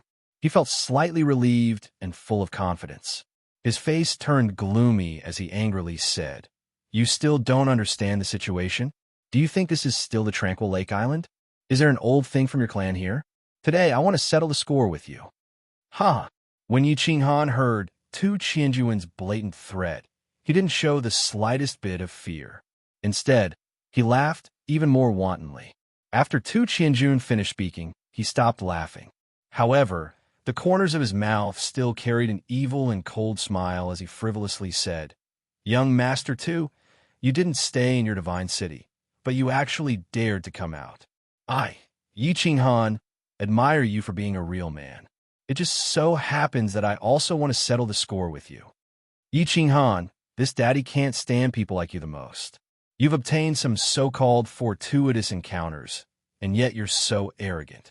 Who do you think you are? Even if you're the second dragon man, aren't you still kneeling in front of our divine city?" When Tu Qianjun saw Yi Qinghan's frivolous and evil smile, his expression became even colder. He extended his hand and pointed at Yi Qinghan as he angrily said, "Who do you think you are? How dare you look down on me? How dare you humiliate me on the Tranquil Lake Island? How dare you snatch my woman? Are you going to defy the heavens?" The more Tu Qianjun spoke, the angrier he became. The anger and resentment that he had accumulated for many years erupted at this moment. He paced back and forth a few steps. Without waiting for Yi Qinghan to speak, he shook his hand and angrily said, "Do you know that because of you, this daddy was imprisoned for 5 years? This daddy was imprisoned in the divine prison for 5 years. Even my father was reprimanded by the divine lord. You bastard, who do you think you are? How dare you act so insolently in front of me in the Dark Moon Hotel? You dare to meet me alone and laugh so arrogantly? Aren't you afraid of death? Pa, pa, pa. Tu Qianjuan's eloquent speech didn't excite Yi Qinghan's emotions. Instead, he only received a burst of applause and a helpless, bitter smile. Why are you smiling bitterly? Why are you scared? It's good that you're afraid. How about this? Cripple your own cultivation and kneel before me, and I'll spare your dog life. Tu Qianjun saw Yi Qinghan hanging his head and smiling bitterly. He thought that Yi Qinghan had finally recognized the situation. Tu Qianjun grinned evilly. I'm not afraid. I'm just thinking. For your father to be able to give birth to a fool like you, he must be prepared to defy the heavens. The bitter smile at the corner of Yi Qinghan's mouth turned into a mocking smile. His eyes suddenly became sharp and radiant. His voice was calm, but there was an indescribable coldness in it. Of course I'm nothing. Compared to a high and mighty young master of the divine city, I'm just a lowly commoner. But what I want to say is, without your father, you're not even a lowly commoner. Your status is high, the young master of the divine city, the #1 young master of the continent. But so what? Could it be that just because you're the young master of the divine city, everyone in the continent should kneel before your feet and lick your shoes? That's Xue Wuhan, not me, Yi Qinghan. I, Yi Qinghan, kneel to the heavens, kneel to the earth, and kneel to my parents. I've never kneeled to anyone. Not to mention you, even your master, the divine lord, doesn't have the qualifications. Moreover, who do you think you are? Who do you think your father is? Aren't you just a dog raised by the divine lord? You want to say that I made you stay in the divine prison for 5 years? That's even more nonsense. If you didn't plot against me, would you stay in the divine prison? So many people died on the Netherworld Island. Do you think you can clear your debt by staying in the divine prison for 5 years? It's not enough. Tell me, what right do I have to be so arrogant in front of you? Ha! Because I'm stronger than you and because of the blade in my hand. Yi Qinghan wasn't like Tu Qianjun, who was getting more and more agitated as he spoke. Instead, he was getting calmer. With a wave of his hand, the black slender slaughter god blade appeared in his hand. He brandished it in the air a few times and pointed it at Tu Qianjun. His aura surged as he said coldly, "Today, I want you to kneel before me. Kneel, kneel, kneel." Yi Qinghan's last 2 words seemed to have been enhanced by battle qi, and his voice reverberated in the passageway. In addition to his tyrannical aura, Tu Qianjun and the rest were forced to take a step back. Tu Qianjun was suddenly shaken by Yi Qinghan's aura and involuntarily took a step back. When he regained his senses, his face was filled with shame and anger.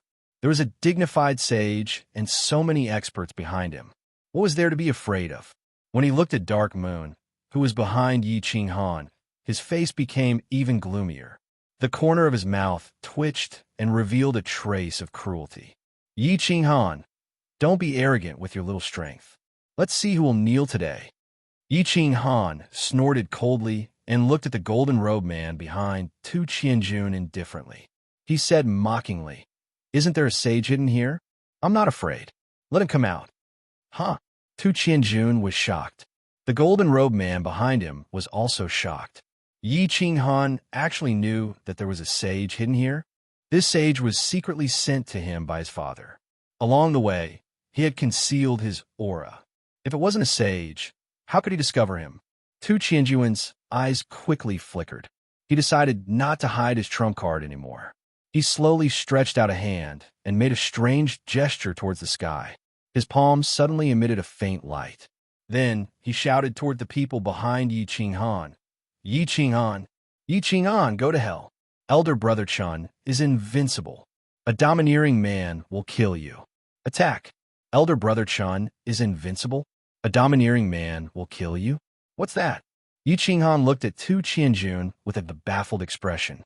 He had thought that Tu Qianjun would ask a sage to attack him. However, he hadn't expected that Tu Qianjun would make a baffling move and say something even more baffling. However, he suddenly felt a sense of danger when he heard the word attack. The danger came from behind. He sensed a cold, murderous aura behind him. A gentle breeze suddenly woke him up. He quickly turned around and saw a scene that he couldn't believe. He saw a black dagger. The dagger was suffused with a faint dark light. The hand holding the dagger was a snow-white, slender, and extremely beautiful jade-like hand.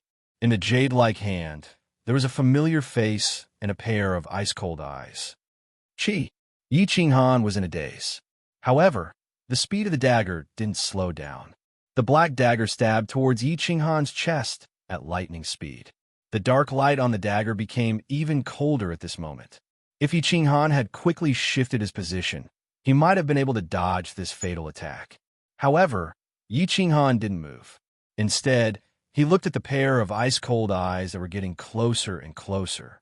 His head kept shaking as he softly murmured, "No, impossible." Bang! The dagger paused for a moment on Yi Qinghan's body along with a muffled sound. Then, it went straight into Yi Qinghan's left chest. However, no one knew that his chest had emitted a faint light. Then, it shifted the position of the dagger by a few inches. Yi Qinghan still didn't move, even though he had suffered such a big wound. His eyes were still motionless.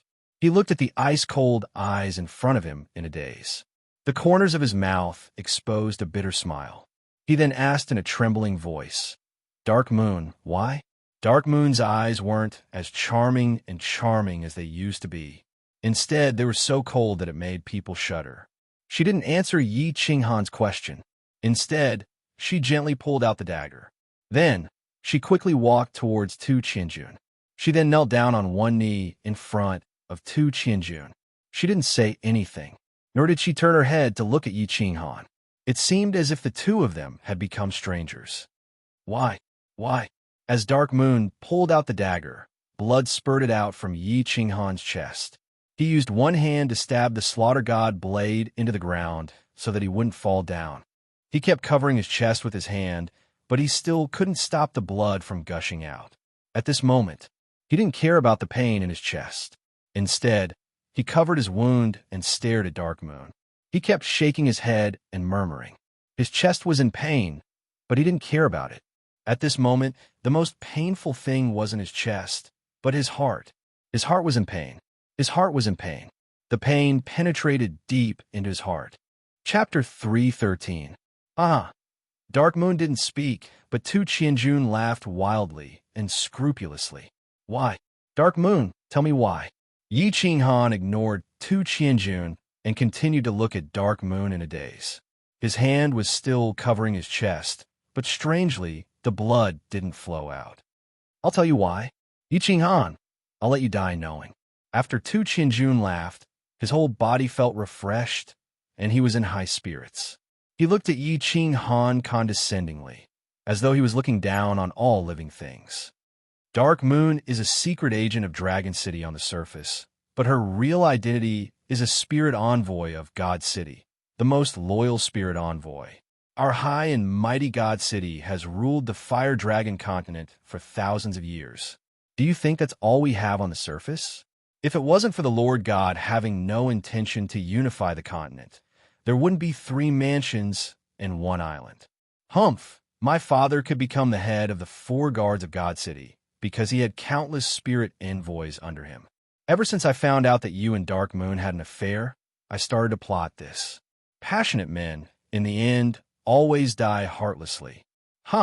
So the real power behind Dark Moon is God City? You've been plotting against me since the beginning?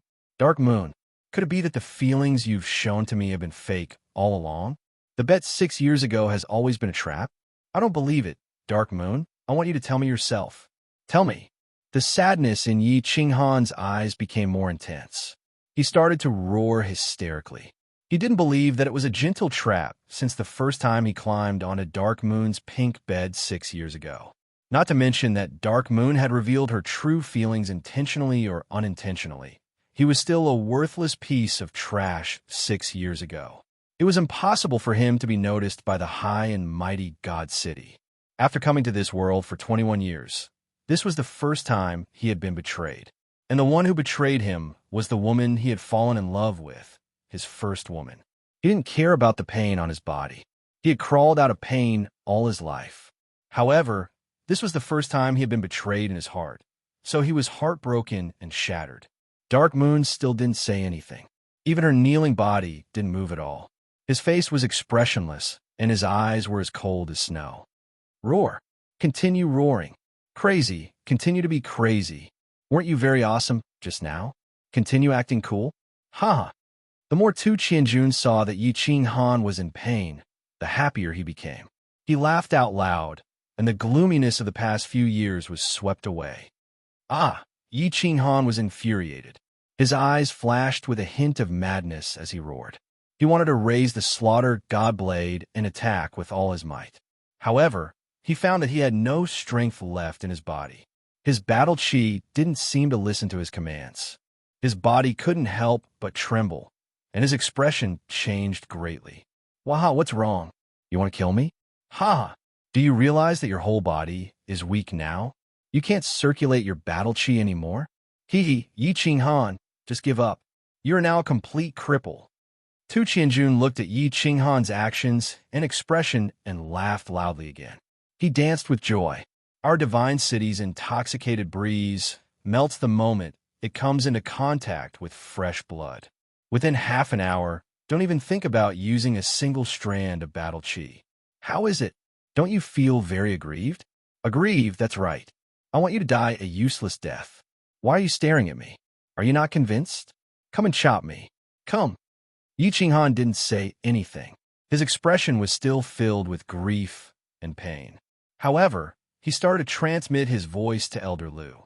Elder Lu, my heart is aching. I'll leave the rest to you. If you don't go through hardships, how can you become a true warrior? A true expert? Elder Lu had been silent all this while and didn't make a move. When Dark Moon's dagger was about to stab him, he used a bit of his divine power to shift the dagger a few inches. When he heard Yi Qinghan's voice transmission, he said softly, "Things have been too smooth for you recently. You've become too comfortable and don't have any sense of danger. That's why I didn't make a move just now. The feeling of betrayal doesn't feel good, does it? I can still bear this little bit of physical pain. It's just that my heart really hurts." Yi Qinghan transmitted his voice again. He sounded extremely desolate. Hee, you don't have to feel heartache. I've been observing that girl for a long time. She has indeed fallen in love with you. She did not betray you. Elder Lu transmitted another message to Yi Qinghan, causing him to tremble in fear. Someone planted a soul seed in her. She's obviously being controlled now and can't control herself.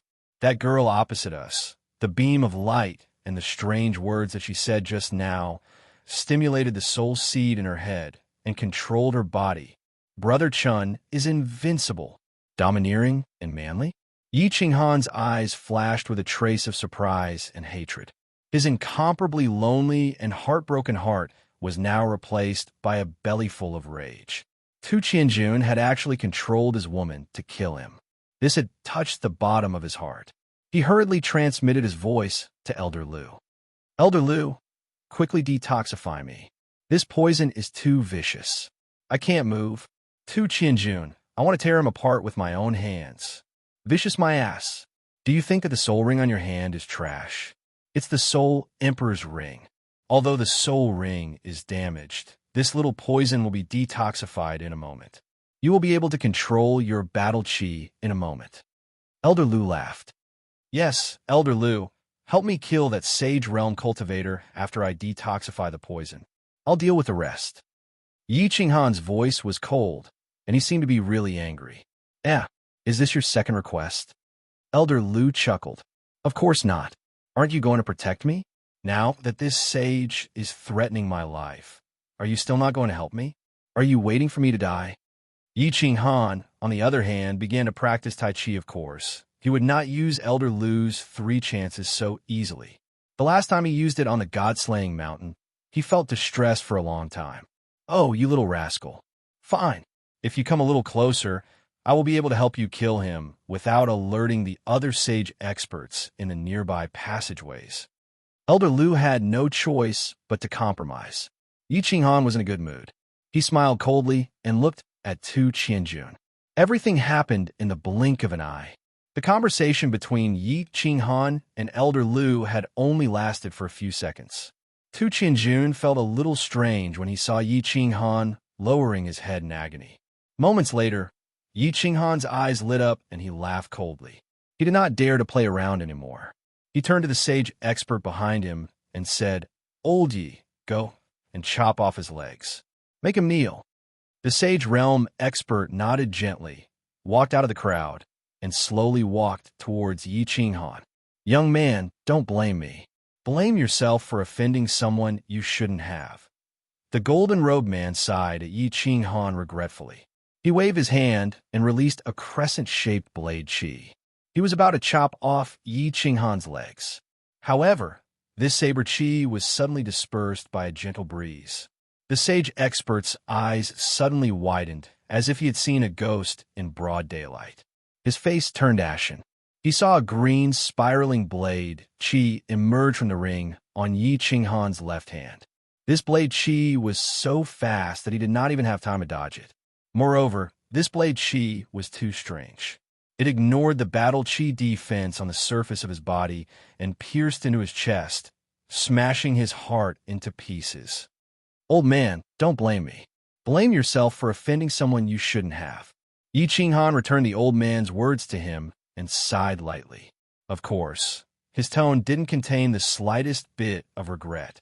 Chapter 314. Celestial Realm. The sage from the divine city opened his mouth and wanted to say something. However, a mouthful of blood flowed out from the corner of his mouth, causing him to choke on his words. His eyes were wide open, filled with terror and despair. He understood that the only person who could kill him with a single move was a deity-level powerhouse. However, even at the moment of his death, he did not understand who this deity-level powerhouse was. Elder Lu's sneak attack was very successful. He had crushed his heart and killed him instantly. The strange thing was that even though this sage stopped breathing, he still stood there motionlessly. "Elder Yi, why aren't you doing anything?" The sage's back was facing Tu Qianjun, and Elder Lu's sneak attack had killed him instantly. Thus, Tu Qianjun didn't feel anything even though he heard the two of them talking. After a while, he saw that the two of them were still standing there and shouted impatiently. Yi Qinghan didn't reply or move. At this moment, he could feel the mysterious energy flow from the soul, ring dissolving the clear breeze drunk in his body. He couldn't help but smile as he tightened his grip on the slaughter god blade. "Elder Yi, do it. Chop off his legs. I want him to kneel before me. Do you understand?" Tu Qianjun was impatient again as he shouted angrily. However, before he could finish shouting, he realized that Elder Yi didn't move, but Yi Qinghan moved. Yi Qinghan stretched out his hand that was covering his chest and turned it into a claw. Then, he pressed it against Elder Yi's face and pushed it lightly. With his other hand, he pulled the slaughter god blade out from the ground and placed it on his shoulder. Then, he walked over slowly. "I'm sorry. He can't do it anymore, and I can't kneel before you. I hereby announce that the game is over." Following Yi Qinghan's cold words, Old Yi fell to the ground with a thud, revealing a horrified expression, as if he had died with a grievance. "What? This? How is this possible?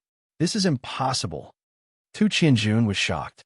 The 10+ emperors behind him were shocked as well. They looked at Yi Qinghan, who was walking towards them, and then at Elder Yi, who was lying on the ground. They felt a little dizzy. What was going on? An illusion? Yi Qinghan is fine? Elder Yi of the Saint Realm had suddenly died? "Young master, run." A moment later, someone finally came to his senses. His battle chi surged as he madly pounced at Yi Qinghan. The people nearby also came to their senses and shouted at the same time. One after another, they stood in front of Tu Qianjun. "Run." Tu Qianjun was not a fool. No matter how Elder Yi died, the most important thing was that he was dead. At this moment, the other saint-level expert in the team, the God-slaying guard, was not by his side. He knew that if he did not escape, he would be the one to die later. Xiao. However, in the next second, he completely despaired. He discovered that he had only taken a few steps when a white light flashed in front of him. Yi Qinghan appeared out of thin air in his escape route. Then he saw a streak of cyan saber chi shooting out from Yi Qinghan's strange weapon towards his lower body at the speed of lightning. It was so fast that he couldn't react. Tu Qianjuan's knees were instantly chopped off by the saber chi. His originally running body directly fell to the ground. Immense pain instantly spread throughout his entire body. He painfully hugged his legs as he rolled on the ground and howled. Young Master, Yi Qinghan, you actually dare to chop off Young Master's legs. The Divine City will not let you off. The Divine Master is furious. Your Yi family is finished. Yi Qinghan, you are dead. Watch my spear. The emperors of the Divine City were originally pouncing towards Yi Qinghan. However, Yi Qinghan suddenly disappeared. Just as they were puzzled, they suddenly heard Tu Qianjuan's painful howl. At the same time, they woke up with a start. They turned to look and saw that Tu Qianjuan's legs were all chopped off. He was rolling on the ground. They all despaired. Once something happened to Tu Qianjuan, they would definitely die. Therefore, they angrily shouted and pounced towards Yi Qinghan and Tu Qianjuan. Divine City? Divine Master? Hee. If I kill all of you, how would the Divine City and that dog **T Divine Master know? Swish! Yi Qinghan laughed coldly and immediately released his body fusion technique. The passageway suddenly lit up with a bewitching purple light, following which all the emperors of the Divine City who were pouncing towards Yi Qinghan froze on the spot as though they were struck by lightning. Wind chasing 6 styles, 1,000 men slash. A ruthless look flashed across Yi Qinghan's eyes. Since they weren't going to kill them, he would kill them all. These emperors reminded him that if this matter were spread, he wouldn't be afraid. However, the Yi family would definitely be in trouble. The slaughter god saber spun in the air and shot out wind blade-like saber chi. The saber chi enveloped all the emperors in front of it. Chi. The green saber chi was like a sickle sweeping through wheat, cutting the bodies of the emperors in front of it into pieces. After Yi Qinghan merged with his beast, his strength had reached the 3rd level of the Emperor realm. With the addition of the Slaughter God Saber's attack power, it was easy for him to kill these defenseless martial artists whose souls were in a daze. Tu Qianjuan, I said that I would make you kneel down. Look, you are crawling on the ground now. I didn't lie to you, right? After taking care of those martial artists, Yi Qinghan placed the Slaughter God Saber on his back. He turned his body sideways and stared coldly at Tu Qianjuan, who was hugging his legs and curling up on the ground. Yi Qinghan, you can't kill me. You can't kill me. I can give you a lot of money and holy weapons, but you can't kill me. If you kill me, the Divine Master will definitely raze the Yi family to the ground. Please let me live. I promise that I will never step out of the Divine City ever again. Tu Qianjuan saw Yi Qinghan act like a murderous demon. In an instant, more than 10 of his subordinates were turned into minced meat. He was afraid, terrified. He wasn't afraid of losing his legs. He was afraid of losing his life. That would be the end of him. Money? Is that useful? Holy weapons? I had a lot of them. As for the Divine Master you are talking about, let me tell you, sooner or later, I will walk up to the Divine City and slap him to the ground. Why does he have to look down on everyone? Yi Qinghan shook his head. He seemed to be very unhappy with the Baldi in the Divine City. He laughed coldly again and said, I'm not satisfied with your answer. You have to pay for the hundreds of my brothers who died on the Nether Island. So, I sentence you to death. You can't kill me. Uncle Jean, save me. When Tu Qianjuan saw that Yi Qinghan's eyes were getting colder and colder, he even forgot about the pain in his legs. His entire body trembled in fear as he let out a heart-wrenching scream. However, before he could finish his words, he saw in despair that Yi Qinghan's long black saber was raised high before it smashed down heavily on him. Unsurprisingly, Tu Qianjuan was split into 2 and turned into a pile of minced meat. He was dead. Yi San, Yi Jiao, and the rest of my brothers, I have avenged you. Your souls in heaven can rest in peace. Yi Qinghan sighed emotionally as he sheathed his saber. He recalled the huge explosion that had occurred when Yi and the rest had tried to save him. Stop sign. Quickly pack up. Someone is approaching us quickly. Don't you want to catch the civet beast? Elder Lu suddenly transmitted his voice to Yi Qing Han, startling him. Chapter 315. Yi Qing Han quickly cleaned up the corpses and collected the spoils of war. After that, he released the 1,000 men beheading again and chopped all the corpses into pieces. Even their mothers could not recognize them. At the same time, he sent old General Lu, who was still kneeling on the ground, into the carefree pavilion. Then, he ran away like a wisp of smoke. Less than 10 minutes after Yi Qing Han left, a group of golden-robed men rushed over. The leader was the god-slaying guard with the garlic nose. The god-slaying guard was originally with 2 Qianjun. However, they had too many people and accidentally triggered the teleportation device. So, he and some of them were teleported away. With the help of the Divine City's special sensing sacred tool, he barely sensed 2 Qianjuan's location. Then, he hurried over with his men.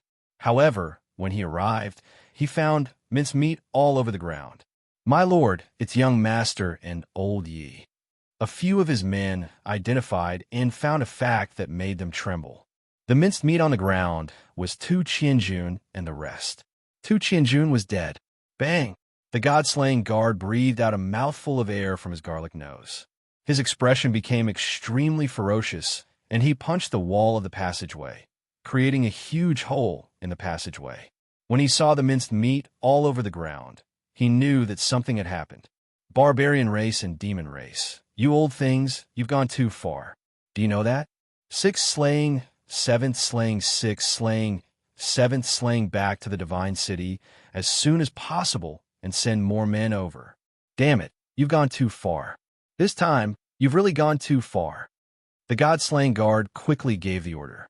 He did not think much and immediately blamed 2 Qianjun and old Ye's deaths on the barbarian race and demon race. Because the old sages of the House of Ares and Hidden Island were still fighting outside.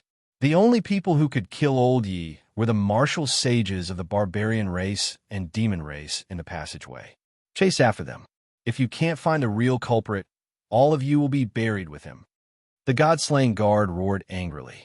He did not even look at the minced meat on the ground and rushed forward. At this moment, Yi Qing Han was running wildly. He heaved a sigh of relief when he saw a teleportation device. He stepped on it and disappeared into the passageway.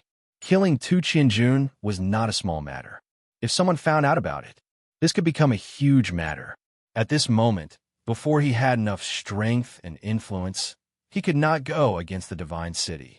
If a young man fought with an adult, others would say that he was brave, but if a child challenged a strong man, that wasn't bravery, it was stupidity. Elder Lu, where is the fragrance beast? Are there any warriors nearby? As soon as he was teleported, Yi Qing Han immediately looked around and asked after discovering that there was no danger. Elder Lu sent a telepathic message over to Zhang Xian. Yes, it's not too far away. It's still quite a distance away. Head toward the fork on the right. Yi Qing Han did not hesitate. With the slaughter god saber in his hand, he headed in the direction that Elder Lu had pointed. As he walked, he asked Elder Lu, Dark Moon, how is she? How can she be? Same as before. Her body is temporarily controlled by that 2 Qianjun. However, 2 Qianjun did not remove the demonic technique. I reckon that it will take some time before it disappears completely. This demonic technique is related to the soul. I'm not proficient in it, so I don't dare to act recklessly. Elder Lu said after pondering for a while. Soul seed? It's a soul seed, right? How do I remove it? If I don't remove it, won't he be controlled by the Divine City for the rest of his life? Yi Qing Han was anxious. This was the first time he had heard of such a thing. He felt that it was extremely evil and terrifying. Go left.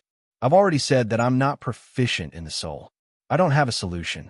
Unless Lord Devour takes action, it will definitely work. Elder Lu sighed helplessly as he gave Yi Qing Han directions. Lord Devour? You know Lord Devour? That's impossible. It's impossible for him to help me. There's no need to think too much. Is there no other way? Yi Qing Han was puzzled. How did Elder Lu know Lord Devour? Could it be that Lord Devour was a powerful existence in the divine world? However, when he recalled Lord Devour's cold words in the Dark Castle, He felt that it was impossible to beg Lord Devour. After all, Lord Devour had said that even if he died, he wouldn't take action. At most, he would save Xiao He before he died. There's another way. Elder Lu's words stunned Yi Qinghan. He was pleasantly surprised. However, his next sentence didn't make him happy. Kill the owner of the soul seed. Then, all the people who have been implanted with the soul seed will be saved. Kill the owner of the soul seed? Yi Qinghan smiled helplessly. According to Tu Qianjun, the owner of the soul seed was either a god-slaying guard or the owner of the divine city. The divine master, Tu Qianjun. If it was the god-slaying guard, there was still a chance. However, if it was the divine master, Tu Qianjun, who was a legendary ferocious person who had single-handedly defeated the god-grade experts of the wild continent several thousand years ago, it would be extremely difficult. Divine Master, do you know what level of expert he is? Can you deal with him? Yi Qinghan pondered for a while and asked Elder Lu with a glimmer of hope. If he could defeat him, he would make use of Elder Lu's opportunity to kill the Divine Master. After all, Elder Lu was a peak heavenly celestial. That baldy from the Divine City? He is also a peak heavenly celestial. If we were in the Divine World or other planes, I would have a 50% chance of defeating him. However, in the Fire Dragon plane, even 10 of me wouldn't be his match. In this plane, only Lord Devour can kill him. He can easily kill other god-grade experts. Elder Lu's words shocked Yi Qinghan. He paused for a moment and asked in surprise, how can the difference be so great?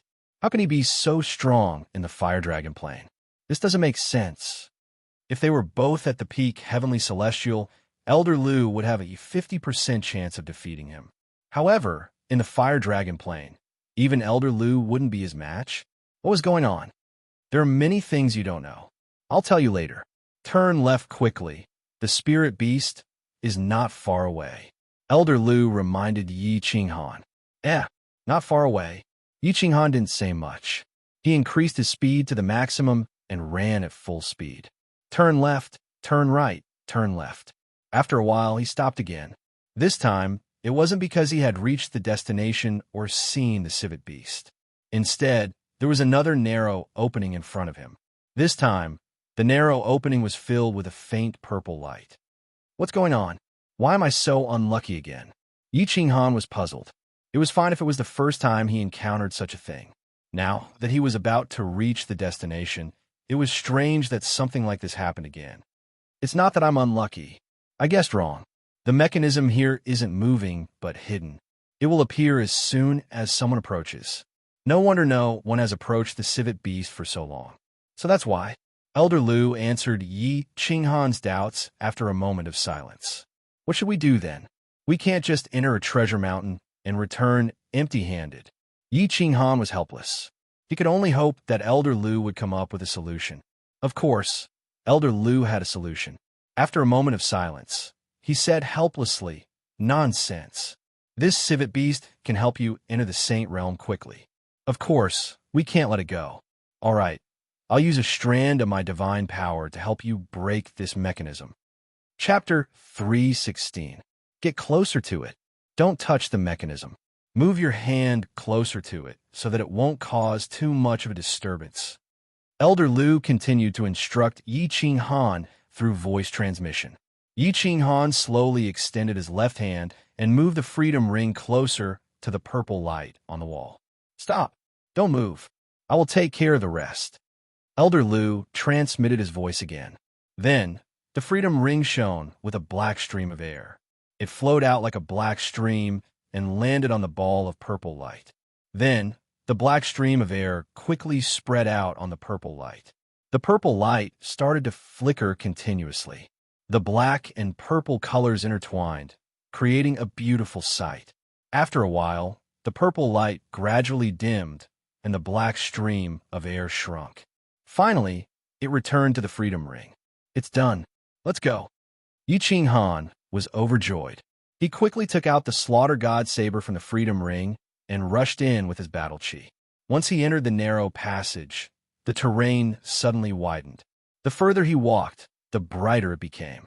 Finally, his field of vision suddenly became extremely wide. He had arrived at a super large cave. Civet beast.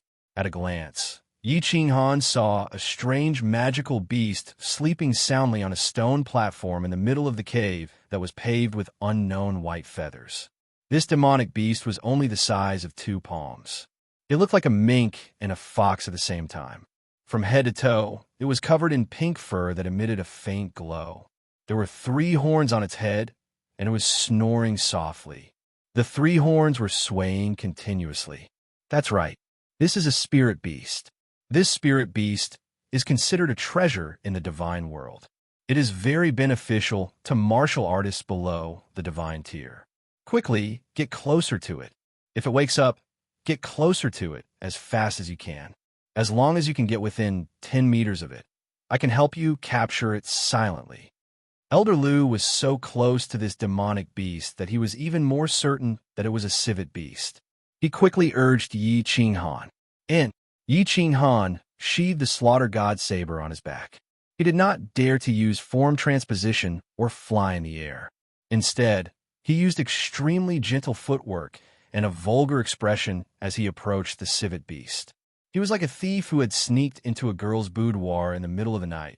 1,000 meters, 800 meters, 500 meters. The excitement in Yi Qinghan's eyes grew brighter, and the smile on his face became more wanton. Of course, his footwork was still as gentle and wretched as ever as he continued to approach.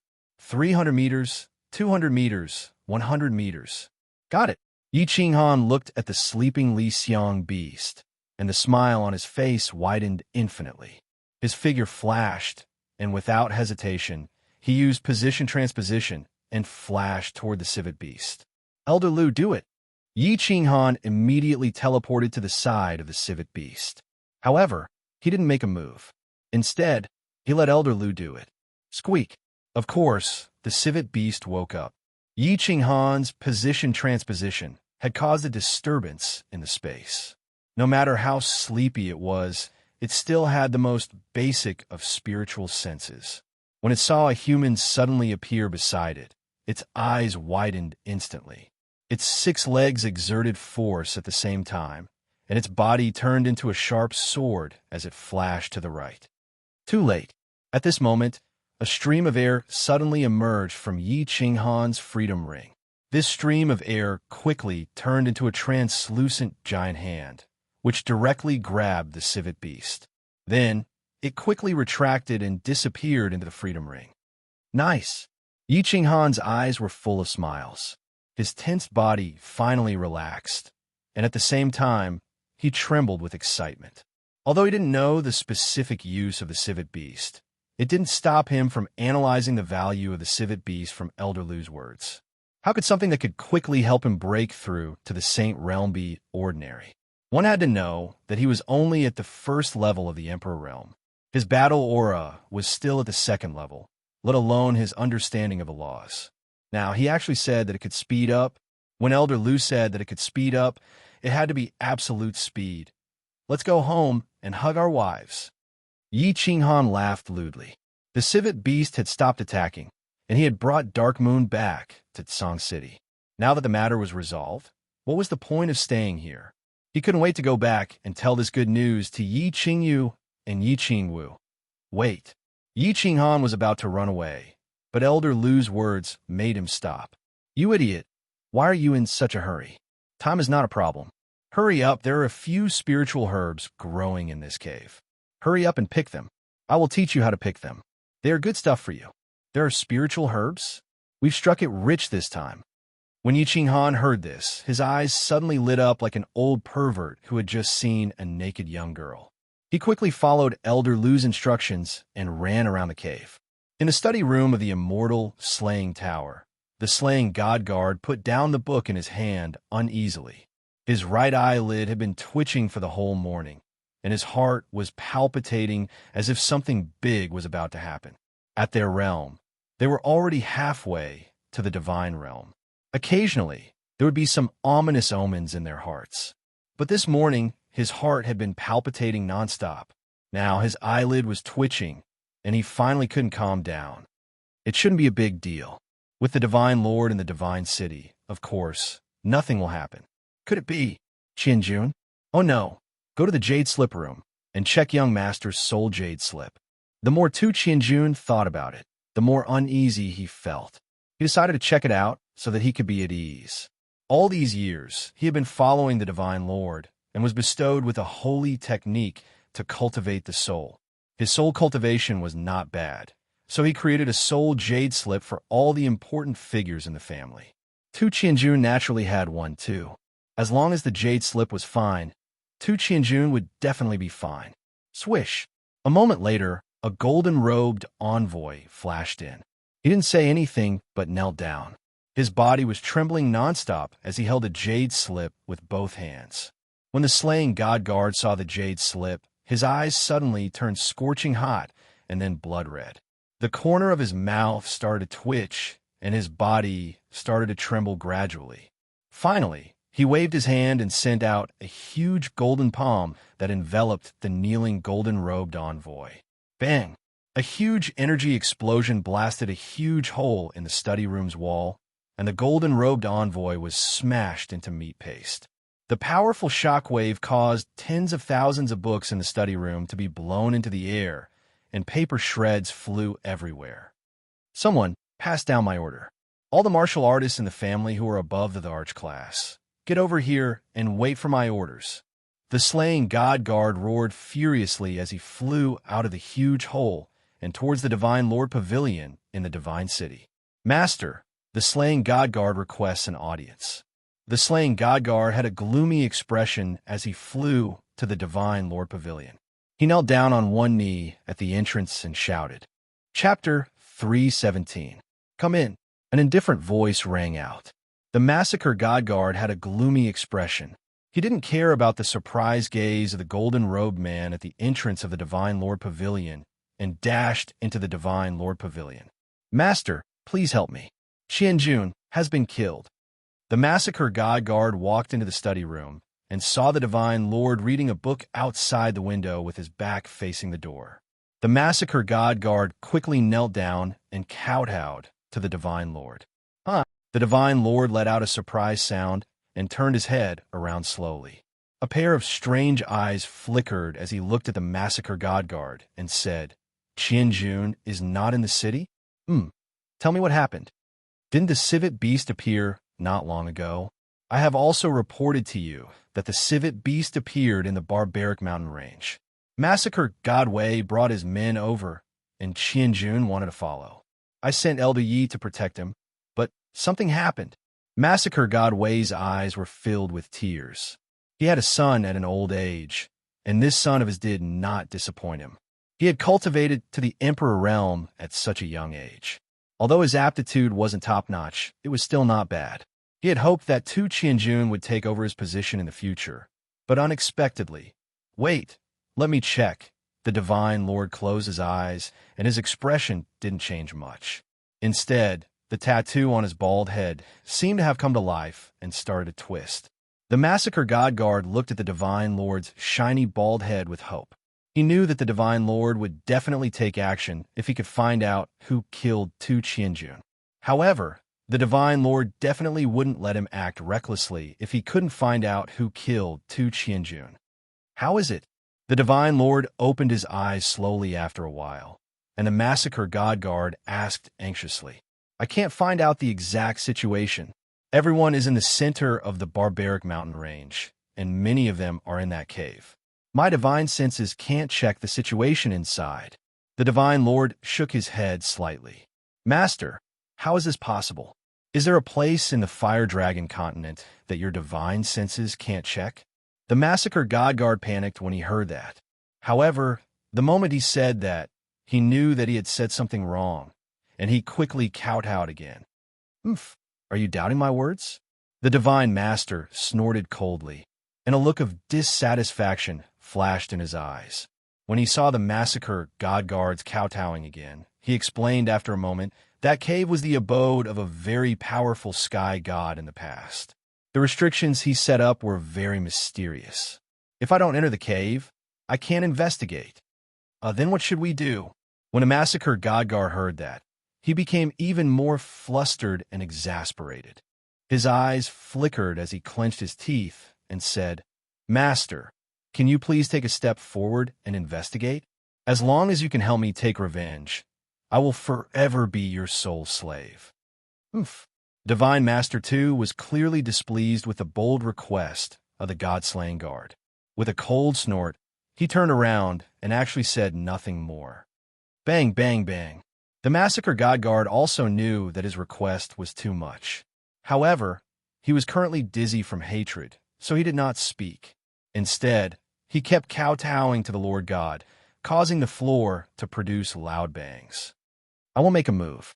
That cave is currently occupied by a divine beast, and that divine beast is related to the dark forest. I can't deal with that old thing for now. Therefore, we can't attack.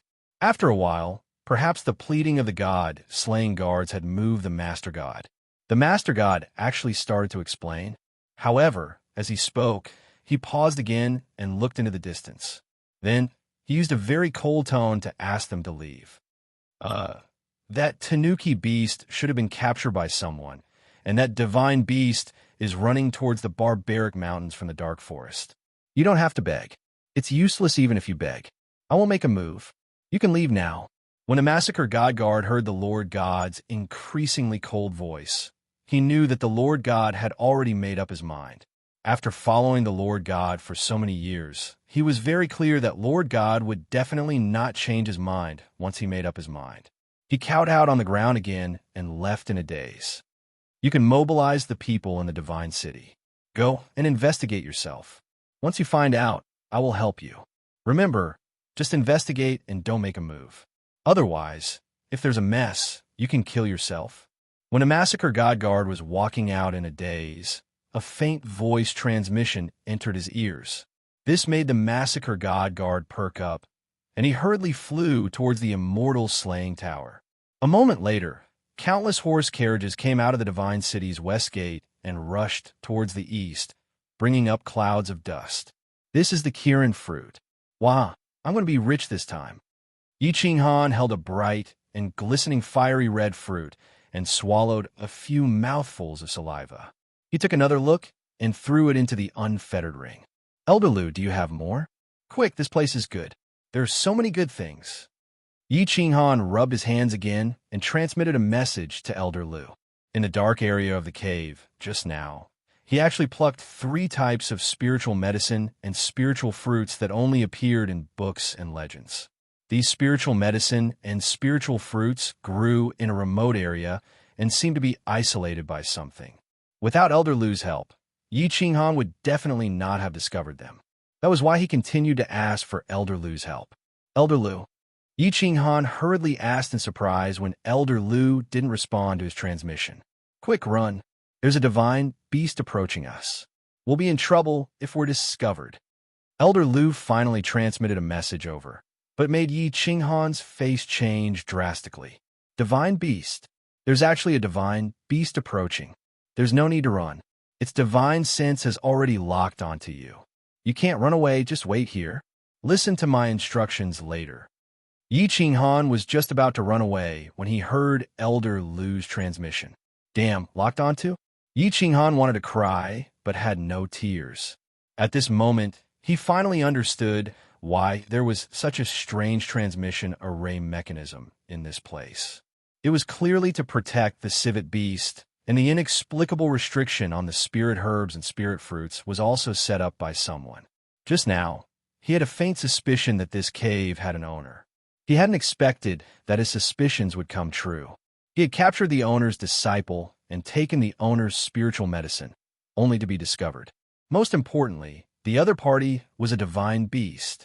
After a moment, he thought of Elder Lu's presence and felt a little more at ease. He steeled himself and stood in the middle of the field, waiting silently. Yi Qingyo was very worried, but it wasn't the powerful divine beast in the lake that made him afraid. 3 upper-tier divine beasts had suddenly appeared, and the unknown divine beast in the lake was at the peak of the upper tier. However, the House of Ares had sent many sage experts this time, as well as the experts from Hidden Island, so he wasn't afraid of these 3 divine beasts. He was worried about Yi Qinghan. It had already been half an hour since Yi Qinghan had entered the cave. The battle here was still in a stalemate. These three divine beasts had frighteningly strong defenses. He and Yi Baihu couldn't separate from each other to enter the cave to look after Yi Qinghan, so he was very worried. After a moment, his worry turned into shock and then into fear. The expressions of all the saints outside the cave changed drastically at the same time, and they all looked towards the sky in the north in horror.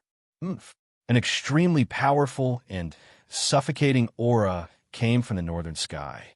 This aura was like a meteor that was rushing toward them. It was followed by a cold snort filled with anger. All the sage experts felt as if their hearts had been hit by a heavy object, and they almost vomited blood. When the three divine beasts heard this cold snort, they howled in unison and attacked even more fiercely. Chapter 3:18. Swoosh! While they were dealing with the holy beast attacks, they looked to the north. However, they only saw a faint pink light, and then the aura disappeared into thin air outside the cave. Baihu, I'll hold this holy beast. You go get little Han. The fear in Yi Qingmiu's eyes increased. His battle aura surged as he roared crazily. A faint kuei emerged behind him, crazily pouncing on the holy beast in the lake. Yi Baihu looked at the crazy Yi Qingmiu and knew the situation was serious. That terrifying aura was the aura of a divine beast. Now that the divine beast had entered the cave, everybody inside would be in danger, including Yi Qinghan. Brother Kuei, I'm going. Yi Baihu's eyes twinkled like lightning. Why didn't Yi Ruoxue show up? However, he couldn't care that much right now. He stomped his feet and dashed toward the cave. That cold snort that could make people vomit blood had stifled the Saint Realm experts outside the cave. At the same time, all the people inside the cave changed their faces. The Feng family's people were fighting against a small team of the barbarian tribe again. Unexpectedly, that cold snort scared them so much that they shivered. They didn't dare to fight anymore and started to run away. The members of the monster clan were frightened. They didn't dare to run around to find a fragrance-lee, heading toward the cave's exit. Although the god-slaying guard was enraged, he didn't dare to look around. Without the god lord, he didn't have the confidence to fight against a god realm expert. Anyway, it wasn't his son who had just died. Of course, Yi Qinghan also heard that cold snort. Although he gave a forced smile, he wasn't afraid. His tense body relaxed. As he was locked, he couldn't run away. Then he had to fight.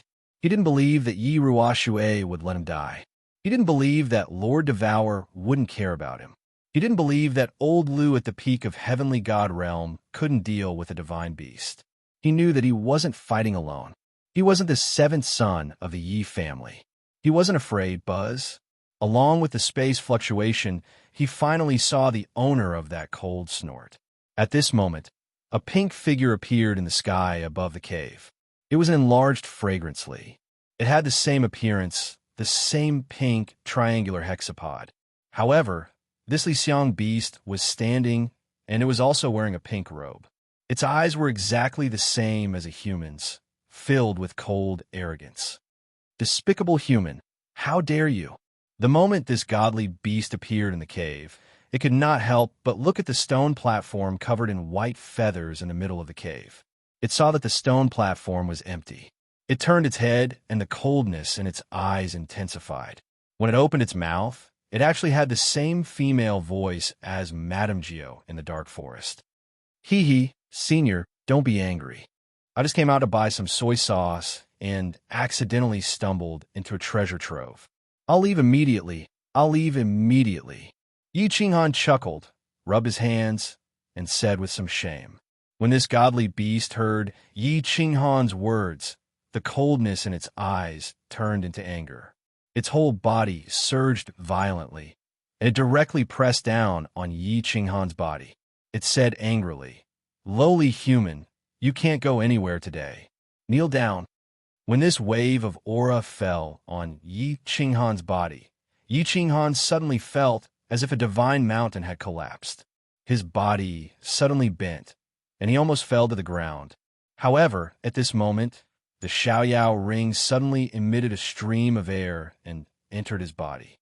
This caused the battle qi in his body to suddenly become many times thicker. He gritted his teeth to resist the heavy pressure on his body. He raised his head, and the corners of his mouth curled into a smile. He cursed, "Half a day ago, a bastard asked me to kneel down. Now, he has turned into a pile of minced meat. You bastard, you want me to kneel down to you? Don't talk about the door. I don't even have a window." When this godly beast appeared, it kept calling him lowly human. He was already in a bad mood. Now, he actually wanted him to kneel down. Yi Qinghan had always had a bad temper since he was young. He would not leave even if he was chased. As long as you speak politely, everything is fine. You're welcome. Even if you are the god of heaven, I will *CK you first. The godly beast in midair was shocked. It looked at Yi Qinghan in disbelief. This insignificant human, not only did he capture its clansmen, but he also did not kneel in the face of its coercion. Now, he actually dared to call it bastard? How could this be? This insignificant human is going to defy the heavens? When the godly beast was angry, the temperature in the cave seemed to have risen by dozens of degrees. A dark red flame suddenly appeared outside its pink robe. Its eyes also ignited with raging flames. One of its claws stretched out, and the dark red flame in the claw continued to grow at a speed visible to the naked eye. Obviously, it was ready to make a move. It wanted to burn Yi Qinghan to ashes with the flame in its hand. Wait! Yi Qinghan suddenly shouted at this moment. The godly beast was angry. It withdrew its coercion from its body. It seemed that it was ready to make a move. If he did not shout, and if he really turned into ashes, then it would be too big. He shouted to attract the godly beast's attention. Seeing that the flame in its hand had stopped growing, he slowly said, "If you want that cute civet to die immediately, I advise you not to make a move." Yi Qinghan's words reminded the godly beast. Its eyes flickered a few times, and the flame outside its body slowly disappeared. However, the flame in its hand was still there. It coldly stared at Yi Qinghan for a while and said, "Let it go, and I will leave your corpse intact." *T. Yi Qinghan staggered and almost fell down. But in his heart, he secretly cursed. This bastard is a bastard. What is the difference between an intact corpse and a half corpse or no corpse? If I really die, why would I care about an intact corpse? I really don't know which bastard gave birth to this bastard. Let me go, and I will leave your corpse intact, okay? After cursing for a while, Yi Qinghan finally couldn't hold back and teased. "I say, don't you understand the situation? I have a hostage in my hand." "No, it's an animal. That's not right." "Let me tell you this. I'm afraid you won't understand. I have a sieve in my hand. If I let it go, I will die. And if I die, I don't know if my corpse will be intact. So, since I'm going to die anyway, I will let your clansmen die first. After the disaster, I will die. Do you understand what I mean? Looking at your stupid appearance, it's hard to understand." Yi Qinghan's tongue twister clearly made the godly beast in the air dizzy. After pondering for a long time, it suddenly realized and angrily cursed, "Lowly human, you are challenging my limit. You really want to die?" Yi Qinghan rolled his eyes. He was completely convinced by this bastard. "After all, you're asking me whether I want to die or not. Who the *CK wants to die?" He helplessly sighed and said, "Big sister, can't we be a little more creative in threatening people? It's already been more than 10,000 years since the Fire Dragon calendar. We have to keep up with the times and be innovative. You won't understand even if I tell you this. How about this? Let me analyze it. You're in a bad mood. You want to kill me, but I have a civet in my hand, so you don't dare to kill me. But you won't let me go, right? And I don't want to die, so I can't let go of the civet. So, the final result is that we can only stare at each other in this stalemate and spend a few Fire Dragon festivals here, right?"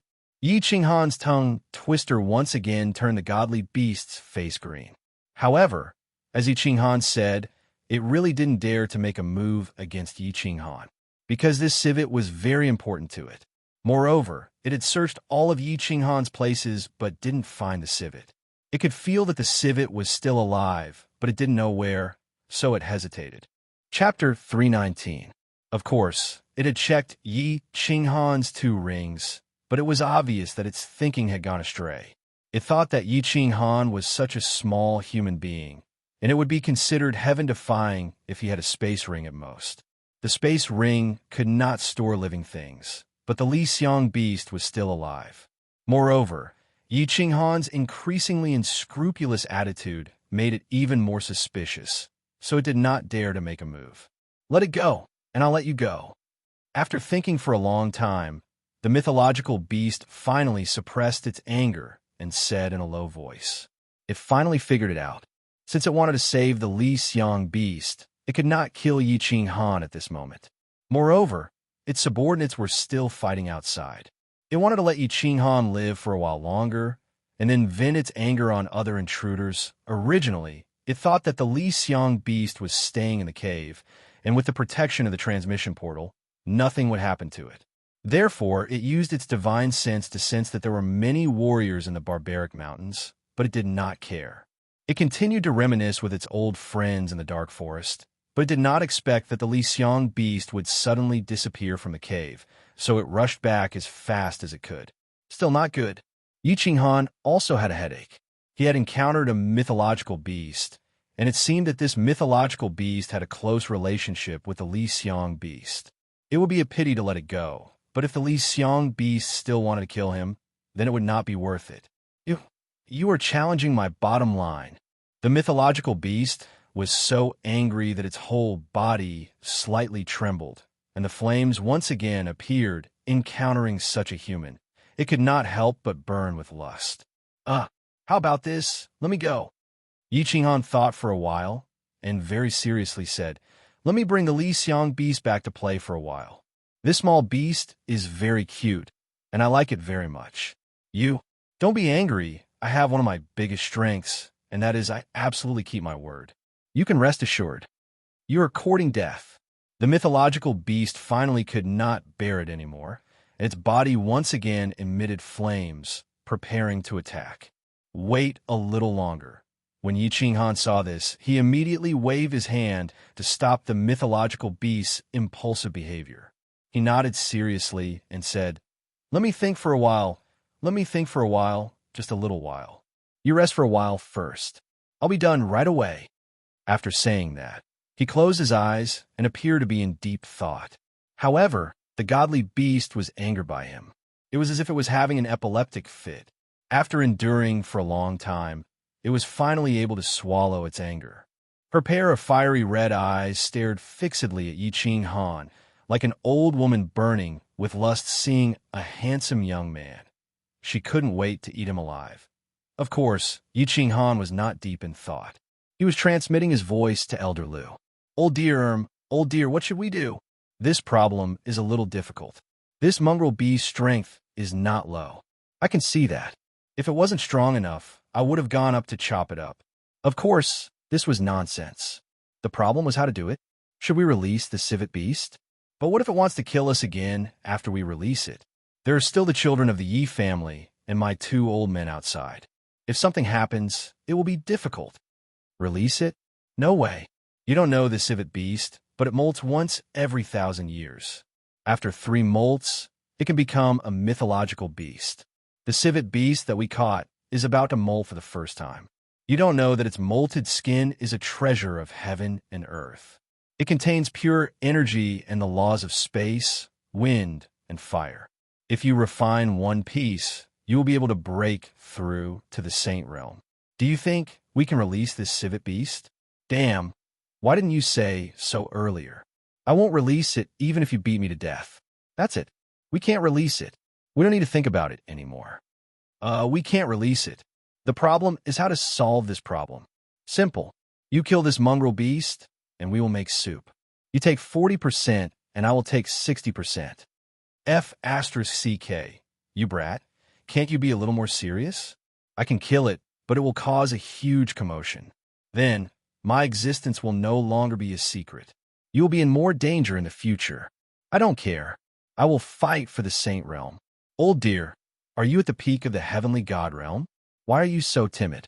An expert must have a good temperament. I am now using my identity as the young master of the carefree pavilion. Of course, this is not an order. I beg you to help me this time. I will always remember your kindness. All right. It's my bad luck to meet someone like you. Human, have you thought it through? My patience is limited. Don't force me to cut off your flesh piece by piece and make you wish you were dead. The mythological beast in the air became impatient after the conversation between Yi Qinghan and Elder Lu. Yi Qinghan had just finished his discussion with Elder Lu. He was not happy to hear this. I just decided to chop you up, and you dare to be so arrogant? He flew into a rage and pointed at the mythological beast in the air. What are you shouting for? You mongrel beast, don't be so arrogant. I have your, no, I have a knife on my back. If you make me angry, I will go crazy. What's going on? The mythological beast in the air was shocked. His mind was in a mess. Why is this person like this? Why did he change so suddenly? Why is he so arrogant now? Is he a god, or am I a god? You are courting death. After a while, the mythological beast finally understood that he was a god. He, a god beast, had been fooled by a mortal.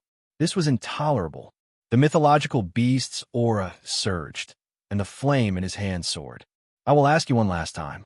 Are you going to let me go or not? I'm sorry, but the elders in my clan said that they wouldn't let him go. Do whatever you want. Elder Lu, come out and chop me. No, I will chop you up. Yi Qinghan winked at the divine beast and waved her left hand in the air. Her right hand pulled out the slaughter god blade that was stabbed into her back. She immediately used form displacement transposition and quickly retreated. This was going to be a battlefield. If she continued to stand here, she would just be waiting to be blown to death. As Yi Qinghan waved his hand, an old man in black appeared in the air. The old man had a face like a goat's. He had small eyes and a thin beard. His expression was cold and solemn, and he held a black iron rod in his hand. His black robes fluttered even though there was no wind. He looked extremely arrogant and had the demeanor of an expert. I was wondering who had broken my teleportation portal's mechanism. So it was you, the despicable old goat. Today, both of you will die. The mythological beast finally understood why Yi Qinghan had always been so arrogant. He also understood why the teleportation portal's mechanism in the cave had been broken and why the civet fragrance beast had been captured. From the looks of it, the two of them were definitely not going to let the civet fragrance beast go. After understanding this, the anger that had been suppressed for a long time finally exploded. Elder Lu's expression was still cold and solemn. When he heard the impolite words of the divine beast, he slowly raised his head and the aura of his body rose with the wind. Like an unsheathed sword, it rose up violently and solidified the air in the cave. He waved his iron rod at a 45-degree angle and said arrogantly to the mythological beast in the air, "Little bastard, you dare to be so arrogant in front of me with your puny skills? Tell me, do you want an intact corpse or a half-corpse?" Chapter 320. The aura of the peak heavenly god realm Elder Lu erupted like the blazing sun in June after the rain. It was so dazzling that no one dared to look at it directly. The arrogance and anger in the divine beast's eyes disappeared, replaced by fear and doubt. It had only felt this aura several thousand years ago in the dark forest, when the bald man in the divine city fought with Lord Devour. At that time, it had not entered the god grade, so it had a deep memory of this terrifying aura. The peak heavenly god realm. At this moment, it finally felt regret and fear. It had only been 1,000 years since it entered the god grade. Although it was a divine beast, it had the innate abilities of a divine beast. However, the civet beast was a divine beast with strong defense but weak attack power. How could it not feel disappointed when it had a fight with a peak heavenly god? You are the guardian of the god-slaying mountain. So the real divine sword was taken by a human like you. No wonder Lord told me to stop looking for it. The divine beast finally remembered the old voice that it had heard when the little divine pavilion of the god-slaying mountain had disappeared. And when it had talked to Lord Geo in the dark forest, Lord Geo had told it to stop looking for the divine sword. Little bastard, you talk a lot of nonsense. Are you going to fight or not? If not, I will leave with my men. Elder Lu said impatiently, not caring what the divine beast was thinking. Don't think that I will be afraid of you, just because you are a peak heavenly god. If you provoke me, I will destroy my beast core to kill you all." Although the divine beast was frightened, it did not show it on its face. It continued to resist, but its tone was not as arrogant as before. "Since you have shown up, I will give you face. Let go of my son, and I will give you a piece of spirit skin. Didn't you capture my son for the spirit skin that is about to molt? Oh, are you admitting defeat?" The divine beast's reaction was not beyond Elder Lu's expectation, but it was beyond the expectations of Yi Qing Han, who was standing in the corner behind Elder Lu. The divine beast that was so arrogant just now was frightened by Elder Lu's words, admitting defeat. At the same time, he understood why this divine beast cared so much about the civet beast. It was her son. A trace of shame flashed in his heart. He was about to send a message to Elder Lu to discuss this matter. After all, he had captured her son. Unexpectedly, Elder Lu spoke again. "Do you think this old man is an idiot? That raccoon beast can shed 3 spirit skins, and you give me 1? 3. There was no room for discussion. Otherwise, this old man will chop you up as well and take the spirit skin all the same." Elder Lu's attitude was very unyielding. After all, experts had their own pride. Otherwise, he would not have made a move. Once he made his move, he would not rest until he saw blood or treasures. Of course, if he could avoid fighting, he definitely wouldn't. After all, if he were to fight, all the restrictions in this cave would definitely be broken. At that time, his existence would definitely be known by the entire continent. He didn't really care about it, but he was afraid that he would implicate Yi Qing Han. "You?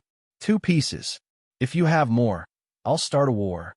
The mythological beast was clearly enraged, and its entire body was trembling. $3 if you want to fight, I'll fight." Elder Lu snorted coldly. He held his metal rod and did not back down. Elder Lu's incomparably insolent attitude didn't provoke the mythological beast's anger. The mythological beast was silent for a moment before saying coldly, "Humph, you've gone too far. Let me consider it for a moment." What was going on? Yi Qing Han was even more confused. Was this still a mythological beast? Why didn't it have the temper of a mythological beast, bullying the weak and fearing the strong? However, a trace of a smile flashed in Elder Lu's eyes. He transmitted a message to him and answered his doubts. This mythological beast was stalling for time and waiting for strong reinforcements. Stalling for time? Waiting for strong reinforcements? When Yi Qing Han heard this, he started to worry. However, he saw that Elder Lu was still standing there coldly and didn't seem worried at all. He could only continue to stand there uneasily and quietly watch the situation unfold. "I've thought about it. My answer is that neither of you can escape today. Both of you prepare to die." After a moment, the mythological beast finally raised its head again. There was no longer any fear in its eyes. Instead, it became incomparably arrogant and unscrupulous. Its entire body was engulfed in flames, and 4 balls of dark red flames appeared in the center of its 4 claws. Its aura was boundless, and it seemed like it was ready to attack. Strong reinforcements have arrived? Yi Qing Han tensed up. For this mythological beast to be so unscrupulous in front of a peak heaven god like Elder Lu, it seemed like this strong reinforcements were extremely powerful. Could they have invited a peak heaven god or a god general? After a moment, the space in the cave fluctuated and a figure appeared out of thin air. Yi Qing Han glanced over and immediately understood why Elder Lu was so calm. The corners of his mouth curled into a smile. "Madame Jiao, these 2 people capture my son and want to kill me. Help me kill them quickly." The mythological beast was overjoyed when it saw the newcomer. At the same time, a trace of arrogance and anger appeared in its eyes. That's right. It was the housekeeper of the Dark Castle, the 9-tailed fox Madame Jiao, a peak heaven god divine beast. When the mythological beast Li Xiang saw Elder Lu, it knew that something was amiss. It immediately transmitted a message to Madame Jiao, requesting for her help. It didn't expect Madame Jiao to agree immediately. It was only then that it became confident. After all, Madame Jiao was not only a peak heaven god divine beast that had become a god thousands of years ago, but more importantly, she had Lord Devour behind her. the king of the Flame Dragon Continent, the invincible Lord Devourer. Madame Gio was wearing a black swallow-tailed coat today. She looked as elegant as ever, like a charming gentleman. She appeared out of thin air in the cave. She didn't release her aura, nor did she pay any attention to the enraged, mythological beast Li Xiang. Instead, she stretched out two furry paws and cupped her fists at Elder Lu. "Greetings, Elder Lu." At the same time, she once again looked at Yi Qing Han, who was behind Elder Lu. Her furry face revealed a smile that was identical to a human's, and she said in a very friendly manner, "Little Han, long time no see." This time, Elder Lu didn't act tough. He put away his metal rod and smiled at Madame Gio. He didn't say anything and just stood there with his hands clasped behind his back. Yi Qing Han's face was full of smiles as he sheathed the Slaughter God's saber on his back. He took light steps forward and stood beside Elder Lu. He cupped his hands and bowed to Lord Gio. Similarly, he said in a friendly manner, "Lord Gio, long time no see. Madame Gio, they captured my son and treated me like this. You must help me. I want to kill them." The mythological beast Li Xiang was anxious. Why was Madame Gio talking to this human the moment she arrived? She hurriedly emphasized the crimes of these two people. She thought that she and Madame Gio belonged to the same bloodline of mythological beasts. Moreover, they had known each other for a long time and had a good relationship. Madame Gio would definitely help her. As long as Madame Gio helped her, these two people would definitely die. "Little San, forget it. This young man, you can't afford to offend him." When Madame Gio heard the mythological beast's angry roar, she looked over helplessly and sent a voice transmission to the mythological beast. "Can't afford to offend him? Of course I can't. He's a peak heaven god, so I can't afford to offend him. Madame Gio is so powerful that you can't." The mythological beast became even more anxious when she heard Madame Gio's words. She hurriedly sent a voice transmission to Madame Gio. However, halfway through her words, she suddenly realized something and sent a voice transmission in astonishment. "What? I can't afford to offend this young man?" Chapter 321. Why? I can't afford to offend this youngster? Is he also a hidden peak heaven god?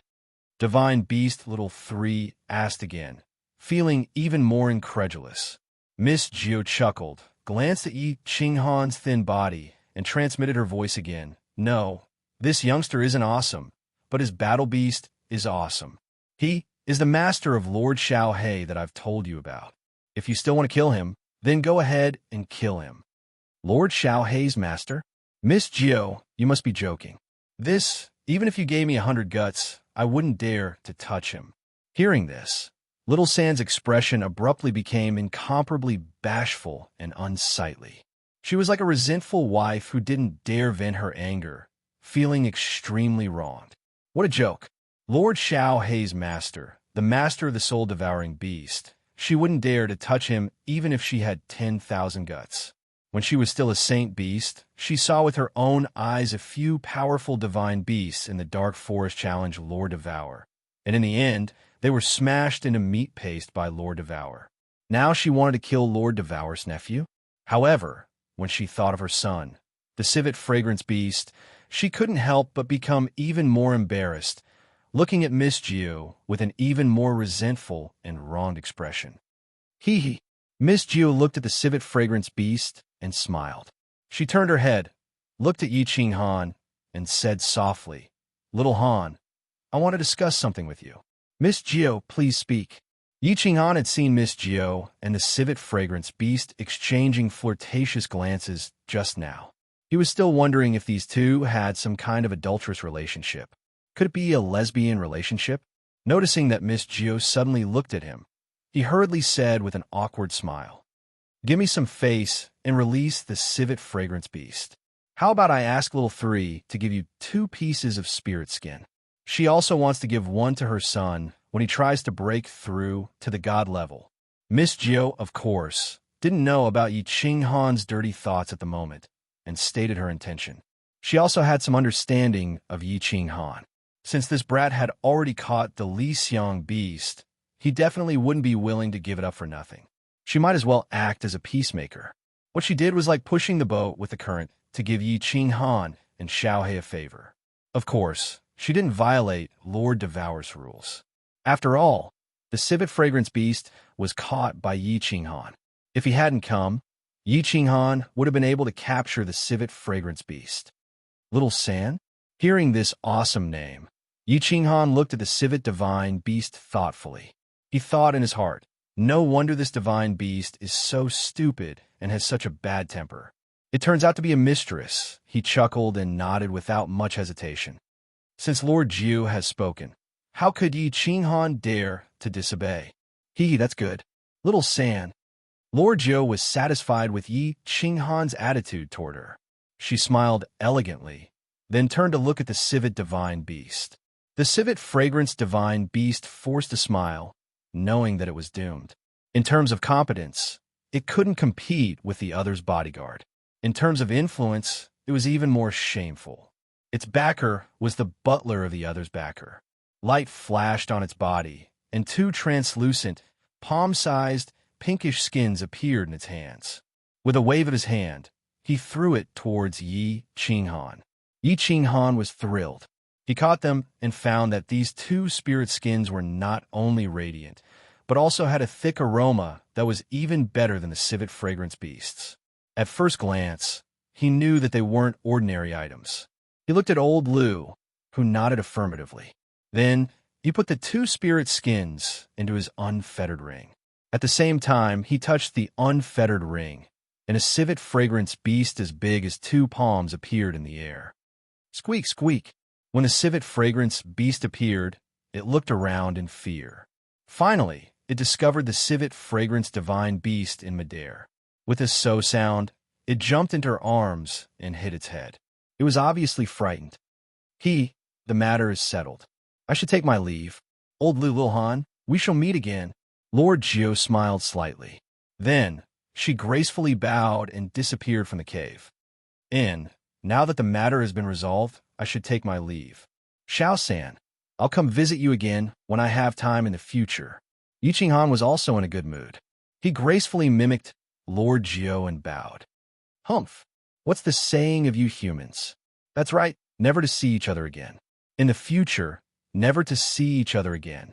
The civet fragrance divine beast, Little San, seemed to hate Yi Qinghan very much. However, she didn't dare to offend him, so she could only turn her body away and say angrily, do whatever you want. Goodbye. Yi Qinghan didn't waste any more time. He immediately summoned Old Lu and ran away. He had obtained the treasure, and Old Lu hadn't been exposed. The civet fragrance divine beast probably wouldn't dare to spread the news, even if she had 10 times the courage. She probably wouldn't say such a shameful thing either. He was in a good mood. However, when he ran to the entrance of the destroyed transportation array, he suddenly remembered something. He turned around and said, Little San, tell your divine beast to stop. Don't hurt my people. Don't touch any of the people from the House of Ares. Of course, you can kill anyone from the demon race, barbarian race, or the people of the immortal city. Don't stand on ceremony. Goodbye. Yi Baihu was very anxious. He kept running around the cave, looking for Yi Qinghan's figure. However, the cave was so big. Moreover, there were countless passages in the cave. It was like a maze. He was getting dizzy from running around. Along the way, he met many cultivators. There were demon race and barbarian race. He also saw the god slaying guards' garlic noses. He saw Feng Zi, Hua Hua, Long Sainan, and the Emperor Realm experts from the Yi family. However, he didn't see Yi Qinghan. Everyone was running out. They were probably far away from the core region of the barbaric mountain range. However, he could only take a deep breath and lead the Yi family's cultivators through the passages.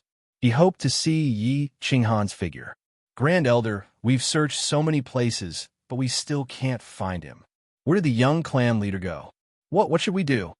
One of the Emperor Realm experts finally couldn't take it anymore and shouted anxiously.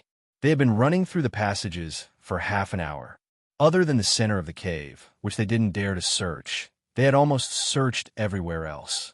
The center of the cave had been releasing a powerful aura for the past half an hour.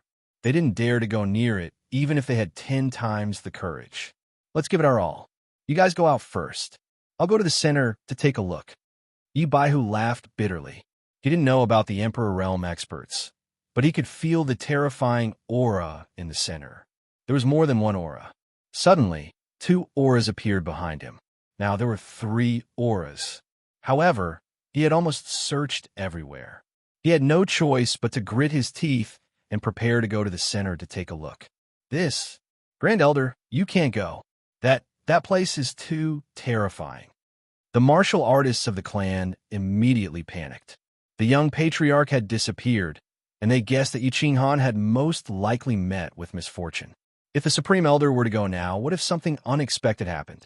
How were they going to explain it to him?